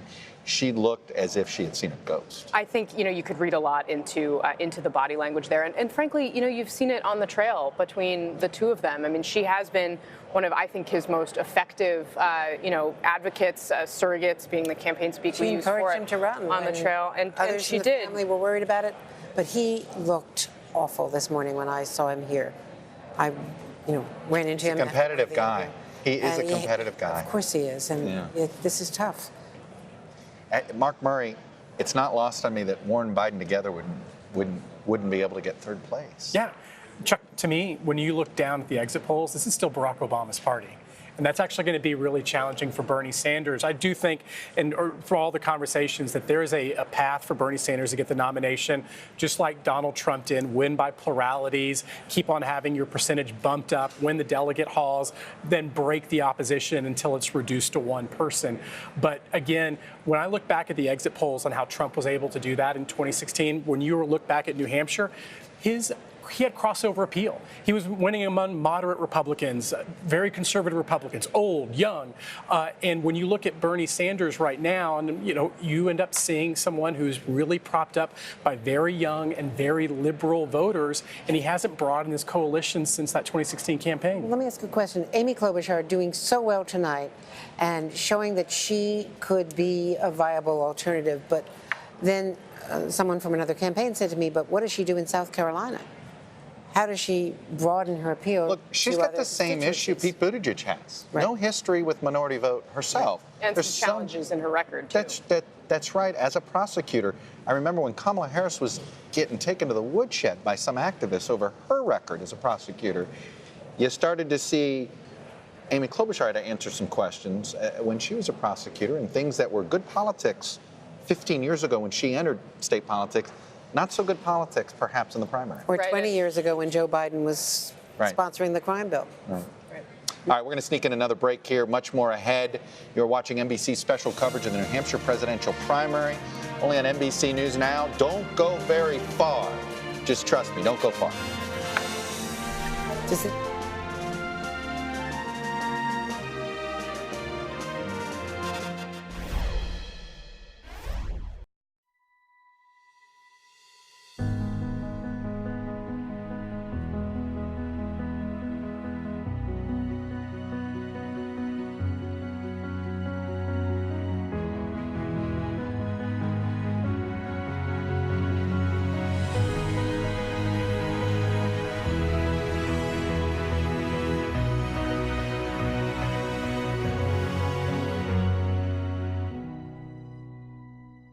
If it's finding clarity in the chaos. Put this in some perspective for us. If it's understanding the history of the moment. It's a very big deal to get Baghdadi. It's a tribute to U.S. intelligence and the special forces. If it's holding everyone to the same standard. And if it's Sunday, it's Meet the Press.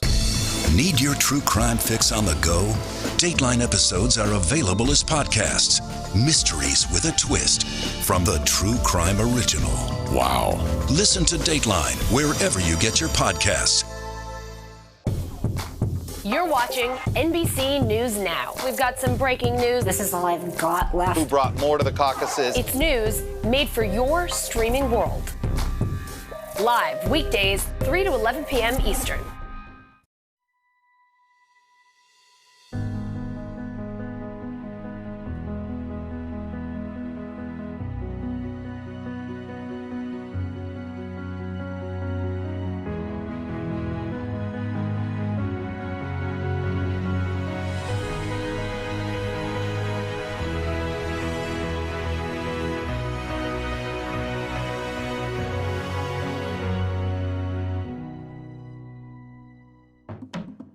We've got this fundamental thing about human beings, and then we've got the way that we constitute our politics. And the danger is that if our politics grow too tribal, then we'll lose this sort of way of talking. Why is this happening? With Chris Hayes. Subscribe now.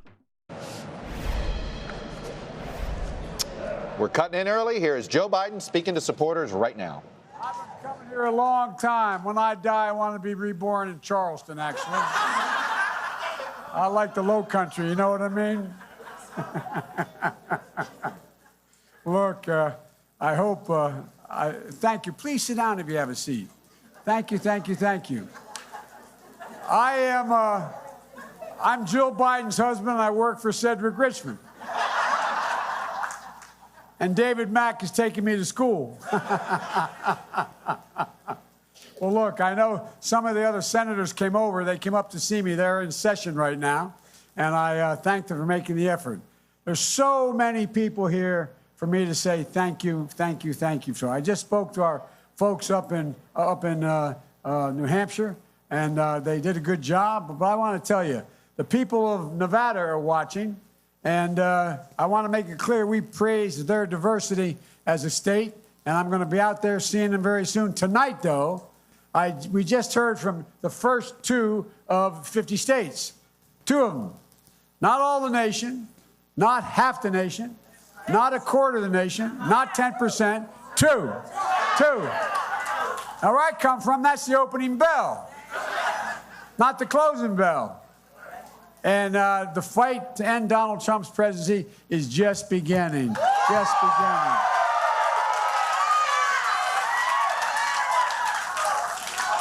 Thank you. It is important that Iowa and Nevada have spoken, but look, we need to hear from Nevada and South Carolina and Super Tuesday states and beyond. And look, we're moving in an especially important phase because up till now, we haven't heard from the most committed constituency of the Democratic Party, the African American community. And the fastest growing segment of society, the Latino community. I want you all to think of a number, 99.9%. That's the percentage of African American voters who have not yet had a chance to vote in America. One more number, 99.8. That's the percent of Latino voters who haven't had a chance to vote. So when you hear all these pundits and experts, cable TV talkers talked about the race, tell them, it ain't over, man. We're just getting started. Our votes count too. We're not going to let anyone take this election away from you. Look, I've said many times, you can't be the Democratic nominee and you can't win a general election as Democrat unless you have overwhelming support from black and brown voters. It's just really simple. No, it's a natural fact. It's true. It's absolutely true. And folks, you know, all those Democrats who won against incumbents, from Jimmy Carter to a guy named Clinton to a guy named Obama, my good friend, guess what? They had overwhelming African-American support. Without it, nobody's ever won. No, really. And you all know you own my heart. Look, more important, should you not win the Democratic nomination for president, you shouldn't be able to win it without black and brown voters. Too often, your loyalty, your support, your commitment to this party have been taken for granted. I have never once in my career since I got involved as a kid taken it for granted. And I give you my word as a Biden, I never, ever, ever will. Now, if you want to know what any other candidates are going to do in the future, the tendency is to look at the past. Well, I left a law firm when I was a kid with a great job in a fancy law firm and to become a public defender, to fight for the people in the community I used to work in the East Side, because they couldn't afford a lawyer. On the county council, I fought against redlining. In the U.S. Senate, I passed the extension of the Voting Rights Act for 2 decades. The Violence Against Women Act. And by the way, I had the back of a great president named Barack Obama for 8 years.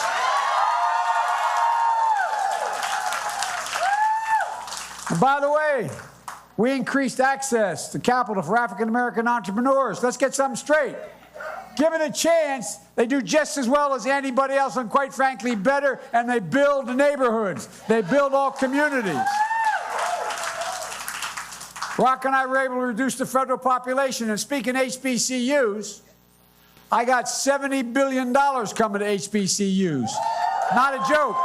And minority universities. Look, we saved the automobile industry. We passed Obamacare.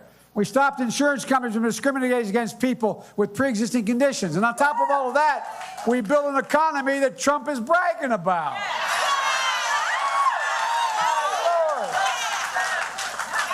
This guy squandered his father's fortune. Now he's squandering the economy we gave him. You all think I'm kidding. I'm not. So, Mr. President, instead of talking about impeaching Barack Obama, you should be saying, thank you, President Obama. Thank you, thank you, thank you. But, folks, look, we have so much more to do. I promise you, as your president, you will be partners at shaping the policy to make sure every single American has an opportunity. The thing that I've never liked, and I was chairman of the Judiciary Committee for years, I don't know what you need best. I listen. You all, the leaders of the black community, know what you need best. We don't listen enough. We take for granted. You know what you need. You know what your families need. And I've never not listened to you. First, we need to defend and build on Obamacare. Trump wants to get rid of it. Even some of the folks in my own outfit in the primary. There's Joe Biden starting, ending his New Hampshire campaign, but beginning, clearly, his campaign for South Carolina and for non-white voters. Casey Hunt, you heard it there. He was talking about the diversity of Nevada, talking about the diversity of South Carolina. But there was another aspect to Joe Biden's sort of political resume that made him an appealing candidate for a lot of people early on. Middle-class Joe. Yeah. The guy from Scranton Well, you know what's like Scranton? Manchester is like Scranton. It is. Dubuque, Iowa is like Scranton.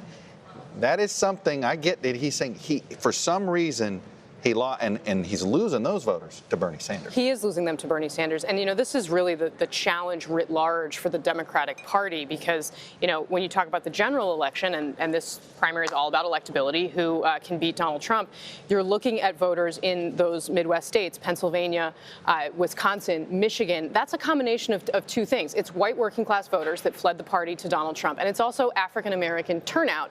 So far, Biden's argument is that he can potentially have one piece of that. We don't know yet because he hasn't had a chance to do it in South Carolina, but I think it's pretty clear that that segment, what's left of the white working class vote in the Democratic Party, doesn't seem to be with Joe Biden. Yeah, and that's the surprising concession he's making. I had somebody say that the weird thing about the Hunter Biden attacks, that while it didn't stick to Joe personally, it defined him as wealthy. Because if Hunter Biden's wealthy, then the dad must be wealthy too.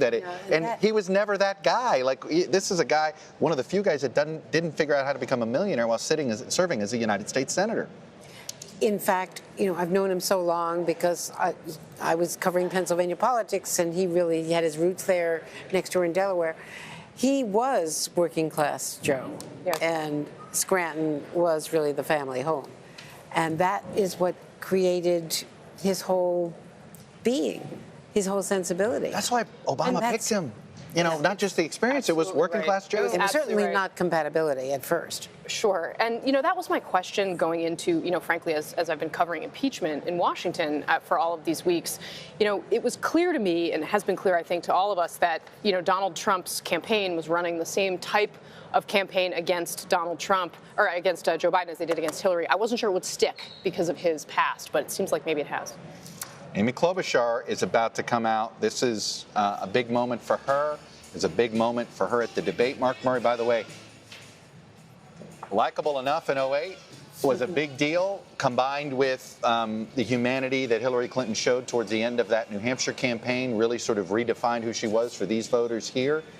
Amy Klobuchar used the MUR debate, sort of the same moment, redefine what people thought of her here, and she's about to have an interesting moment. I'll be very curious to see how she declares her version of a victory. Yeah, and it was also the closing that she ended up giving in that speech, where it was like there wasn't a viral moment, but that close that really captivated people. No, it did, and I think the question is now, she's going to start dealing with some incoming, Casey. Right. I think that's right. And now the next step's going to be, like any candidacy, okay, you're going to get some front runner treatment. How are you going to hold up? And I think that there's a real question there, partly because we were talking about this earlier, her record on some issues with the African American community, how she at a time in the 90s it was rather politically popular to be tough on crime, and that has since evolved into a set of policies that a lot of people in the Democratic base are rejecting, and particularly among African American voters, which she is going to have to face. I think the Nevada strategy is an interesting one for her. We still don't exactly know how that's going to play out, and I think frankly the Biden loss here raises more questions about what, say, a Harry Reid. Thank you for bringing up his name. What does Harry Reid do? So far, his fingerprints have not been on this. But he has met with every presidential candidate. In fact, you cannot enter the state of Nevada if you're a Democratic presidential candidate without your first meeting being with former Senator Reid. And, of course, there's a union problem with Medicare for All. So Sanders has some weakness there. So how is she trying to, or will she try to take advantage of that, or will? Right, and by union problem, we should underscore the city is dominated by the SEIU, which is a heavily Latino the hospitality services unions, and essentially, this is kind of what we're talking about when we talk about Harry Reid, former majority leader in the Senate, really kind of in charge of politics out there. If he tells that, sends a signal to those unions he wants to go one way, it could really make the difference. And Mark Murray, Harry Reid, he frustrated some people from the outside. He kept that conference together. He kept Bernie Sanders from always straying too far. He knew how to balance this. He'd put a finger on the scale for Barack Obama without offending Hillary Clinton. Like, he's very deft at this. I'll be very curious to see if he sends even subtle signals when it comes to Pete Buttigieg, Amy Klobuchar, and Bernie Sanders as they dive into Nevada. And the Nevada caucuses are going to be our first machine state politics contest. You know, so far we've gone from Iowa, New Hampshire, the Harry Reid machine, the Democratic machine, the Culinary Union, as Andrea was mentioning, are big, powerful forces. And we're not talking about a whole lot of voters. Nevada really isn't that big of a state. It is one gigantic county, Clark County, one gigantic city, Las Vegas, then Reno, and that's about it. And with the machine power in Clark County, you can end up doing really, really well. The question is, does that machine end up supporting anybody? And so far, the Sanders people have not been unhappy about Klobuchar's rise because it came out of Pete. That's exactly it prevented Pete from being a clear winner. David Plouffe, Jennifer Palmieri on my show earlier today on MSNBC at 5 p.m. was admitted that she's a little skeptical of believing in the caucus process going forward in Nevada. And while she wouldn't snub Nevada, she would advise candidates to go to Nevada, participate in the debate, woo voters, but maybe not plant your flag. What do you make of that? Well, I don't really see any of the candidates planting their flag in Nevada and saying this is my make or break state. I mean, if you're a Warren or a Biden, you certainly like to break into the top three. I think if you're Pete or Amy, you want to show that you've got some ability to appeal to, the more diverse parts of the electorate. But, since we've had these four, I mean, back in 2008, you remember Nevada was interesting because Hillary won the raw vote. We won the delegates. But, it's not the momentum provider that South Carolina is. So that's an important question for these candidates over the next 18 days. Money, time, how do you apportion between South Carolina and Nevada and the March states? And my guess is Nevada will be at the bottom of the list. Normally I do this to Corinne, but I'm doing it to you, Plouffe. I got to cut you off. Here comes Amy Klobuchar.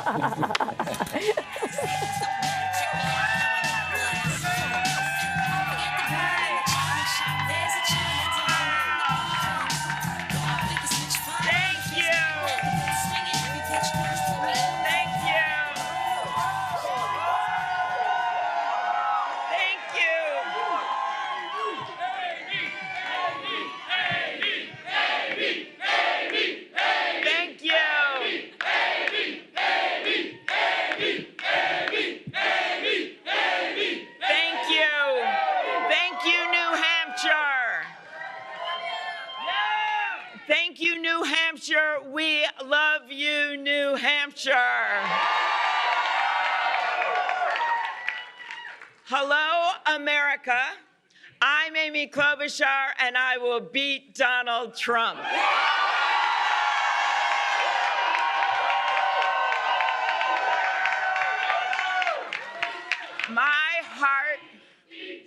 My heart is full tonight. My heart is full tonight. While there are still ballots left to count, we have beaten the odds every step of the way. We have done it on the merits, we have done it with ideas, and we have done it with hard work, because we are resilient and strong as the people of this great nation. Thank you to our incredible staff and our unstoppable volunteers, my wonderful husband, John, our daughter, Abigail, and the people of New Hampshire. Because of you, we are taking this campaign to Nevada.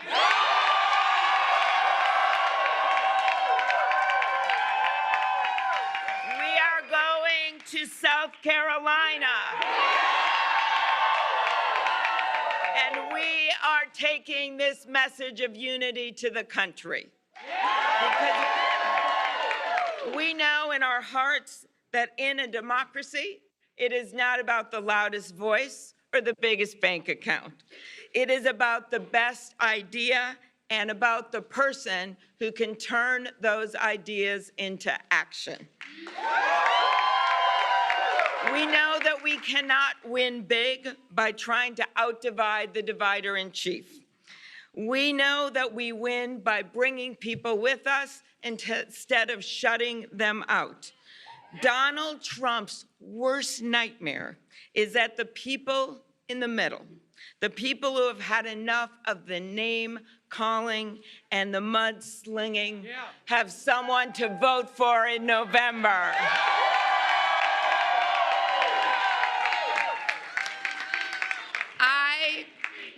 Vote NBC Trump, vote NBC Trump, vote NBC Trump, vote NBC Trump, vote NBC Trump. I cannot wait to bring our green bus around the country. I cannot wait to win the nomination. I cannot wait to build a movement and win with a movement of fired up Democrats, of independents and moderate Republicans that see this election as we do. We see it as an economic check on this president. We see it as a patriotism check, and we see it as a decency check. Because in the end, we know that what unites us is so much bigger than what divides us. And we know that we believe, so many of us believe, that the heart of America is bigger than the heart of this guy in the White House.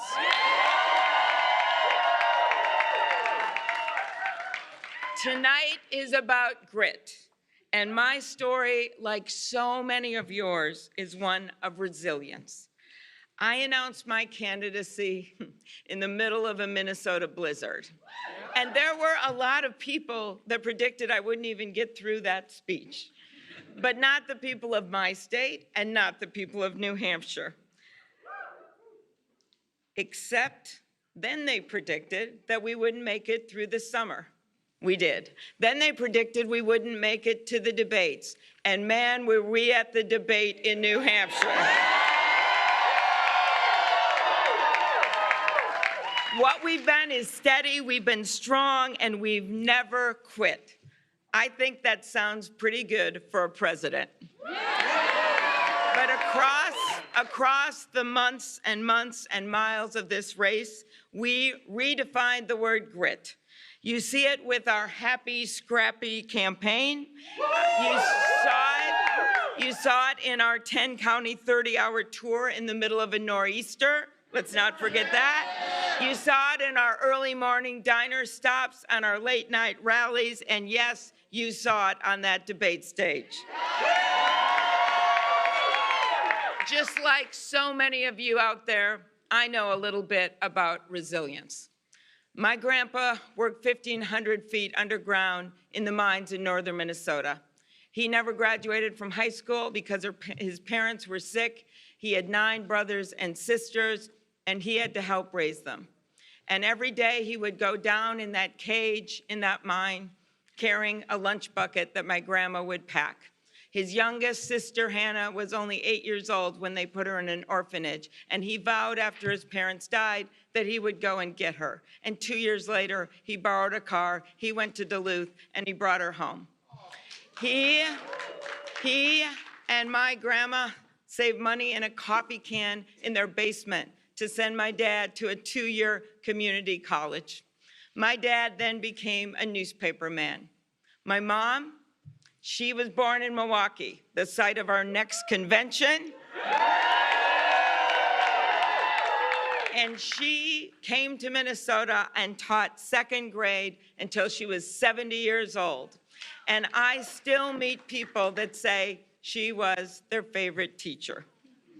So I stand before you today as a granddaughter of an iron ore miner, as a daughter of a teacher and a newspaper man, as the first woman elected to the U.S. Senate from the state of Minnesota, and a candidate for President of the United States.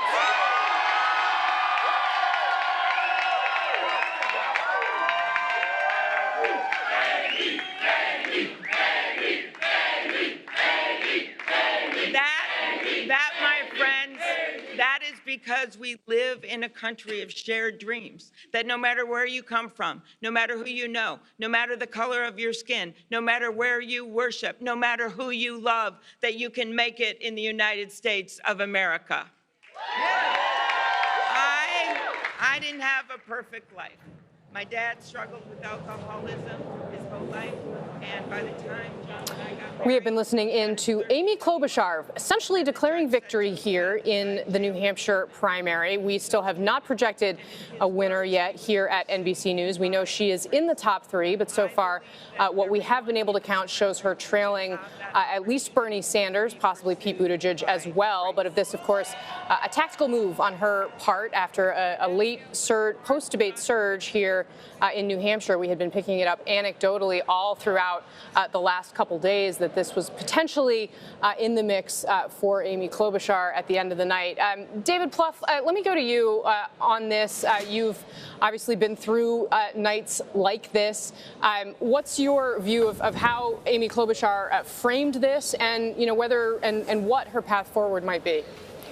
Well, my most vivid experience in New Hampshire is losing the primary when we were a sure thing, right? So it's a little different experience. I think she did a good job, I think. I mean, I think, she's building on her debate performance. So, the way these presidential campaigns work, particularly as we now accelerate to calendars, she gives that speech, and now they've got to go in a bunker and figure out, like, what's our plan? How much money can we raise? What states am I going to? How much am I going to spend in Nevada and South Carolina? Where can I get some delegates on Super Tuesday? So she's now in the most advantaged place in the race she could have imagined. But, that's the easy part in a way. Now she's got to figure out how to capitalize on it. But, I think she's got a strong message. It clearly worked in New Hampshire. And I'll be really interested to see she did come in third. She didn't win or come in second. But I still think she's going to now get a lot more scrutiny a lot more attention. I was just going to ask you about that. Right. I mean, what are the lines of attack against her that you foresee her rivals coming out with tomorrow or the next day on the air? Well, we'll see how much of them are direct versus, sharing research with reporters, and the news media on their own is going to look at her. I think her time as a prosecutor. We saw Kamala Harris struggle with that in this primary, and she was an African-American candidate. I think Amy Klobuchar is going to be faced with that for sure. I don't know if we're going to get back to some of the questions about her character, where she kind of entered the race around treatment of staff and temperament. But, it's always nice when you do well, but in national politics, there's some downside to that, too, because you get raked over the coals. And so we'll see. My understanding, she was on The View this morning on ABC and was asked about a case in particular. And I think folks I've talked to didn't think she handled it particularly well. So, we've got a debate coming up the middle of next week, which I think we'll see. My sense is it won't be as important as the New Hampshire debate, just because so many people, New Hampshire is a small state. It's a very political state. Yeah. People are tuned in, but it'll still be important. And so I think for her, it's all about how does she build on this performance tonight. Now, what's interesting, we've got a lot of votes still left in, and the margin's tightening between 1 and 2. So, if that becomes the story, her third place story is still a big deal. They deserve an enormous amount of credit for how they finished, but may fade a little bit. Corinne, jump here. Let's talk about gender, which has loomed large in this primary race, both in terms of a record number of women candidates jumping in to a primary, but also a lot of doubt and hand-wringing about whether a woman was capable of beating President Trump. And, Amy Klobuchar seems to be the strongest woman still standing in this primary. How much does the gender question continue to play out for her? How big of a hurdle is it? I think it's a big one. I mean, when we were listening to Elizabeth Warren's speech just a couple minutes ago in New Hampshire, she praised Amy Klobuchar and said, see, let's let a woman can do it. And so she made a point to give Amy Klobuchar her due. And I think that they're seeing, it seems like they saw something as well, probably in their internal polling or in their focus group, that it was a problem, though. The gender thing was something that played out with some of the supporters, and so that's something that Amy Klobuchar is really going to have to deal with. I think the reason why she did so well and ended in a place that we are surprised by, because remember, Iowa was supposed to be Amy's all in. Like, she was supposed to be all in Iowa, get a win there, and see where that took her. Yeah. She came in 5th in Iowa, A neighboring but state. but because Iowa was so muddled, it gave many people an opportunity to go to New Hampshire to see what would happen. And that debate performance really did it for her. People saw her as presidential. They saw her as great, like the words that she uses to describe herself. And now the question is, does she have the money, as Pluff was just saying, to continue? And how does that gender component play? Because I think it did hurt Elizabeth Warren. Especially after she, of course, got into that pretty nasty and public back and forth with Bernie Sanders, who she accused of calling her a liar on national television. Let's go now to NBC News road warrior following the Buttigieg campaign, Vaughn Hilliard. Vaughn, we're still waiting, of course, to hear from the candidate that you have been covering in these final days, Amy Klobuchar, kind of beating them to the punch and getting out in front of cameras first. What are you hearing from inside the Buttigieg campaign? What are they? What's their understanding of where the race stands? Do they feel like they're in a race for second, or a race potentially still for first? Are they still in the hunt here? I just talked to somebody from the campaign. They tell me that they're feeling good right now based off of these numbers here. You know, look at Pete Buttigieg has a couple-point advantage over Amy Klobuchar as it stands right now, with a little bit more than half of the vote totals counted here. This is exactly where they wanted to be. Of course, it would be ideal to be on top of Bernie Sanders right now here, but at some point, if you can make this a binary race, that is the ultimate goal of the Buttigieg campaign. And it was a necessity to come out of Iowa and New Hampshire, with that being the case, at least in the results out of these first two states, because Nevada, South Carolina, and beyond are only that much harder, according to the polling. We should note, of course, Pete Buttigieg's polling numbers significantly went up after his Iowa caucus victory here. And you saw those exit polls that showed folks that were choosing day of went in great numbers towards Pete Buttigieg. This is a candidate who, obviously saw some advantage from Joe Biden's collapse here, not only in Iowa, but also made folks really take a second guess at who was the most electable candidate against Donald Trump. When you were looking at some more of that exit polling, Pete Buttigieg secured the highest feedback in terms of folks that said that they chose their vote today based on who they believed was the best position to beat Donald Trump. Pete Buttigieg was the top choice. And so this is a candidate who, of course, is now having to deal with the wild card of Amy Klobuchar, who, based off of that speech you just heard, has no intention of leaving. But Pete Buttigieg wants to be that candidate who is going to be able to make the case that he has built up a campaign organization that has been able to show an ability to bring in the resources to sustain beyond these first two states. He made a strong case, especially in those last 3 weeks in Iowa, then here over the course of last week in New Hampshire, that he was the best equipped to win over the more moderate voters, the moderate independents, or even disaffected Republicans. And so far, based off of at least exit polling in Iowa and New Hampshire, and the results out of some more of those rural counties, he showed, at least to a certain extent, an ability to do that. And they understand they have issues with communities of color that they're going to have to convince that they are well equipped to be that nominee for the Democratic Party that can beat Donald Trump next November. Casey? Yeah, and that's going to be the real test, I think, Vaughn, because the polling has showed that he has really had no traction with people of color, despite so far being what Mark Murray has termed the Goldilocks candidate among Iowa caucus goers and New Hampshire voters. Vaughn Hilliard, thank you very much, my friend. I'm sure we'll see you again later tonight. NBC News road warrior Shaquille Brewster is with us. He's got the latest from the Sanders campaign. Shaq, this race, we've still not projected a winner here at NBC News. What is the sense behind the scenes with the Sanders campaign as they wait for formal calls here? I mean, are they angry that it hasn't been called yet? Are they worried about particular pieces of the vote that may still be out? What's going on behind the scenes?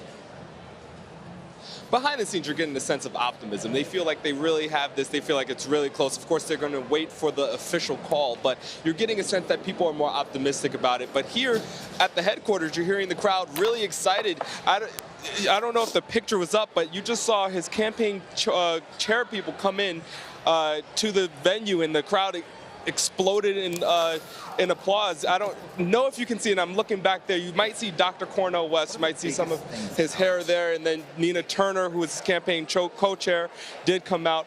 They came out and they kind of warmed up the crowd. There was a big Bernie, Bernie chant. People were holding up signs. I see his staff who are regularly with him out on the campaign trail. They were here. I get a sense that Senator Sanders is probably in the building or close right now. But what you're hearing right now is that they're going to wait. They're going to wait until we get more results in as we continue to watch this this race come in. The one thing I do want to note for this campaign is that this is a night, and I had an interview with Senator Sanders earlier, and he really pushed off and brushed off the idea of him needing to win here in New Hampshire. He said that's media speculation. Now, we have said he's on home turf right now. His home field advantage, and he needs to do well here because he talks about electability as a fundamental element of his pitch to voters. He says he can bring out the energy and excitement needed to take on Donald Trump. His campaign has invested a lot here in New Hampshire, but what you're seeing now is as things are tightening up, it really brings into question what he can do going on beyond here. His campaign not only is investing in New Hampshire, but they announced earlier this week that they are already investing in Super Tuesday states. They put up their first ad last week in South Carolina. They feel like they have good, firm turf ahead of them. If you look at New Hampshire, South Carolina, states where the electorate gets a little bit more diverse. I'm turning around to see exactly what the crowd is cheering at. And it's, again, the campaign co-chair is trying to rile up the crowd. There's a celebratory mood here, and you can get the sense that things are getting close, and it seems like something may be imminent. Right. Well, and Shaq, I mean, I get why they're trying to manage expectations. I mean, this is somebody who, as Chuck Todd pointed out earlier in the broadcast, won New Hampshire by the biggest margin that we've ever seen, potentially poised to win it again by the smallest margin ever. Shaq, thank you very much. Chuck Todd? It won't be that 22-point margin that we saw in 2016. Yeah. You know, the last time we had a New Hampshire primary victor of any sort with this low of a percentage was 1996, I think, Republicans. Pat Buchanan's upset victory. I mean, the point being, it is a reminder. It is, and Buchanan did it with a small slice of the Republican electorate, right? And he couldn't really duplicate that everywhere else. Obviously, Sanders has a very solid chunk that's with him till the end, but he's got to figure out how to expand this electorate. And where does he go next? You know, he's got a shot in Nevada, okay, but what happens in South Carolina with Bernie Sanders? I don't see it. I don't see the working class, certainly not the people of color. Because expectations help him in South Carolina? I think they could. Yeah, right. This is a case where it's the reverse, right? He lost it big, and if this time he only loses it by a few points. Well, and his strategy, too, in 2016 was very much beyond, I mean, Nevada was a rough moment for them in the campaign because they came out of this big New Hampshire victory. They hit Nevada, and, frankly, there was a culinary union firewall for Hillary Clinton Harry Reid, in Nevada. Harry Reid calling that a contest. And then, Sanders really struggled with African-American voters in 2016. I think some of the polling on his progress with that demographic is interesting, and I think if he can, make some turns on that, you could potentially see an unpredictable race. But let's just not forget that, again, he's the only person that's done this recently. He did, run a campaign once before, and he did run it across the country. So, they know the challenges that they're facing, and he can push a button and raise millions and millions of dollars. He has unlimited money. And every time he gets attacked, he just sends an email out to his supporters. The big, the Democratic corporatists, leftists, they're attacking me. Send me money. And they do. And they've most of these donors have agreed to be recurring donors. Yes. And it is because if you give $20 a month, it takes a long time to get to $200, $700 or where we are this year. I've called it. I think the Sanders supporters, they're so taken by the movement, it's like tithing, in the way. And I say this not, and I'm not, but it is sort of.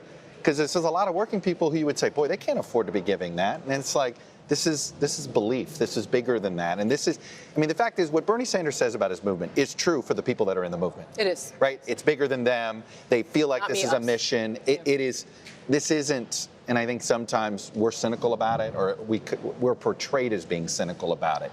It is a movement that has, and that has this, they live in this constellation. The problem is, are they welcoming to others? Right, that's been a serious issue, and obviously there was booing of Hillary Clinton as recently as last week. And how do they? I mean, for the life of me, I don't know how either side figures out how to get with the other. How long it took him to actually endorse Hillary Clinton, because the money keeps coming and coming, and he was but in so fairness, reluctant you know, to do it. she wasn't.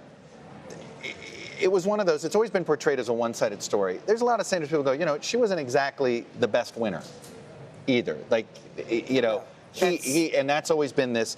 We're, you know, the Sanders people, no doubt. Legendary. But you've heard this argument where, wait a minute, yes, okay, our people have not been, we're nasty to her, but your people didn't respect us. There is that, but I mean, I just think back to the convention in 2016, and you know, the first day they decided they were going to give Bernie Sanders supporters his day in the early part of the convention, and they packed a room, you know, and they were afraid of what was going to happen with these people in the main convention hall, which is part of why they did this. It was a big ballroom away from the main floor, and everybody was incredibly angry about how Bernie Sanders was treated. It was the first several days of the convention were this narrative, and I remember like following Bernie Sanders out, you know, they gave him kind of his day. And they put the spotlight on him when he like took his seat and his in the brother box. was there from London. His brother was there, but you know, he wasn't. It's not as though he had a big speaking slot on the stage. It was not. There was not this big, you know, moment of reconciliation, and everyone is still very, very angry about it. He wasn't treated like in that convention didn't treat him as a primary rival. Treated him almost as a secondary rival. I want to bring in Dave Wasserman. Mr. Wasserman, what are you watching right now? As you know that we're circling this runway, but we're circling. You know, we're not rushing it, and there's plenty of reasons why we're not rushing it. We want to. There's still some big areas out. We haven't seen anything out of Durham. We assume that should be good for Sanders. I think that's the home of UNH, but Pete Buttigieg has done pretty well in these college towns himself. Yeah, and look, the margin is narrowing. We're likely to see a very, very close margin at the top. It's likely that Sanders' advantage is going to continue to shrink as the night goes on, because we see a lot of suburban towns along the Massachusetts border that haven't reported in yet. We just got wind of Wyndham, where Buttigieg got roughly double the votes of Sanders. It may not be quite enough to get Buttigieg on top. And at the same time, you have to look at that closest of the margin. If Sanders does hang on in the #1 spot, then Klobuchar's surge is likely responsible for preventing Buttigieg from coming out with a win here and building momentum. And you're already hearing resentment from some of the Buttigieg people privately talking about that. But in fairness, you know, this is what campaigns are about. I mean, I think it's a reminder. Debates can matter, campaigns can matter, how you run your race. Yes, life. You know, they can say that, but politics ain't beanbag. And if you can't take this hit now, how the hell are you going to deal with Donald Trump? And not only that, this was not it wasn't a low blow from Amy Klobuchar. It was a legitimate pushback. Yeah, and Chuck, you know, I look at, you know, both Amy Klobuchar and Pete Buttigieg have overperformed the polls. Yep. You know, we knew that Bernie Sanders was going to and Pete Buttigieg were going to be 1 and 2, but seeing Pete Buttigieg at 25% is stronger than most of the tracking that we saw throughout. And of course, Amy Klobuchar at that 18 to 20 points. And what I look at is also those numbers are really similar to the popular votes that we saw in Iowa. In some ways, like not a whole lot has changed on Bernie Sanders and Pete Buttigieg, but what has changed is that Amy Klobuchar looked like she ended up getting a tremendous amount of the Joe Biden and maybe even a little bit of Elizabeth Warren. Yeah, it definitely seems that way for sure. I mean, I think the question now is, you know, do the moderate rivals to Bernie Sanders continue to elbow and fight with each other to the point that it clears a path for Sanders heading toward the convention? I mean, we haven't even talked very much tonight, obviously, about Mike Bloomberg. No, we haven't. But Casey, I want to bring up a point Mark Murray said. Hey, this is Barack Obama's party still. It is. Well, we actually asked a question indicating this, and we asked the question, should the next president's policies be more liberal? That was 41% of the party. Return to Obama's policies, 40%. 11% more conservative. So you can do the numbers here. Basically, half the party wanting to see, you know, either smaller change or a return to quote unquote what we had. What's interesting is going inside the numbers on this. In returning to Barack Obama policies, it was 27-26, Klobuchar, Buttigieg, with Sanders sitting in the low teens at 13. Changed to more liberal policies, Sanders 43, Buttigieg 20, Klobuchar 16. And on more conservative, by the way, that 10%, Klobuchar won that with 32%. Sure. So to your point, it is still Barack Obama's Democratic Party. Yeah, but again, I think what the Bernie Sanders campaign is trying to do is to try to knock on the doors of that party and break it down with all the fracturing that we've actually seen in the entire race. So one other thing about Bernie Sanders, too, and if he ends up holding on for a win here, is his claim that he's going to change the composition of the electorate, that I am going to bring in all these young people. We are going to end up having a revolution. Well, when you look at the exit polls here, the share of younger voters is smaller than what we saw in 2016. And to me, that is like a lot of the critics in Bernie Sanders end up saying, you know what, we heard the same thing from Jeremy Corbyn and the Labor Party, is that this revolution, the socialist policies are going to end up inspiring people, and it really didn't ever materialize. Look, I mean, Ed DeMaria and Dante Cini have put this together of 2020 to 2016. This electorate didn't get younger, it got older. That's what Bernie Sanders was trying to do, and he didn't do it. Lost it on 5 points there. It was more liberal 4 years ago than it was this time. You see that the coalition that Sanders put together, and by the way, there's also part of me that says we overlooked a big something 4 years ago. There's a quarter of the party that was dead set against Hillary Clinton.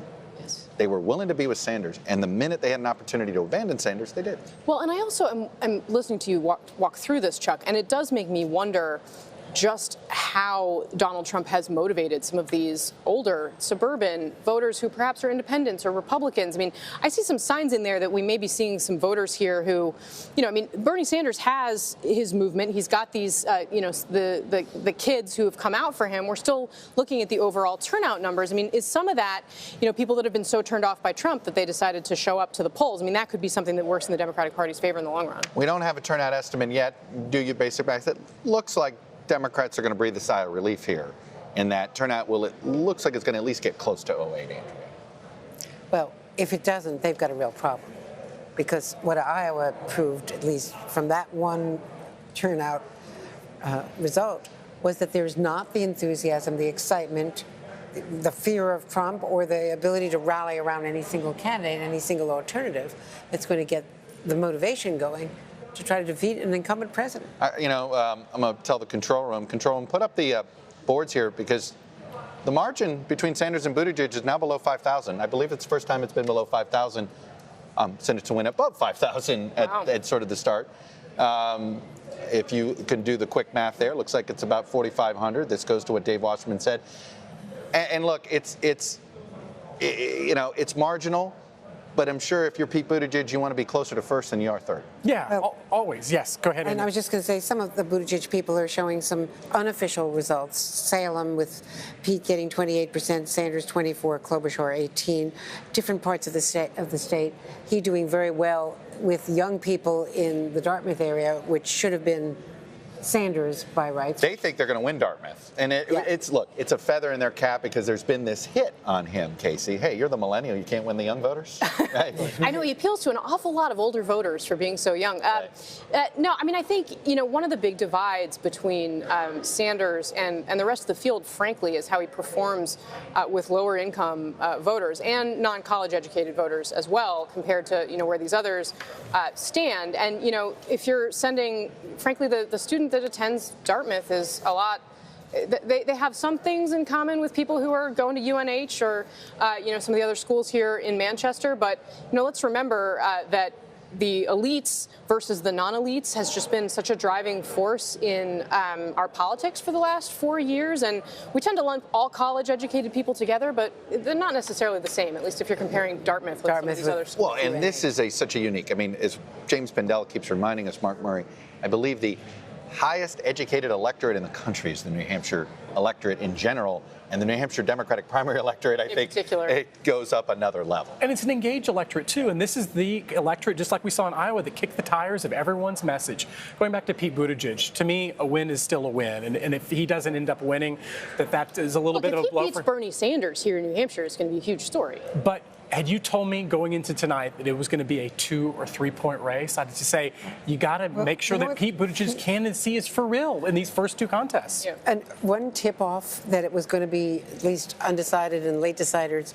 was Garrett Haake today was interviewing a woman who said she had decided when she was in the booth, and he said, well, how did you finally make up your mind? And she said, well, it was eeny, meeny, miny, mo, and I decided on Mo, so I voted for Klobuchar. Klobuchar was sitting next to me. She's Mo. She burst out laughing. I said, you're Mo. And she said, I'll take it. It's a vote. You always want to be Mo. You want everybody else to be Larry and Curly.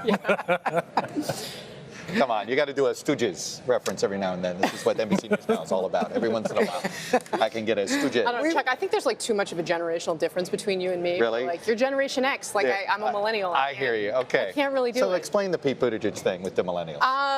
You know, Millennial. I'm not sure. I don't know if I'm the right person. Okay, to millennial. ask. I do not know if I'm the right person to ask, but I mean, you know, I think. The challenge is that he is stacking himself against, again, Bernie Sanders. And I have to say that it's remarkable, honestly, how many people I find in my kind of age cohort, millennials, who, you know, hold Bernie up as this sort of, cult figure. And I think his appeal is really to do with the fact that he seems like authentic. You know, he doesn't want to play inside the system. The system makes him grouchy, and they kind of love that. Whereas Pete Buttigieg is somebody who has played by, you know, most of the rules for his whole life, kind of done every single thing right. He's clearly had a major challenge in public life, and that he is, you know, I'm not sure what exactly the barrier is that he's broken tonight, but doing so well as an openly gay candidate is not something that we should forget. But, you know, they have very different kind of profiles and ways of working in the world. And if you buy into the systems that we have, then Pete Buttigieg is probably more appealing. If you don't, Bernie Sanders. You know, one of the biggest differences between Sanders and Buttigieg tonight is on total family income. Bernie won tonight among those that made 30 to 50 and those that made 50 to 100. Your working class, middle class voters. And he won them pretty handily, although a little bit higher in the middle class range, 30-25 of Buttigieg. If you made 100,000 or more in your total family income, it's not even a close call. It's Buttigieg with 36. Actually, he doubles Klobuchar and Sanders on that front. In fact, Klobuchar and Sanders combine on that. It shows you who he is. He is the candidate of the suburban Democrat. Yeah. I'm looking, that's Northern Virginia. Yep. That's going to be the suburbs of Raleigh and Charlotte. You could see where Philadelphia. It's going to be Orange County, California. You're going to see that. You could start taking this and extrapolate it out. And this is no longer a battle of states. It's a battle of, believe it or not, markets and congressional districts. Right, which is, of course, the delegate battle. But, you know, what it's not, though, Chuck, for Buttigieg, is the twice Obama, once Trump counties in some of these It's a good talking states. point, but it isn't that. It's not that. No, and, Bernie you know, and Klobuchar do better than somebody once explained Bernie Sanders to me and his appeal as he's not management. You know, if you're in a union, right? He's on your team. He's a union leader? Right. Okay. And well, he's not in charge, right? He's one of us, kind of thing. He's one of the working men. He's not part of the system on top. Exactly. Yeah. And that is what has gotten him so far in politics, and it continues to be his appeal today. Look, it's the thing he's got. By the way, he cares about people like me. That's an important thing. I mean, this is something that I do think we underestimate about Sanders, is that at the end of the day, people all agree on a couple of things. The guy is authentic and honest. Consistent. He's consistent, and he cares about people like me. Even if you don't agree with him, those are two important things to have as a candidate. We're going to have a lot more ahead. You're watching NBC special coverage of the New Hampshire presidential primary. The campaign is just getting started, and it's only on NBC News Now.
white terrorism and white supremacist terrorism in this country is not some weird analog to Al-Qaeda or ISIS. It's not some foreign thing that looks like something that we've been fighting in the war on terror. It's actually fundamentally as American as anything. And it is an existential threat to the multiracial and pluralistic, equal, and open democracy that we've been fighting for in this country since people died on the battlefield in the Civil War. We are going to start with something different tonight. This is one of those things that you have not been otherwise hearing about in the news, but stick with me. Feed your mind with fresh perspective. Get your favorite MSNBC shows now as podcasts. If it's finding clarity in the chaos. Put this in some perspective for us. If it's understanding the history of the moment. It's a very big deal to get Baghdadi. It's a tribute to U.S. intelligence and the special forces. If it's holding everyone to the same standard. And if it's Sunday, it's Meet the Press. You're watching NBC News Now. We've got some breaking news. This is all I've got left. Who brought more to the caucuses? It's news made for your streaming world. Live weekdays, 3 to 11 p.m. Eastern. The Meet the Press Chuck Toddcast, an insider's take on politics and more with some of my favorite reporters. Get it for free wherever you get your podcasts. Need your true crime fix on the go? Dateline episodes are available as podcasts. Mysteries with a twist from the True Crime Original. Wow. Listen to Dateline wherever you get your podcasts. We've got this fundamental thing about human beings, and we've got the way that we constitute our politics. And the danger is that if our politics grow too tribal, they grow excessively tribal, then we'll lose this sort of way of talking. Why is this happening? With Chris Hayes. Subscribe now. News getting closer. We are back, and we have not called this race. And if you watch the margin, I think we can bring the board up. Let's bring the board up here so you can see. We do know a lot of those commuter counties are still coming in. We're still waiting for those results, but we've been watching ever so slowly. The margin has been creeping. You know, that's now looks like 4,200. You know, it was 4,500 about 5 minutes ago. It's 4,200. Here's what this really means, though. We know tonight that, assuming Iowa doesn't change its delegate totals on us, gosh only knows that they might be. Don't assume anything with our friends in Iowa. Don't assume anything. But I believe we could put up, you know, when all is said and done with the delegates, we've awarded most of them. I think there's about 3 we haven't, it's going to be 24, we've 19, so we still got 5, it looks like, to award here. Very impressed with your on-air math. I would hope I could do that. I hope I can do that. I couldn't, so. We got 5 more delegates to award here, but it's very possible and likely, when I'm watching the numbers here, Mark Murray, that Bernie Sanders will say, I've gotten more votes than anybody in Iowa and New Hampshire. And Pete Buttigieg is going to say, yeah, but I'm winning the delegate battle, maybe by only 1. But it looks like if our numbers are, it's going to be, he's going to have a 1 or 2 delegate lead.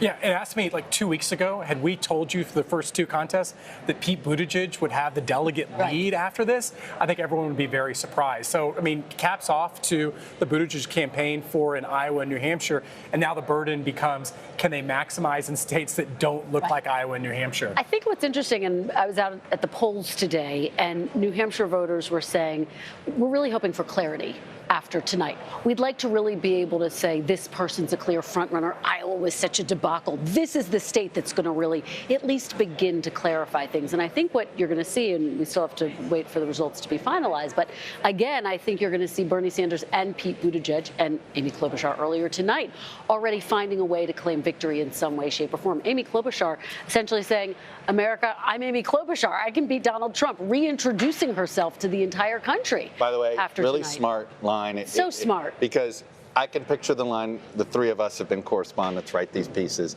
That's your Nat Pop, right? That's Don't think I haven't already written it down into my ambient sound. Oh, I know. This is the beauty of being on NBC News Now. You get to learn all the tricks. But here's the thing. When you wake up and turn on your Today Show, We already know Cold open. The cold open. Do you That's want to going to give be a in definition there. for that? The first thing you're going to hear that, and we'll hear from what Sanders when he declares his night and Buttigieg. Right. But she got her night too. Hello, I'm Amy Klobuchar. Sure did. And what I thought was smart is she viewed it as, hey, I know I'm introducing myself. Yeah. That's right. I mean, and she can't really look at it any other way. And I think, we're all learning this too. I mean, the Trump era has been so, I think, for those of us who cover Washington, frantic and minute to minute and all consuming. And I think there is, to a certain extent, an exhaustion in the country over it. And, they don't necessarily want to tune in until this very point. And look, New Hampshire, I mean, they all watched the debate on WMUR, their local station. Right. They did. Right. And they made up their minds. Half of them made up their minds in the last 3 days. I mean, that should tell you something about, the opportunity that she had on Friday and that she still has going forward. Well, we know that a lot of these voters did make last-minute decisions. And anecdotally, I spoke to a couple who said, yeah, we decided overnight. I said, how'd you make up your mind? They said, well, when all of those results started coming in at midnight. Look, I think they said, by the way, they voted for Amy Klobuchar. and I think that momentum builds on itself. She did a great job of seizing that momentum. And again, we're seeing her continue to do that. It will be interesting to see what Pete Buttigieg does out of New Hampshire. How does he fix his biggest problem, which is, of course, courting minority voters? So, Mark Murray, it's going to be interesting to see the round of polling that we'll see in the next couple of weeks that will test sort of a national four-way. Yeah. The three candidates out of here, plus Mike Bloomberg, and what that looks like to voters after they've digested what's come out of here, and then see Bloomberg over the next couple of weeks. It's going to be fascinating. And see all of his TV ads, too, hitting across the country. David Plouffe was talking about this earlier about how it becomes a delegate game. And the question I end up having is, do we have a situation over the next month or so, particularly when we get to Super Tuesday, where those four candidates, Bernie Sanders, Pete Buttigieg, Amy Klobuchar, and Michael Bloomberg, are all at 15% or 20%, and all basically dividing up the delegates four ways, essentially, because the Democratic delegate math is proportional? Or do we end up seeing a situation where someone actually is about 30, 35, and someone's actually getting below 15? I just don't know when we get to that four-way that you're talking about, how it splits up. I want to bring Dave Wasserman in here because I hope he was listening before when we were extrapolating out on income here in New Hampshire, suburban vote, and then suddenly showing how Super Tuesday, don't look at it by states, look at it by markets and by suburban areas versus rural areas where Sanders is going to do college towns. Like, this is not going to be a battle of states. It's going to be really a battle of constituencies. Yeah, and it's going to be hard to plot out with multiple candidates in the race. It was much easier when we could just take Clinton and Sanders' coalition and demographically superimpose them on future contests and say that Hillary Clinton, for example, was going to do pretty well in high-income suburbs like Fairfax County. This time around, it's unpredictable because you have candidates who could come out of the race by the time these contests happen, although there's no real incentive for the candidates who finished strongly, including Klobuchar and Buttigieg, to not press on and mount an aggressive fight in those states like Virginia, like Tennessee and Oklahoma, and Minnesota and Massachusetts. David Plouffe, what is the unintended consequence if Buttigieg and Klobuchar basically start battling each other to try to coalesce this moderate lane? There's risk there if they go too hard at each other. We saw this happen in a Republican primary just 4 years ago. Yeah, and the famous Gephardt-Dean murder-suicide way back in 2004. So, but I think this whole, listen, if you look at, now we've only had 2 states, okay, and I think Bernie Sanders does show some strength with Latinos, but, this is, I think after Vermont, his best state in 2016, and he's only at 26%, right? So I think, first of all, if Bernie Sanders can't grow into the mid-30s, the only way he's going to be the nominee, Chuck, is based on the question you just asked and Dave Wasserman was talking about. And it's not just the 4. You could have 6. If Biden and Warren head into Super Tuesday, and then you've got Bloomberg, Buttigieg, and Klobuchar, there could be a scenario in a state like California where they're all at like 13, 14, 15, 16. Maybe they're popping up viable in some congressional districts, but maybe not statewide. And so Bernie Sanders could end up winning the nomination. So to me, this is where the race is. Is Bernie Sanders able to grow, number one? And if he is, he's probably going to be the nominee. If he's not, then how much consolidation is of the, more centrist and center left? And, I guess there's a scenario where you could have 3 candidates all getting 28, 29, and then nobody really becomes a plurality. But that's the question, and I think Bloomberg complicates that very, very much. Because let's say that over the next 18 days, one of Pete or Amy Klobuchar, sort of takes the lead over the other, then you've got Bloomberg looming out there. And what if Joe Biden, against all odds, does win South Carolina, and he's going to get some delegates on March 3rd. So again, so much of this, I think, depends on how this all. So, but if they go after each other, that probably helps Bloomberg, Chuck, would be my sense. If at the debate in Nevada, and by the way, South Carolina, we'll see if everybody decamps there. That's real politics, okay? It gets tough. Yeah. You can't even ask for votes down there if you're not willing to throw some haymakers. So that, to me, is going to be really interesting. Corinne, I'm curious. The Move On members, what do they make of a guy like Michael Bloomberg? Oh, boy. Good question. Look, the messaging has pretty much been on the Move On side. A billionaire buying an election is undemocratic, and how basically unfair of the process it creates. And that's kind of been the messaging that we have been putting out there, and that's been kind of tracking with the members. And so that is the problem that Bloomberg is going to have if he does want to expand, if he does kind of make it through and becomes kind of the moderate go-to. You got to expand your base. You got to be able to bring in those Bernie voters as well. It cannot just be the moderate side. The Democratic base is big. It is a big tent, and so that is the thing that they are going to have to figure out. How do they take away that kind of that stench of being a billionaire that's kind of buying into this election, got him his way in. Control room, can you do me a favor and put the margin back on? Because it keeps getting smaller. We are now below 4,000. The spread is now below 4,000, just barely. I think it just ticked under there. Wow. You now have 24.2% for what it's worth, 26.1. Look, and if you want to look at the map over here, guys, you're starting to see these counties fill in here with this as I think we're going to call this navy blue. Not quite black. I think I'm going to say it's navy blue. We're starting to see a whole bunch of navy blue, exactly where our friend Mr. Wasserman said to watch out for here. They're starting to fill in. I've noticed this navy blue's gotten a little more, been competing here with the purple of Bernie Sanders. So this is how he's making up margin, because this is where a lot of people live.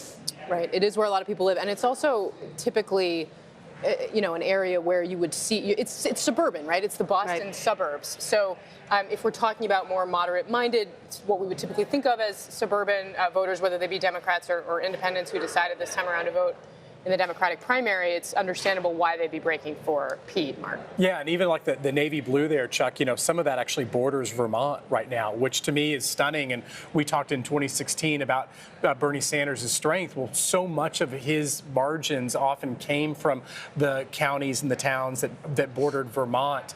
And then, of course, looking at that map right now where it's so many different colors, to me, when Carrie Dan, our political unit colleague, put out our colored map from 2016, it was basically just a couple of Hillary spots. Manchester, Nashua, not a whole lot. Bernie Sanders, the rest of the state. This is a even-Steven contest right now by county and by town. And look, they hated the fact when I'd asked a few questions of Jeff Weaver and Faz, how important is it win a third of the vote here, and they didn't like that.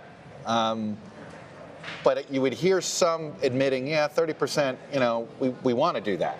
I think this is look, if he wins, this is not the way he wanted to win. No, look, a third of the party is much different than a quarter of the party, and I think whether he's closer to a quarter or a third is something that makes a difference in the context of what we've all been talking about and what David Plouffe was talking about, which is, if everyone's dividing up the vote, then suddenly that 5% becomes potentially critical going forward. I also think that, there are so many questions, and we've asked them tonight, and we've been asking them for the last 4 years about whether Sanders was going to be able to move beyond.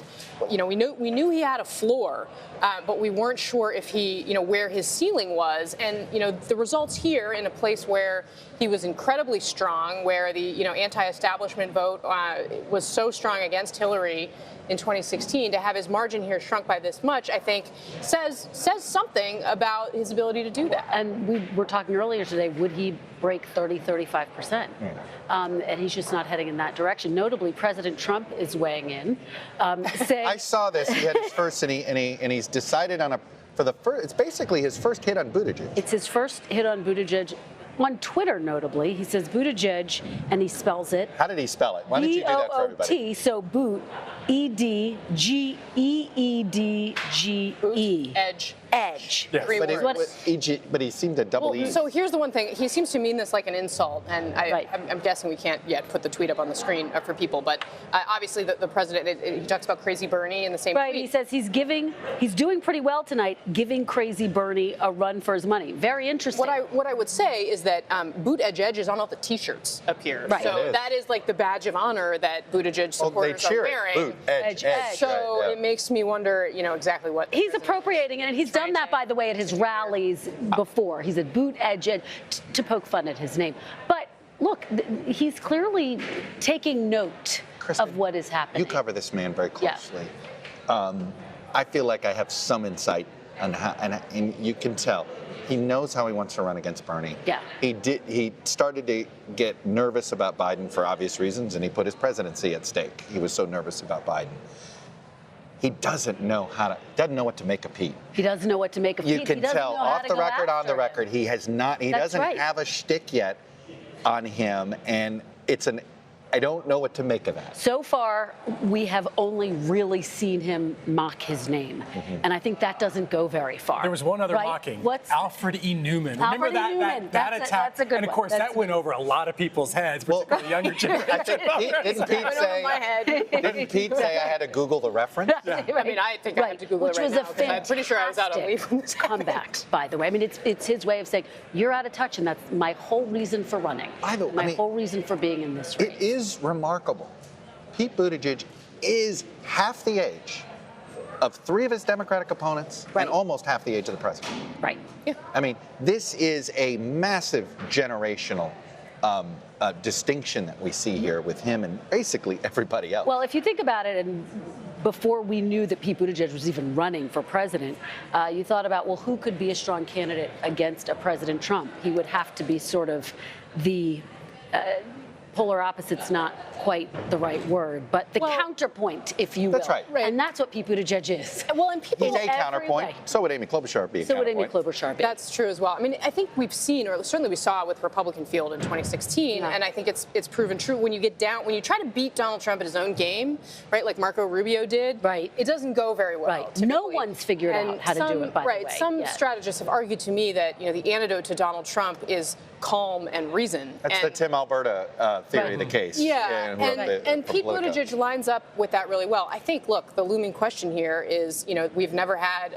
a gay presidential nominee before in our country's history. This president has shown an incredible willingness to cross every line in the book. My question is, you know, how far is he willing to go? I think it would be tough for him to cross it, but you could see him finding other indirect ways to take aim at him. I tell you, though, that has I think the reason why there's a lot of risk.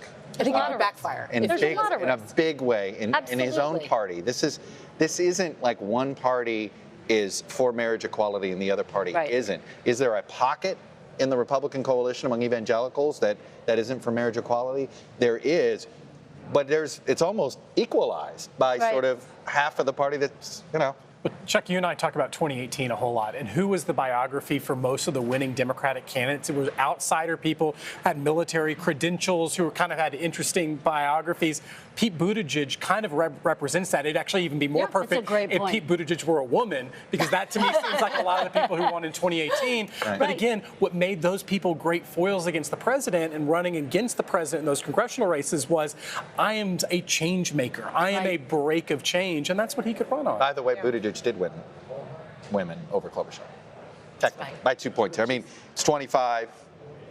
percent for Buttigieg, 23 for both Klobuchar and Sanders. Well, and don't forget, we've talked a little bit about gender tonight, but there has been this undercurrent all the way along of nervousness about a woman running against President Trump. Warranted or not, it is something we've picked up. Absolutely. Let's check in with the Buttigieg campaign. Priscilla Thompson, one of our embeds, who's all about Pete these days. I got to think the reason we haven't seen him is they think there's an outside chance they catch Bernie. Yeah, I mean, they think it's going to be a very tight race here, and it's continuing to tighten. You got folks here cheering as they're watching those results come in, and early on it was sort of a slow roll of cheers, but now you're getting them almost constantly as this race continues to tighten.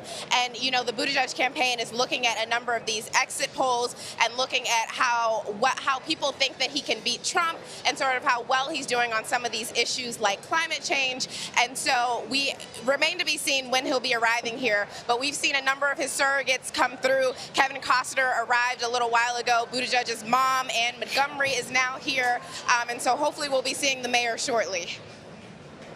Well, it is interesting. We were alerted that it was coming out soon, and that soon was about 40 minutes ago, Casey, correct? I think your timing is right, Chuck. I don't do math on the air. Just you keep bringing this up. It is an election night. No wonder you're so excited about Iowa. And I don't do math on the air. Iowa was a perfect election night. You got to do no math. No math. It was around the time he started catching up to, in a very significant way, Sanders. I mean, this is remarkable. Yeah, and it's I think we have been hearing throughout the night that that they've been watching. You've still got it circled on this board behind you, where the vote is out. And I think are we still waiting on Dartmouth? Is that still one of the things that we're out? I'm asking you guys to do this live. Yeah, that's what we do. But that is one place where I think the Buttigieg campaign has held out some hope as well, particularly 100% of Hanover is in case you're wondering, and it does appear that Pete won it with 26%, Sanders at 19%. And Klobuchar at about so there you go. Almost tied. So that's some of the evidence. The question for him, though, is what happens after New Hampshire? How does he, and we started to discuss this, but I think we got some more returns, but how does he start to court African-American voters, this group that he's struggling with? He really needs to make up this gap. And in the debates, Mark, he's been pressed on this issue. The last one, a lot of people thought he didn't answer it satisfactorily. He's going to need some help. And this is, to me, where it's going to be interesting over the next month is where the Democratic establishment goes. Who are some endorsers that actually break through in the African-American community, in the Latino community, prominent Democrats? And to me, the question is, who also do they pick? Is it Buttigieg or is it Amy Klobuchar? But sometimes the party actors are going to have to move to say this person, or you're going to. Correct me if I'm wrong, Jim Clyburn's not yet endorsed. And he's supposed to not to endorse Jim Clyburn's son? Grandson is a Buttigieg guy, if I'm not mistaken, correct? Look, Pete Buttigieg could end up getting a tremendous amount of help from someone like James Clyburn and his stature within the party. But again, remember Barack Obama even needed help from the Kennedy clan to be able to help. Buttigieg is going to even need more help to be able to consolidate parts of the party. Look, and we're going to go to break here in a second, but we've just brought up, there's an interesting few shoes that may drop in the next couple of weeks. We haven't heard from the Kennedy clan. That's right. Okay, that's a good point. That can matter. That's one. Harry Reid, and you brought up Jim Clyburn. Yeah. By the way, I got one more for you. Maybe Hillary Clinton may decide to weigh in. We don't know. We don't know if she will, and we don't know if that's a good idea or a bad idea on that front. Or if she'll weigh in again on Bernie Sanders. Let's sneak in a quick break here. We are awaiting Pete Buttigieg. He's obviously decided to watch some numbers come in. I would. At this point, what are you waiting for? Why not? But they do look like they're thinking about coming soon. So we'll sneak in the break. You're watching NBC News' coverage of the New Hampshire presidential primary right here on NBC News Now.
White terrorism and white supremacist terrorism in this country is not some weird analog to al-Qaeda or ISIS.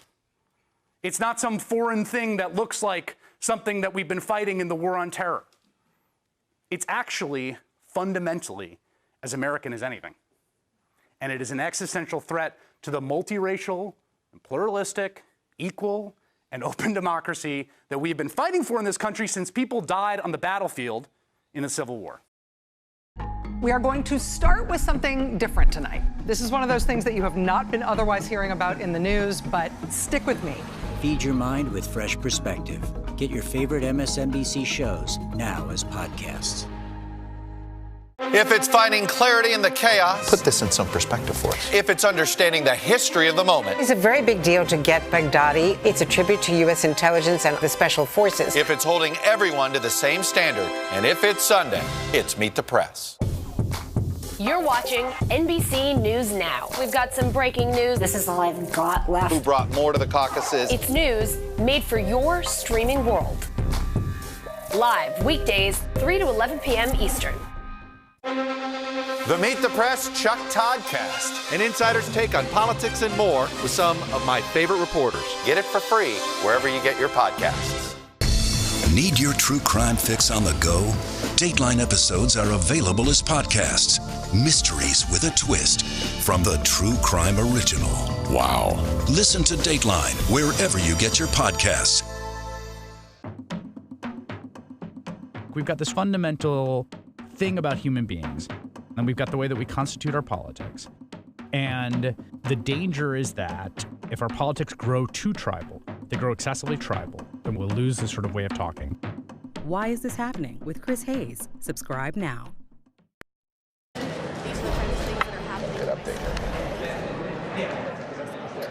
You are looking at live pictures of the Pete Buttigieg event. We are waiting for him to come out any minute now, and we are sitting here trying to figure out exactly what vote is still out that has them waiting to see if they're going to catch up to Bernie Sanders tonight. Well, you asked, and I asked, and we know we're close. It's, we haven't called it for a reason. We still want to see some vote out of Durham, which is home of the University of New Hampshire. Nashua still has a good 25% of the votes still out. We want to see Salem and Goffstown. But here's the bottom line. Here's the math for Pete in order to pull this off. Of the remaining vote, he needs to win 29% of the remaining vote if he's going to catch him. It is unlikely, but the fact is it's still possible. And Mark, you were asking about the 10% of the vote. We thought there might be 10% not counted tonight. It looks like, and talking to our guys in the boiler room, that we may get most of that vote. They are doing a pretty good job of counting and getting those absentees. Absentees, because you're right. We were getting close enough. Can you imagine we go back-to-back nights and we can't call it? No. Back-to-back election nights, we can't call it. So, look, we want to watch this in probably at least wait till we get a good 90%, which in and of itself, Carrie Dan, is sort of like not the greatest victory for Bernie. It's a suboptimal victory for Sanders, yep. Let's go to Vaughn Hilliard, Buttigieg campaign road warrior. I imagine it's going to be loud in there, so Vaughn, I will just let you start talking. Buttigieg is expected to take the stage here momentarily. His co-chairs are speaking right now, going one at a time here. We were talking earlier, Chuck, about this race, and they want to believe this is a two-man race. When you're looking at New Hampshire, let's go back 1 year ago. They didn't have a campaign operation here. Elizabeth Warren and Bernie Sanders, by contrast, very much had operations here. Bernie Sanders, of course, from 4 years ago carried over. Elizabeth Warren would have been well introduced from the Boston media market here. And so for the Buttigieg campaign to be finishing in that second slot here today is significant. But even more significant, I think, is what we can extrapolate from some of those numbers, particularly some of that exit polling numbers, not only from Iowa, but also then in New Hampshire. One of those that we want to point out where voters were asked when they walked in when they were choosing which candidate to vote for, there was a question of whether they were choosing the candidate based on whether it was a priority in choosing a nominee who could beat Donald Trump.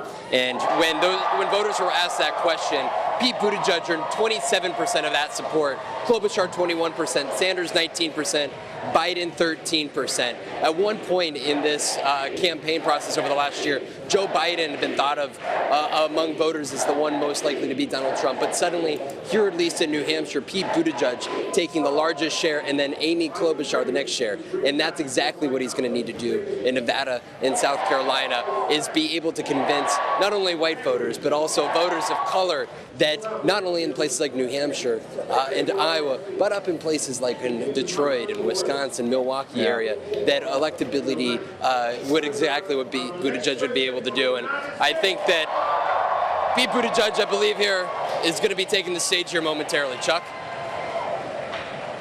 All right, Von Hilliard, we will keep our ear on. We'll keep the photo here as we wait to see. It looks like we'll see he's a couple seconds away here. Mark Murray, one would assume this challenge of winning over minority voters, I'll be honest, I thought he still hasn't figured out a good answer to what I call the Ferguson question. Yeah. He was mayor during Ferguson. Yeah. Ferguson was this bright neon sign that said to me every mayor in America needed to look at the makeup of their police force. And a couple of people reacted to his answer to me about that, and they said, when he talked about the first thing he said we had to do was implicit bias training. I had two different people separately say to me, the first thing should have been we wanted to hire more minority cops. And that wasn't his instinct. It was just, they heard that answer, and it was just it was somebody almost sort of like hoping he'd get his answer better. He's got a ways to go. So we talked about how Pete Buttigieg is the outside candidate, and that actually has a lot of benefits in this race, had benefits for candidates like in 2018. But one of the downsides of being brand new and just to the entire scene is you haven't even paid your dues and know a lot of the power leaders in the party. When Bill Clinton, particularly important in the Democratic when Bill Clinton was the outsider in 1992, he'd at least been governor of Arkansas for multiple terms. NGA chair, National Governors Association, which allowed him to sort of be, in fact, he worked with Lamar Alexander on national education policy. Keynote speaker of the Democratic Convention. He had been a known player, even though he was incredibly young. And those relationships ended up mattering to be able to win over the African-American community. And a lot of times, not only talk about implicit bias or things, it's like, have you been in our fights? How long have we known you? Can we trust you? And he still has to answer those questions. Harry, Dan, and it's funny, I remember in 08, the Obama campaign telling me, when Barack Obama started getting to know the Southern Black church community was in 05 and 06, and he would go on weekends without staff. He didn't get it media, but he just spent time in black church after black church in the South. Because here's a kid, when he was a kid, he grew up in Hawaii. He didn't have his own black church experience in the South, which is culturally different. He went to get to know it. I asked the Pete campaign, I think the first time he's really spent time in the community of black churches, particularly in the South, is in the last few months. When he's been running for president. And that's the complaint I think that you hear from the black community is you have said from the beginning of his candidacy, it became very evident very early on that he had this issue with the community in South Bend, and he said over and over again, the black community just doesn't know me yet. I have to talk to them. I'm going to talk about these issues. We're now into the second contest, and those numbers have not moved even a smidgen. It's not a community. I've covered them quite a bit on Capitol Hill, the Congressional Black Caucus, and a lot of the deep and long relationships that have been established among. You mentioned James Clyburn earlier, an important figure. The people who are the power brokers among the African American community, they don't want you to just show up when you want to be president, when you want something from them, right? They want you to have been there. And, Chuck, they went through two generations of that. Right. They're tired of that. They're tired of it, and and Bill Clinton had those long-standing relationships as well. The challenge, I think, and he said to Chuck in his interview when Chuck spoke to Mayor Pete on Sunday that the mistake I made with the police chief was I'll never fire somebody without having a conversation again. I was kind of blown away that would be your approach, and Pete Buttigieg hasn't seen a lot of incoming fire on this yet. I feel like we're going to get that coming out of here. Yeah, but let's also be realistic that everyone everyone has flaws with the African American community in this entire remaining field. So we talked about Pete Buttigieg and his flaws. Bernie Sanders' flaws were quite evident in 2016, although it probably can do better with younger African American voters this time around. We end up looking at Amy Klobuchar, has a lot of the same issues, has not really, being from Minnesota. And then, of course, you look at Joe Biden, the other player in this entire equation, and his numbers are starting to go down. Oh, and one more, Michael Bloomberg. Yes. So, everyone is flawed, and, the question becomes, well, how do you end up breaking it? I just don't know. Can we talk for a second, Karen? Oh, wait, actually, sorry, I'm going to cut Carrie Dan off because we are looking at live pictures of Mayor Pete taking the podium in New Hampshire, where we still have not called whether Bernie Sanders has won this race or whether Mayor Pete has. Let's listen.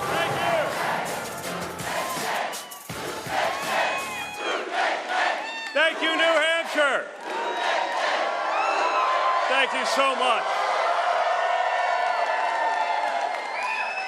One more time for our phenomenal New Hampshire state co-chairs. Thank you for your leadership and thank you for your commitment.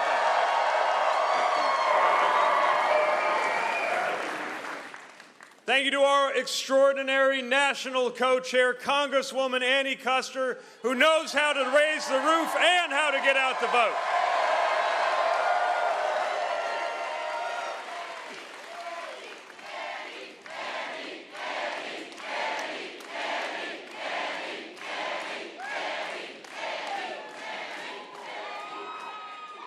And thank you to Chasten, the love of my life, who keeps me grounded and makes me whole.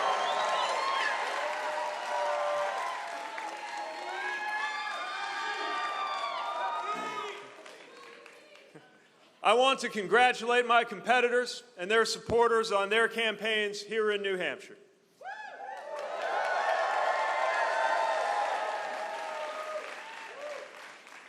I admired Senator Sanders when I was a high school student. I respect him greatly to this day, and I congratulate him on his strong showing tonight.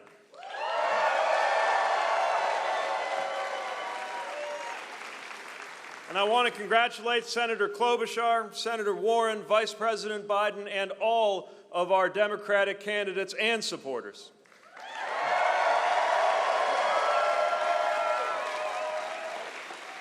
And I know that we all share the spirit that we heard from some of our volunteers at a poll site earlier today who welcomed a competing candidate with chants of vote blue no matter who. We are on the same team.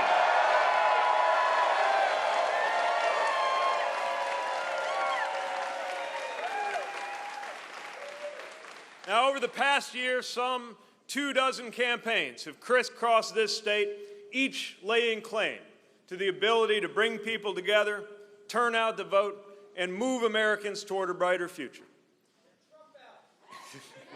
That too. And here in a state that goes by the motto, live free or die, you made up your own minds.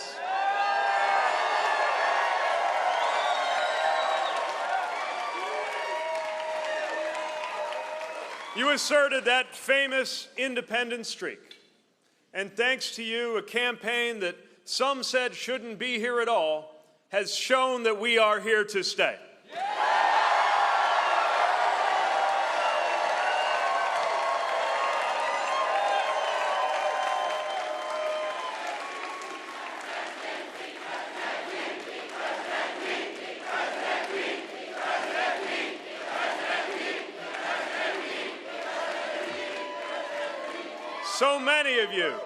So many of you turned out.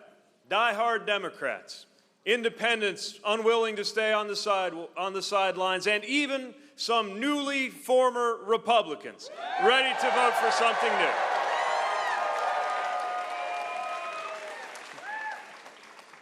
Ready to vote for a politics defined by how many we call in instead of by who we push out.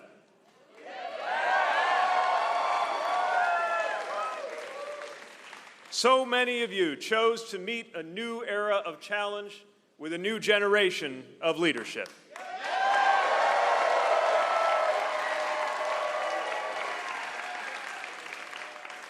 So many of you decided that a middle-class mayor and a veteran from the industrial Midwest was the right choice to take on this president, not in spite of that experience, but because of it.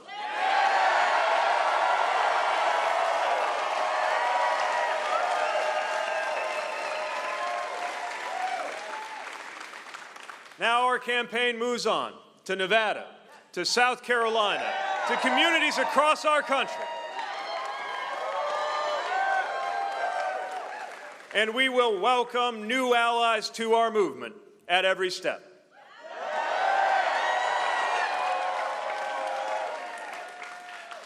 We'll go forward thanks to the work of our extraordinary team of staff and organizers and volunteers. I may be biased on this, but I'm also right. We have the finest team in politics today.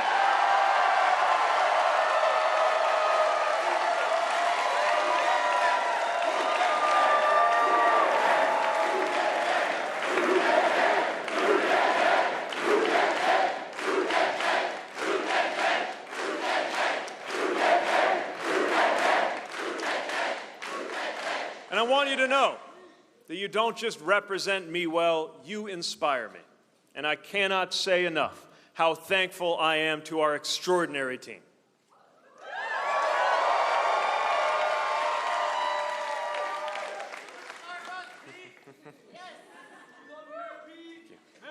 Thank you.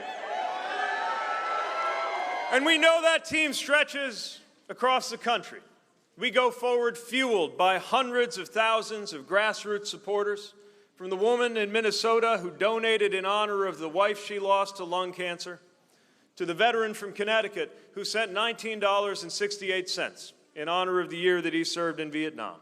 This campaign belongs to them.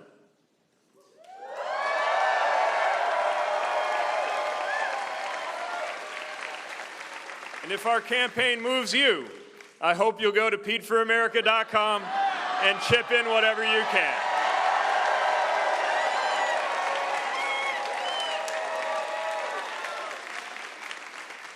And we go forward knowing that this is our chance, our only chance. Not just to end the era of Donald Trump, but to launch the era that we know must come next.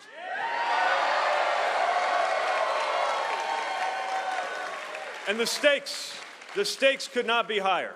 We cannot afford to miss the mark or to miss this moment. We must get this right. With Americans living under an unaccountable president who will cut taxes for corporations and then cut Medicare, Medicaid, and Social Security for the rest of us, we must get this right.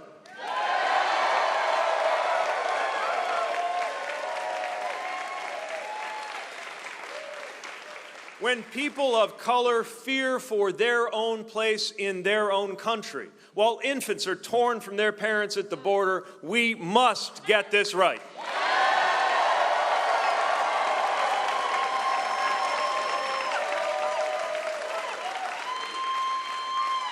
And when a commander-in-chief pardons war criminals and punishes war heroes while systematically demolishing the credibility of our country in the eyes of the world, we dare not risk 4 more years of this presidency. We are listening to Mayor Pete Buttigieg talk about his second-place finish. It looks like here in New Hampshire, NBC News can now project that Bernie Sanders is going to win the New Hampshire primary. He's going to get 7 of the 24 delegates awarded in this race. It's a much narrower margin than when he won here back in 2016 over Hillary Clinton. That was the biggest margin in history of the Democratic primary here in New Hampshire.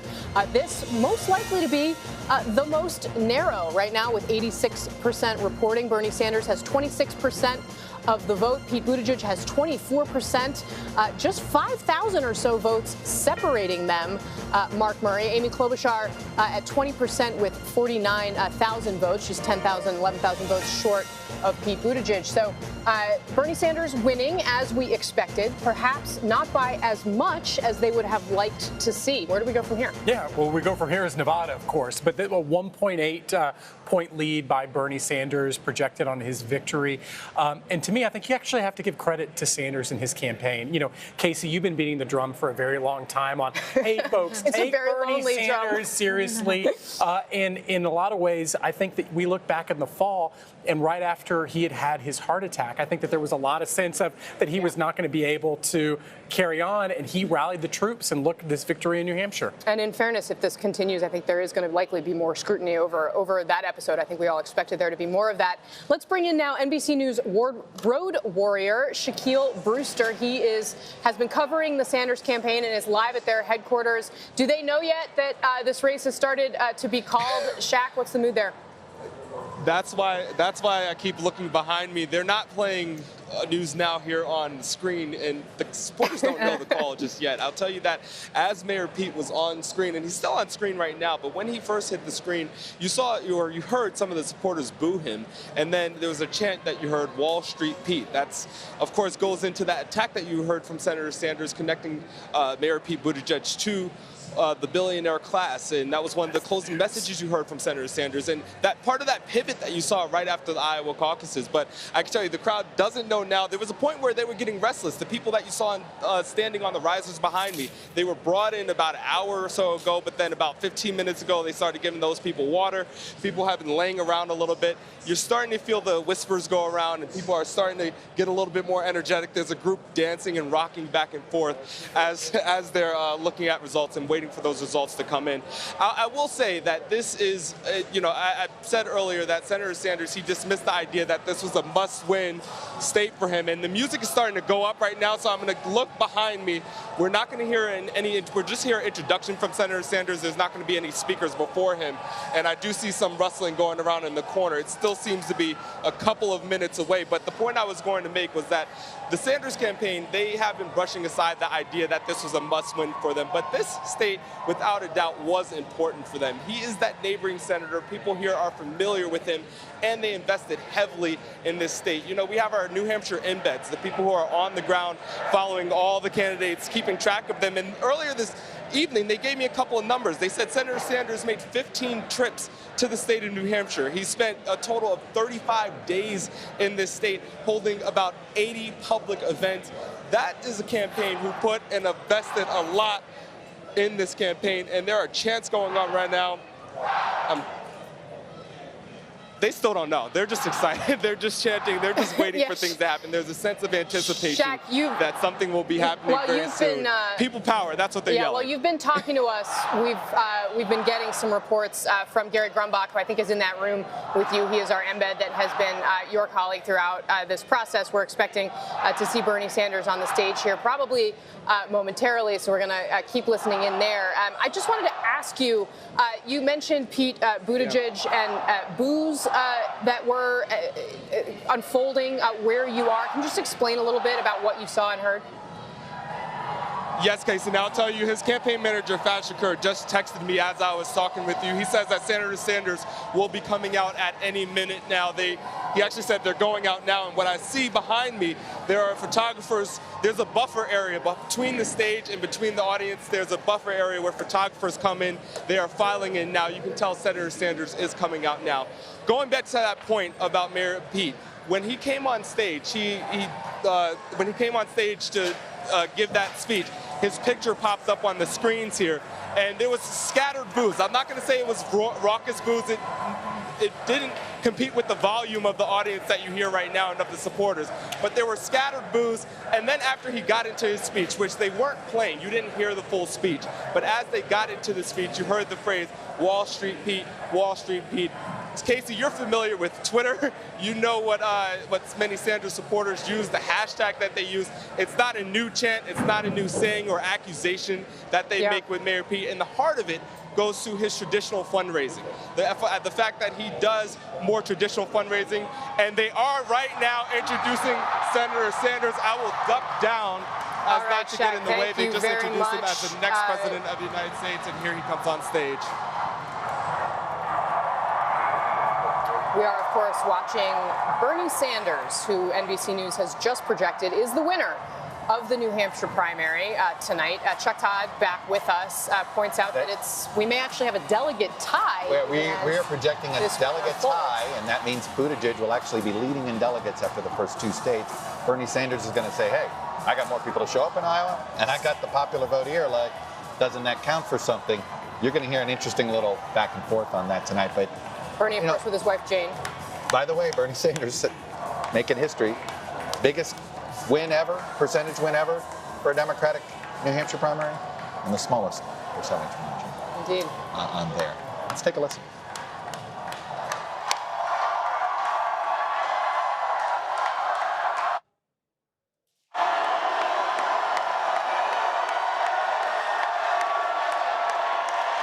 Thank you.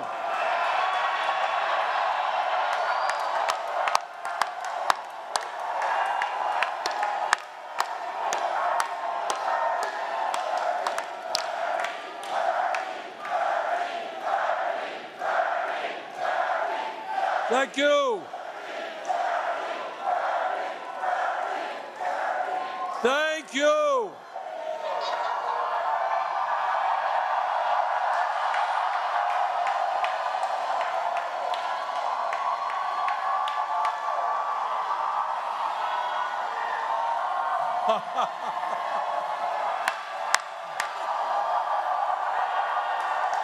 Thank you.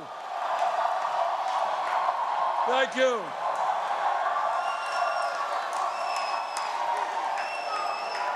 Thank you.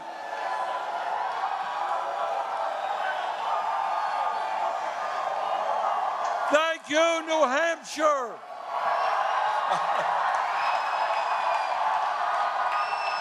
Thank you, New Hampshire.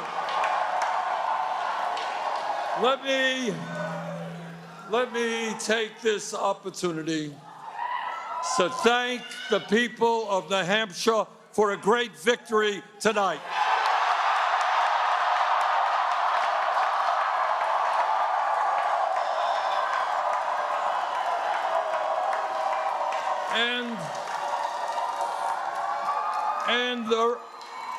Let me thank the thousands of volunteers in New Hampshire. Thank you.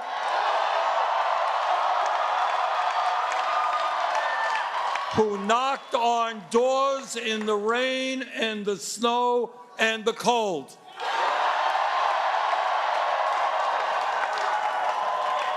The reason that we won tonight in New Hampshire, we won last week in Iowa,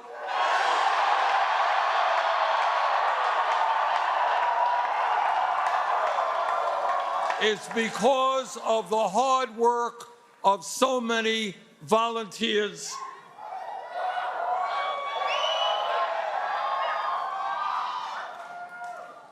And let me say tonight that this victory here is the beginning of the end for Donald Trump.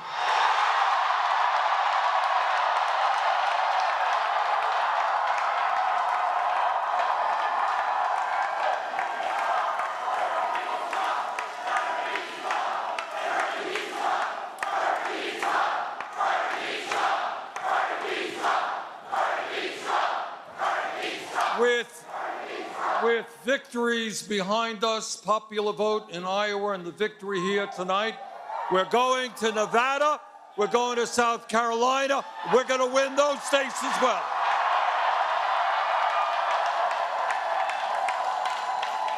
And tonight I want to take the opportunity to express my appreciation and respect for all of the Democratic candidates we ran against. Pete Buttigieg, Amy Klobuchar, Elizabeth Warren, Joe Biden. And what I can tell you with absolute certainty, and I know I speak for every one of the Democratic candidates, is that no matter who wins, and we certainly hope it's going to be us, we are going to unite together.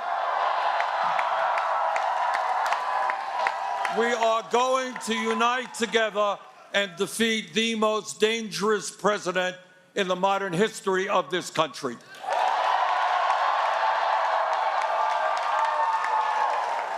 And the reason I believe we are going to win is that we have an unprecedented grassroots movement from coast to coast of millions of people. The reason that we are going to win is that we are putting together an unprecedented, multi-generational, multiracial political movement.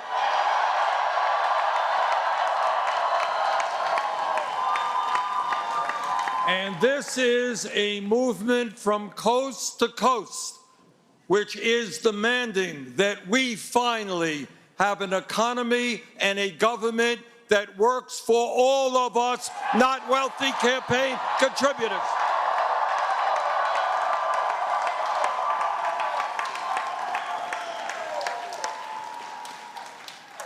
And I want to thank all of those people who have worked and contributed to our campaign, but make the point that in this point in the campaign, we are taking on billionaires and we're taking on candidates funded by billionaires.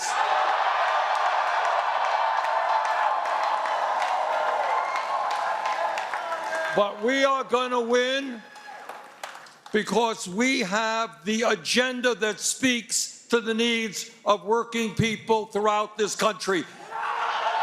Health care is a human right, not a privilege.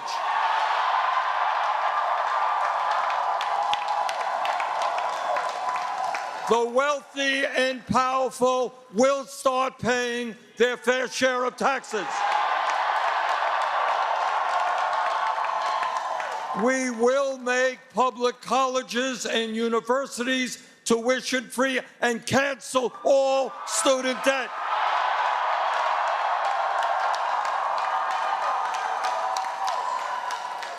Unlike Donald Trump, we know that climate change is very real and an existential crisis for our planet. We are prepared to tell the fossil fuel industry that their short-term profits are not more important than the future of our planet.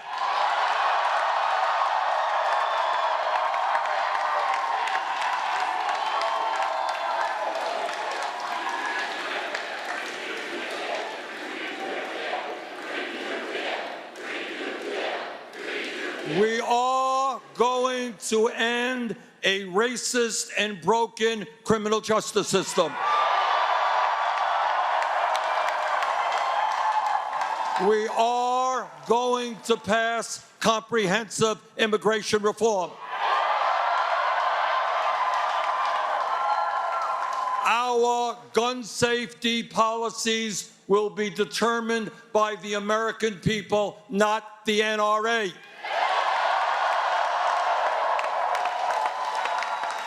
And under our administration, it will be women, not the government, who control their own lives.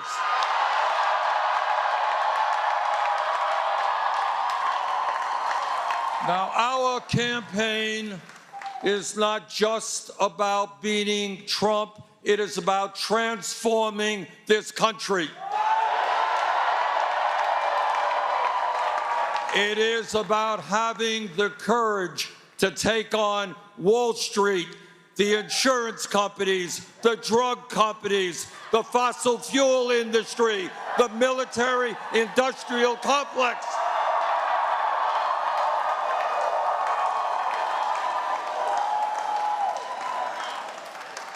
So tonight I want to thank the people of New Hampshire for this great victory, thank our volunteers, and urge all Americans to join our effort to transform this country at BernieSanders.com.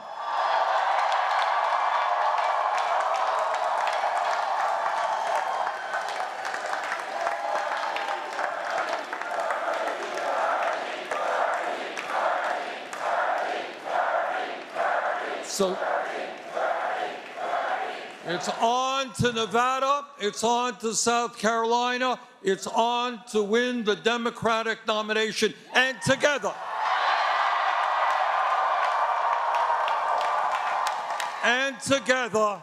I have no doubt that we will defeat Donald Trump.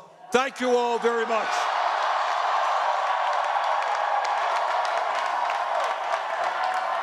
Sanders declaring victory. One thing, back-to-back New Hampshire primaries. Obviously, probably not the size of victory that he was hoping to have.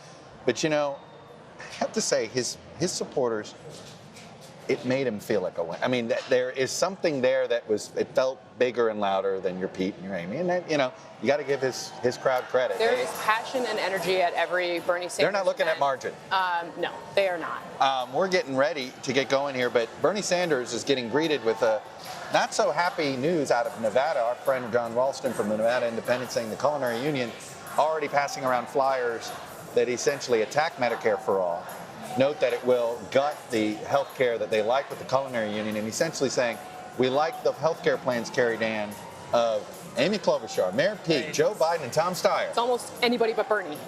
But they put Warren in and we don't like that there. That's what Bernie faces heading into Nevada. That's right. You cannot understate the significance and the power of the Culinary Union. I do know exactly what Bernie Sanders will say, which is that the bosses are the people who are anti-Medicare for all. If you talk to the rank and file, they're the ones who agree with me, and they want me to help make their lives better. And Casey, you got a little update on some Super Tuesday states. Yeah, so the Bloomberg campaign is obviously not playing here in New Hampshire, but pointing to some data they say works in their favor, an endorsement from an African-American group in Alabama, and an online poll out of Arkansas. It's a small poll, but it shows Michael Bloomberg atop the field, just slightly ahead, basically tied with Joe Biden, but clearly making a dent in some of the places that vote coming up. And they point out that they have 36 delegates all pledged. Mark Murray, the battle for states is over, as you said. Andrew Yang, go get the Andrew Yang tags. It's the math game. It's math. Chuck, we're going to transform First Read over the next 4 months into all math game. Yeah. And you're exactly right. Excel spreadsheets for all. That does it for us tonight in New Hampshire. It's a narrow win for the Sanders campaign, a strong showing from Pete Buttigieg and Amy Klobuchar. And the big two will leave in these primary contests here with a narrow lead in delegates there, Buttigieg over Sanders. My thanks to all my guests tonight, our teams on the ground, long on NBCNews.com for the latest updates. You've been watching the NBC News special coverage of the New Hampshire primary, only on NBC News Now.